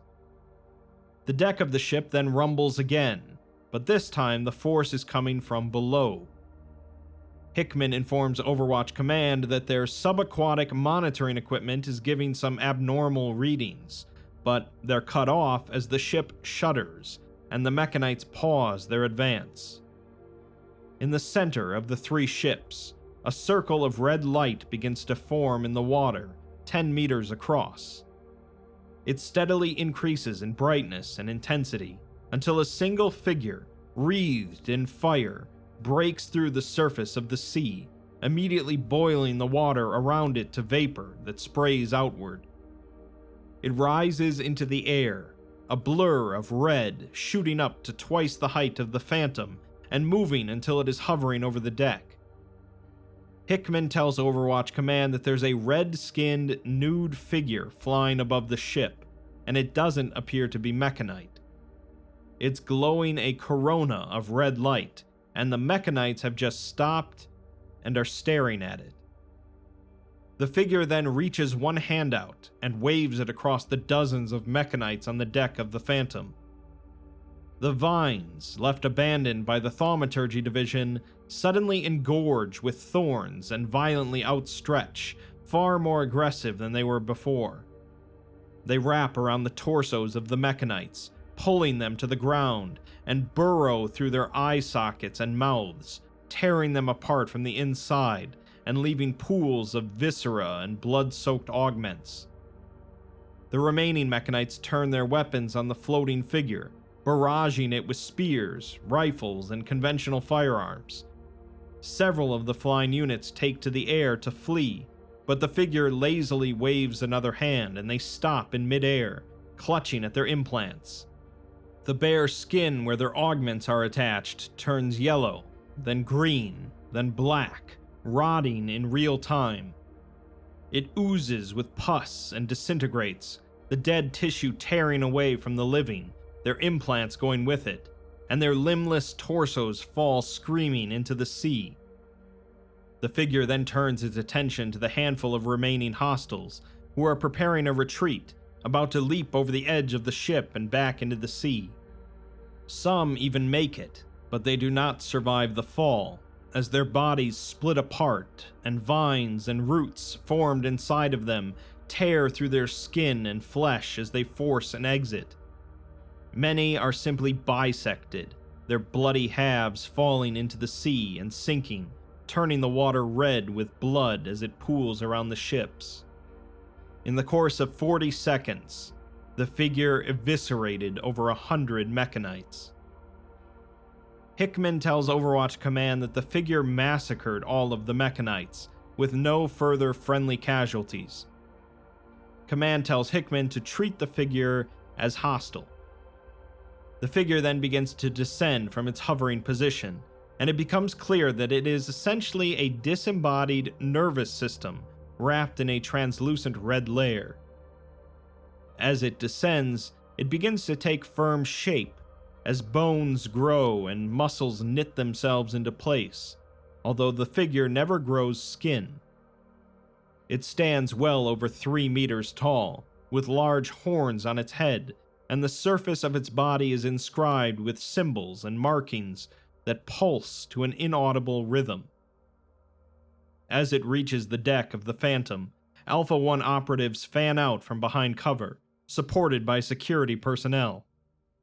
They surround the figure in a circle, guns drawn and pointed at its head, although it does not react. The operatives then pause, as the figure looks up and raises a hand in greeting, and the team recognizes the figure as Lieutenant Greaves. In the aftermath, the figure, now temporarily designated as SCP-001-King, surrendered to security forces and was detained in a secure holding cell aboard the Phantom. Interrogations, however, were a failure, as it insisted on speaking first to Galanis. Galanis was brought into the secure cell 4 hours after they awakened from the astral projection and were debriefed. Galanis enters the cell, and there are a number of automated turrets encircling the ceiling, all aiming at Greaves, with a thick pane of glass separating the observation chamber from the entity. Galanis calls out to him as Lucian, and he says that perhaps he once was, but now he is so much more. He made the decision that Galanis could not, of apotheosis and escalation to a higher truth. Galanis says that he can't be Greaves, as his body is still lying in the psychotronics lab, but he says that that's just the material body, while he is the immaterial body, the soul. He has reached out and become one with something so much greater than he or Galanis. Galanis replies that he became the Scarlet Maharaja, and asks how could he be so stupid. Greaves says that he did what he had to do, and now he sees the whole board laid out in front of him. The total mass of their history, beginning to end.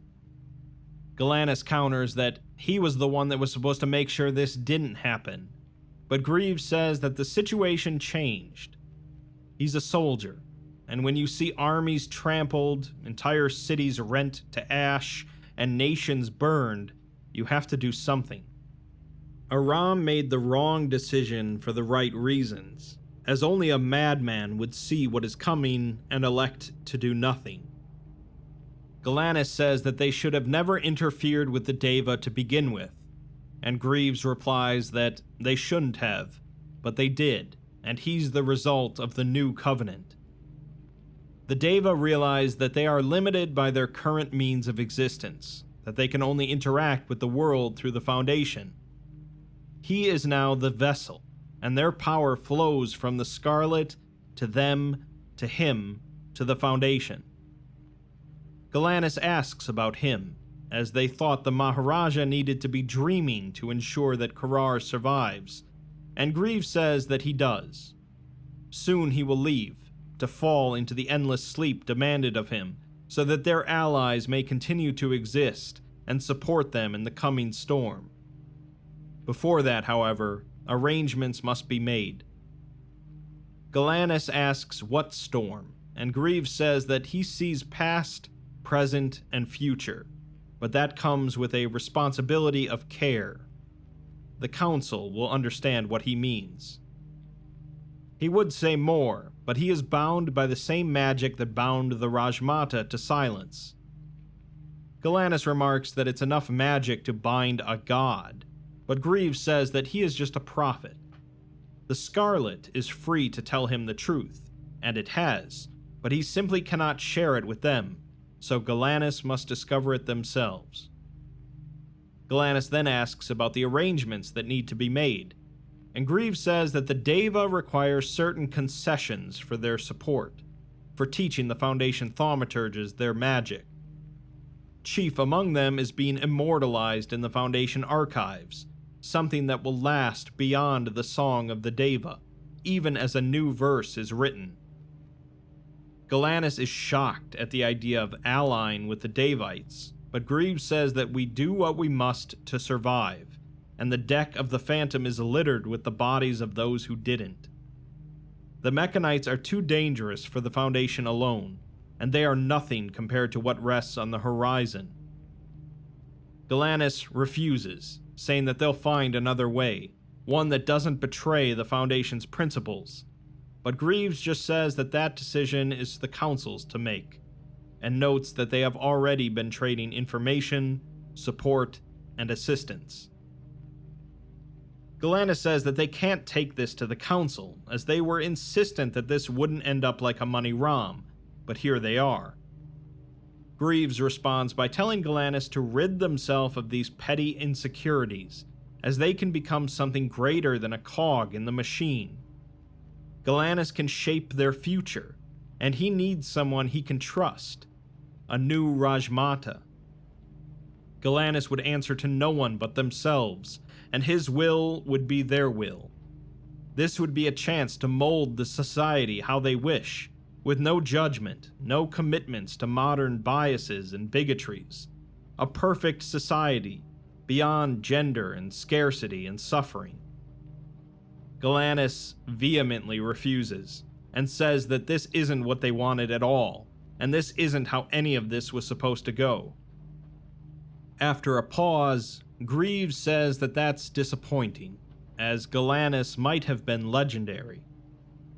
He tells them to go now, and take the terms of his covenant to the Council, and see if they accept the help he wants to give them, as they understand the threat.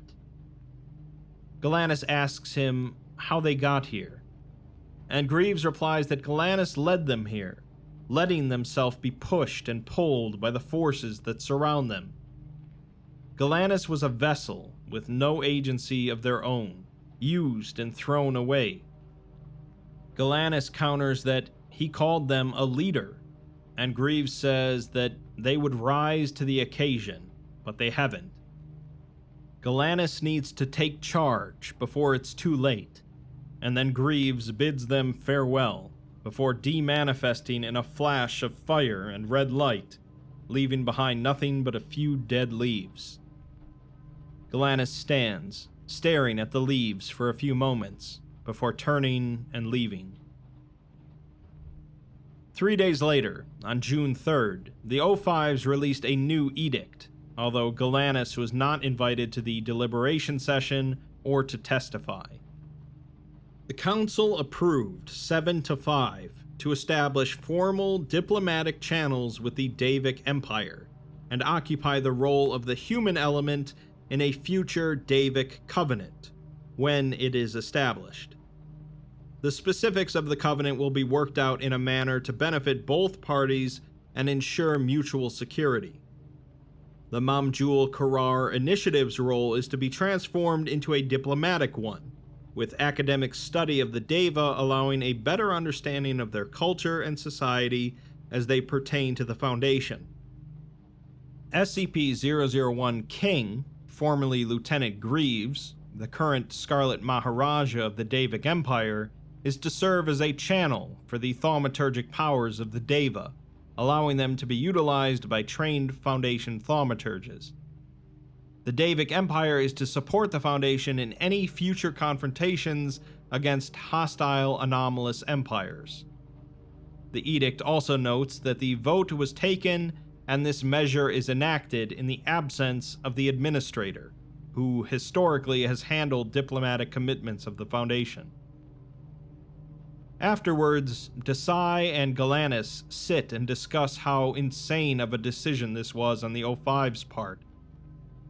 Galanis remarks on how they can't understand what the Council could possibly be thinking, and Desai says that they want to ally with the baby-sacrificing demons.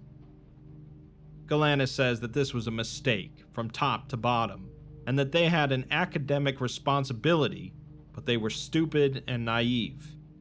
There was no way this was going to go any other way than the Foundation weaponizing the Deva for their purposes, just like Amani Ram. Galanis failed then, and failed now.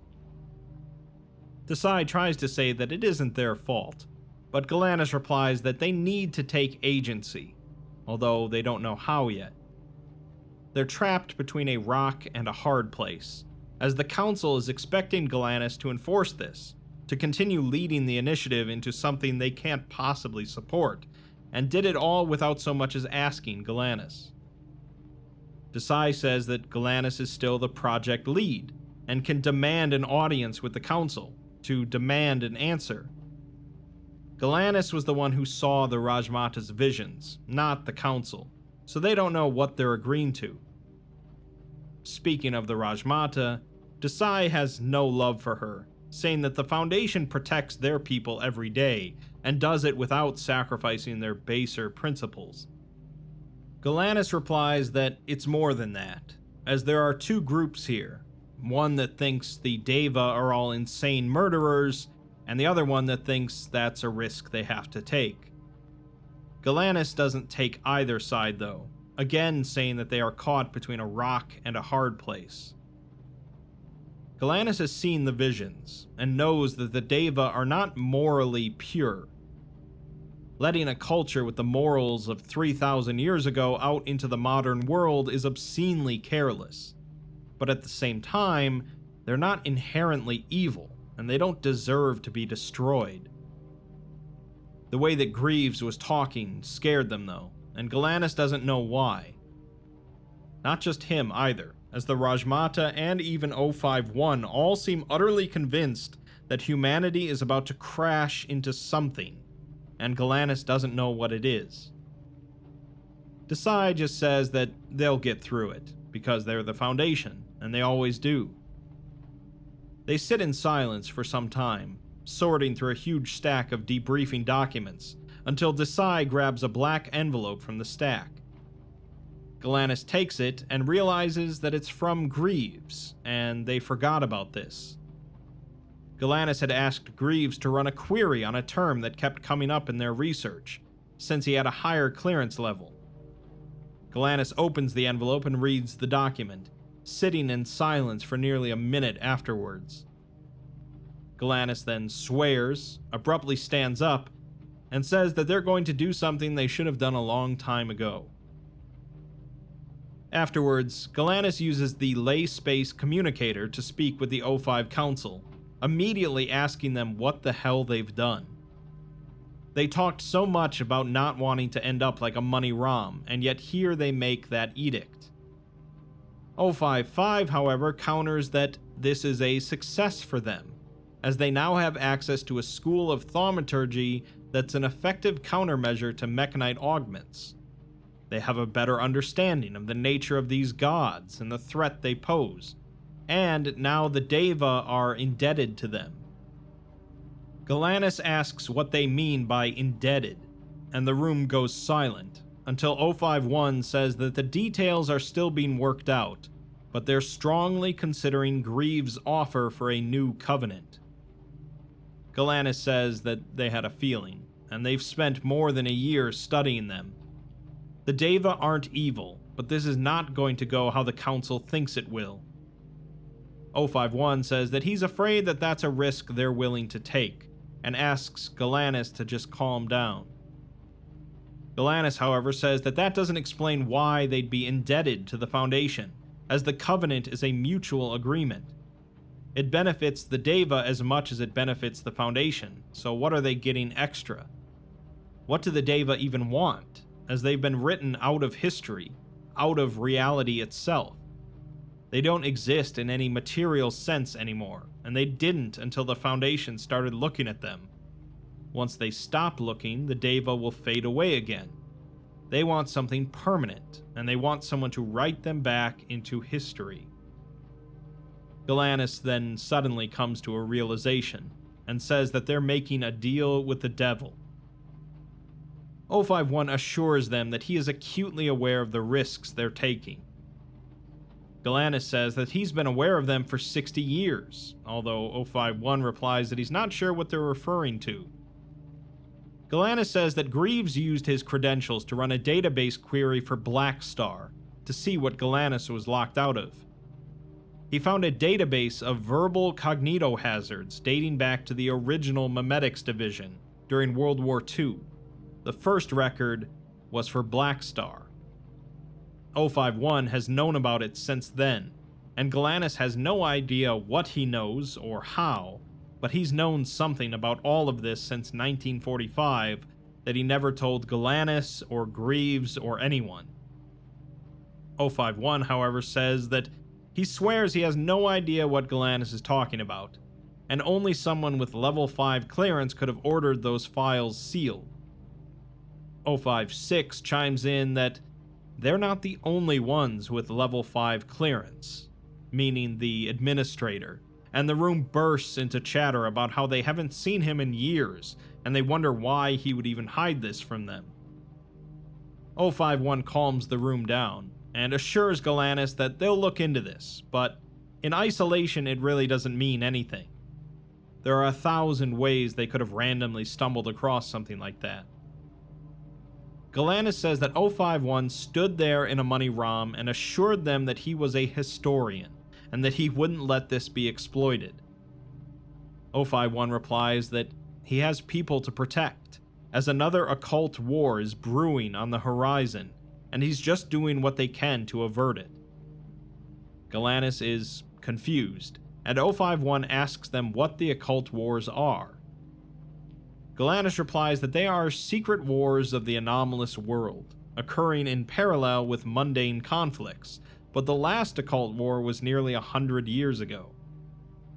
051 says that that means the next one has had 100 years to stew, or longer, and this time the threat won't be Nazis with anomalous weapons. It will be something so powerful, the only term they have for it is reality bender, the Black Star. He says that they all have their roles to play, and Galanis' is to follow the orders he gives. Galanis asks if they're going to stay on as project lead and execute this new directive, which 051 confirms. Galanis then immediately resigns from the Foundation, saying that they're not going to be complicit in them weaponizing the anomalous. After the Manhattan Project, a number of scientists at Los Alamos couldn't handle the reality of what they've done and helped to create, and they couldn't live like that. 051 says that, yes, he knows, as he was there. Galanis continues, saying that for all of his talk of making sure that Galanis didn't end up like a ROM, he let Greaves turn into that thing the moment it was useful to them. They should have never gotten involved in this, and now they're cutting themselves off. 051 just says that that's disappointing, and Galanis replies that he wants to as well, because he's a historian, so he understands where this road ends. 051, however, just says that he has obligations and a higher calling, as his principles can't be unimpeachable because then people die. Galanis says that that mentality is used to justify every Faustian bargain in history. But 051 just shrugs and says that they're all slaves to something, echoing the Rajmata's words. Afterwards, the Davik Empire is designated as Group of Interest 019 and classified as an ally of the Foundation. Additionally, the Foundation and the Davik Empire have entered into a formal covenant, a mutually beneficial anomalous agreement binding both sides to each other.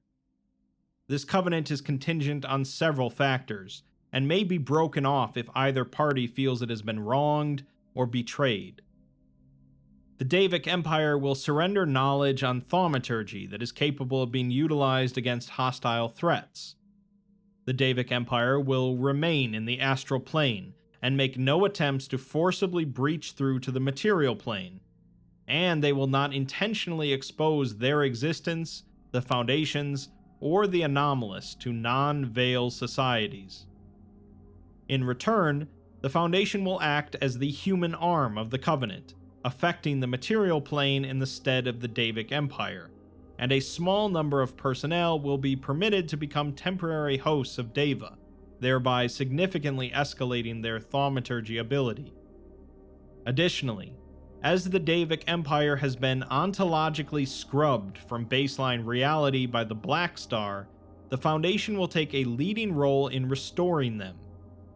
While they will not be given physical form, interviews with Deva and the Rajmata indicate that the presence of a physical, written record of the Deva's history will significantly stabilize Korar and begin restoring the vast historical records in Mamjul and across the Indian subcontinent that were obliterated. As their presence in baseline reality retroactively increases, so will the thaumaturgic power they can supply to the Foundation, and this effect will apply retroactively, so as the document is extended and completed, more ancient artifacts and ruins of the Deva will be unearthed. This anomalous effect has been classified as SCP-001 and has been applied to the current most complete record of the history of the Deva, which is this document. Under Containment Protocol Herodotus, this document has been separated into 5 acts, each covering, in a parallel, a broad period of the Deva's history from the Song of the Deva, and the events leading to their rediscovery.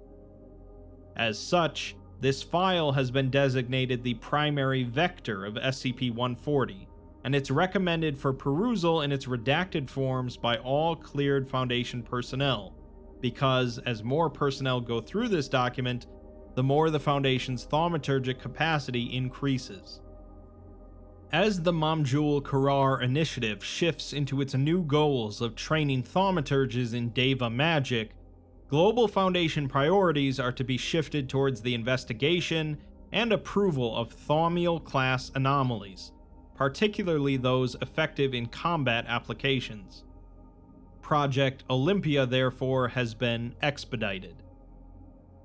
Global threat level has once again been elevated to Kennek 5, and Project Forerunner Triad is to dedicate all possible resources to identifying, locating, and securing the final remaining city, the Nalka city of Black Adytum.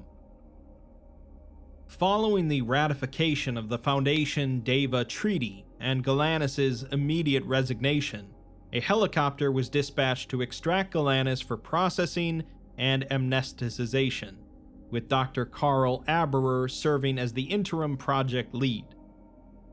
Before they were extracted, Galanis was observed to enter the psychotronics lab for a period of 45 minutes.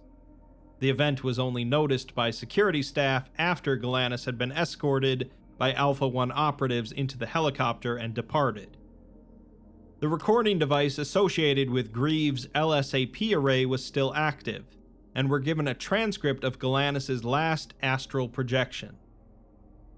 Galanis is in the throne room of the Citadel, and once again the city is in an orgiastic sway, with drum beats ringing throughout, now with new, joyous words. A new verse of the Song of the Deva is being written, and the Rajmata is seated on the throne, draped in luxurious shawls and silks. She greets Galanis, but Galanis says to spare the pleasantries, as they've resigned and she won't be seeing any more of them. The Rajmata says that that is truly a shame, as for all their faults, Galanis was a remarkably innocent soul. It's unfortunate that wars are not kind to the innocent. Galanis would also say so, seeing what it did to her children. The Rajmata's expression does not shift at this, and she asks what Galanis has come for. Galanis wants an answer, to which the Rajmata asks if it's just one, as she's sure they have many questions.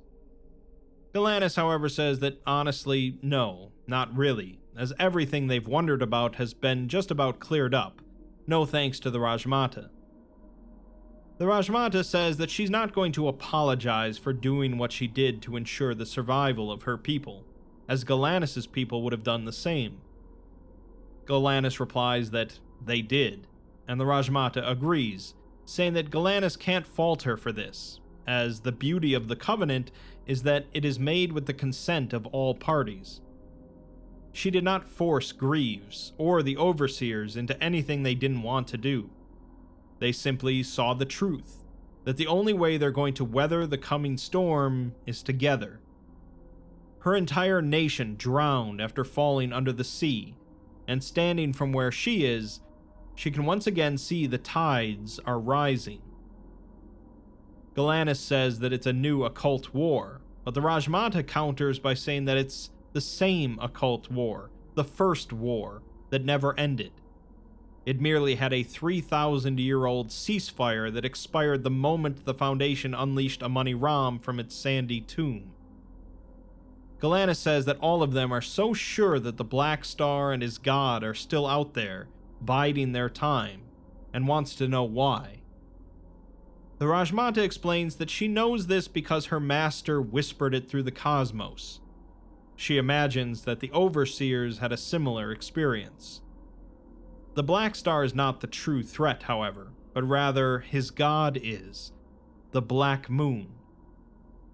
Galanis realizes that they've heard the Black Moon before, as that's a Foundation passphrase, meaning that the Overseers do know something about all of this. Galanis says that none of it matters anyways, as the Foundation will likely amnesticize them very soon.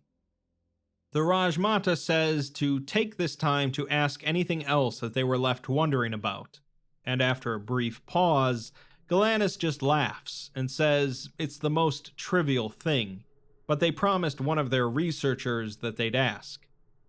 They couldn't figure out why the Three-Prong Army was called that. The Rajmata replies that a promise is a covenant, and it must be kept, explaining that they are named as such because of their insignia. Galanis says that they didn't see any heraldry in her memories, but the Rajmata replies that it was as powerful a symbol as Black Star is a name, and it's not to be used lightly. It has been a long, long time since that era, however, and she claps her hands. An attendant approaches, carrying a curved black dagger, reflecting the light around it. The attendant hands the dagger to the Rajmata and removes their robes, as the Rajmata uses the dagger and carves a symbol into the tender flesh of the attendant's back. Galanis is horrified, but as the attendant turns and shows their bleeding back to Galanis, there's a wide circle with 3 lines ending in sharp tips facing inward. Galanis realizes that the insignia of the Three-Prong Army is the same as the Foundation's. The Rajmata bids goodbye to Galanis and says that for what it's worth, she suspects that this is not the end of their story. Galanis was in a state of extreme distress as they were escorted to the helicopter, necessitating sedation.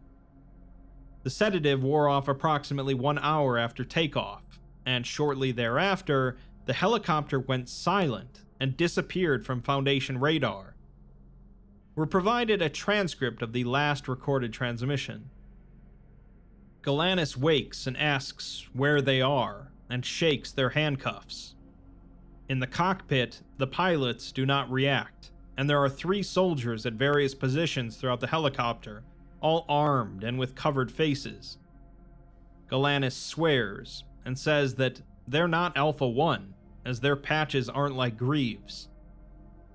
An unknown figure comments on Galanis being perceptive, and they see a figure in a suit sitting and facing them, appearing to be in his 50s, with a short beard and close-cropped gray hair. This is the administrator, and he says that he supposes someone owes Galanis an explanation. With that, we finally bring the saga of Mamjul and Korar to a close, although it's hardly the end to this overall story. Originally, the Foundation stumbled upon the ancient city of Amani Ram, thinking they found a treasure trove, but instead gained a brand new enemy and knowledge of an old one. With the Davites, the Foundation hoped to avoid a similar predicament, empowering an ancient civilization and bringing it into the modern day. In the end, they did exactly that yet again, even losing one of their personnel to the other side in the process. But this time, things are a little different. The Davites are being brought back on the Foundation's terms, as allies, and Greaves is still committed to protecting the Foundation interests, in a sense. The Davic magic will certainly be a boon to the Foundation's war against the Mechanites and the Abominate, or the Black Moon, but it's unlikely that the Davites are going to sit nicely and idly by as this war goes on. What the Foundation certainly doesn't want is for the occult war to blossom into a full-scale war with the public's knowledge, although I doubt the other combatants are as interested in preserving normalcy. Even more worrying is the Foundation actively contributing to SCP-140, a phenomenon that could lead to Davite supremacy in the long run. We're also given one last bombshell of information at the end, with the casual revelation that the 3-prong army somehow ended up becoming the SCP Foundation, along with using the Black Moon deity as one of their most well-known passphrases.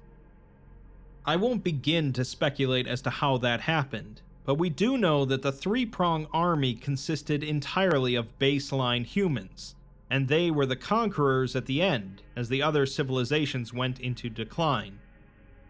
Galanis is likely to learn a lot more about the specifics of the Foundation's history from the Administrator, who swooped in out of nowhere to rescue Galanis from a hasty memory wipe.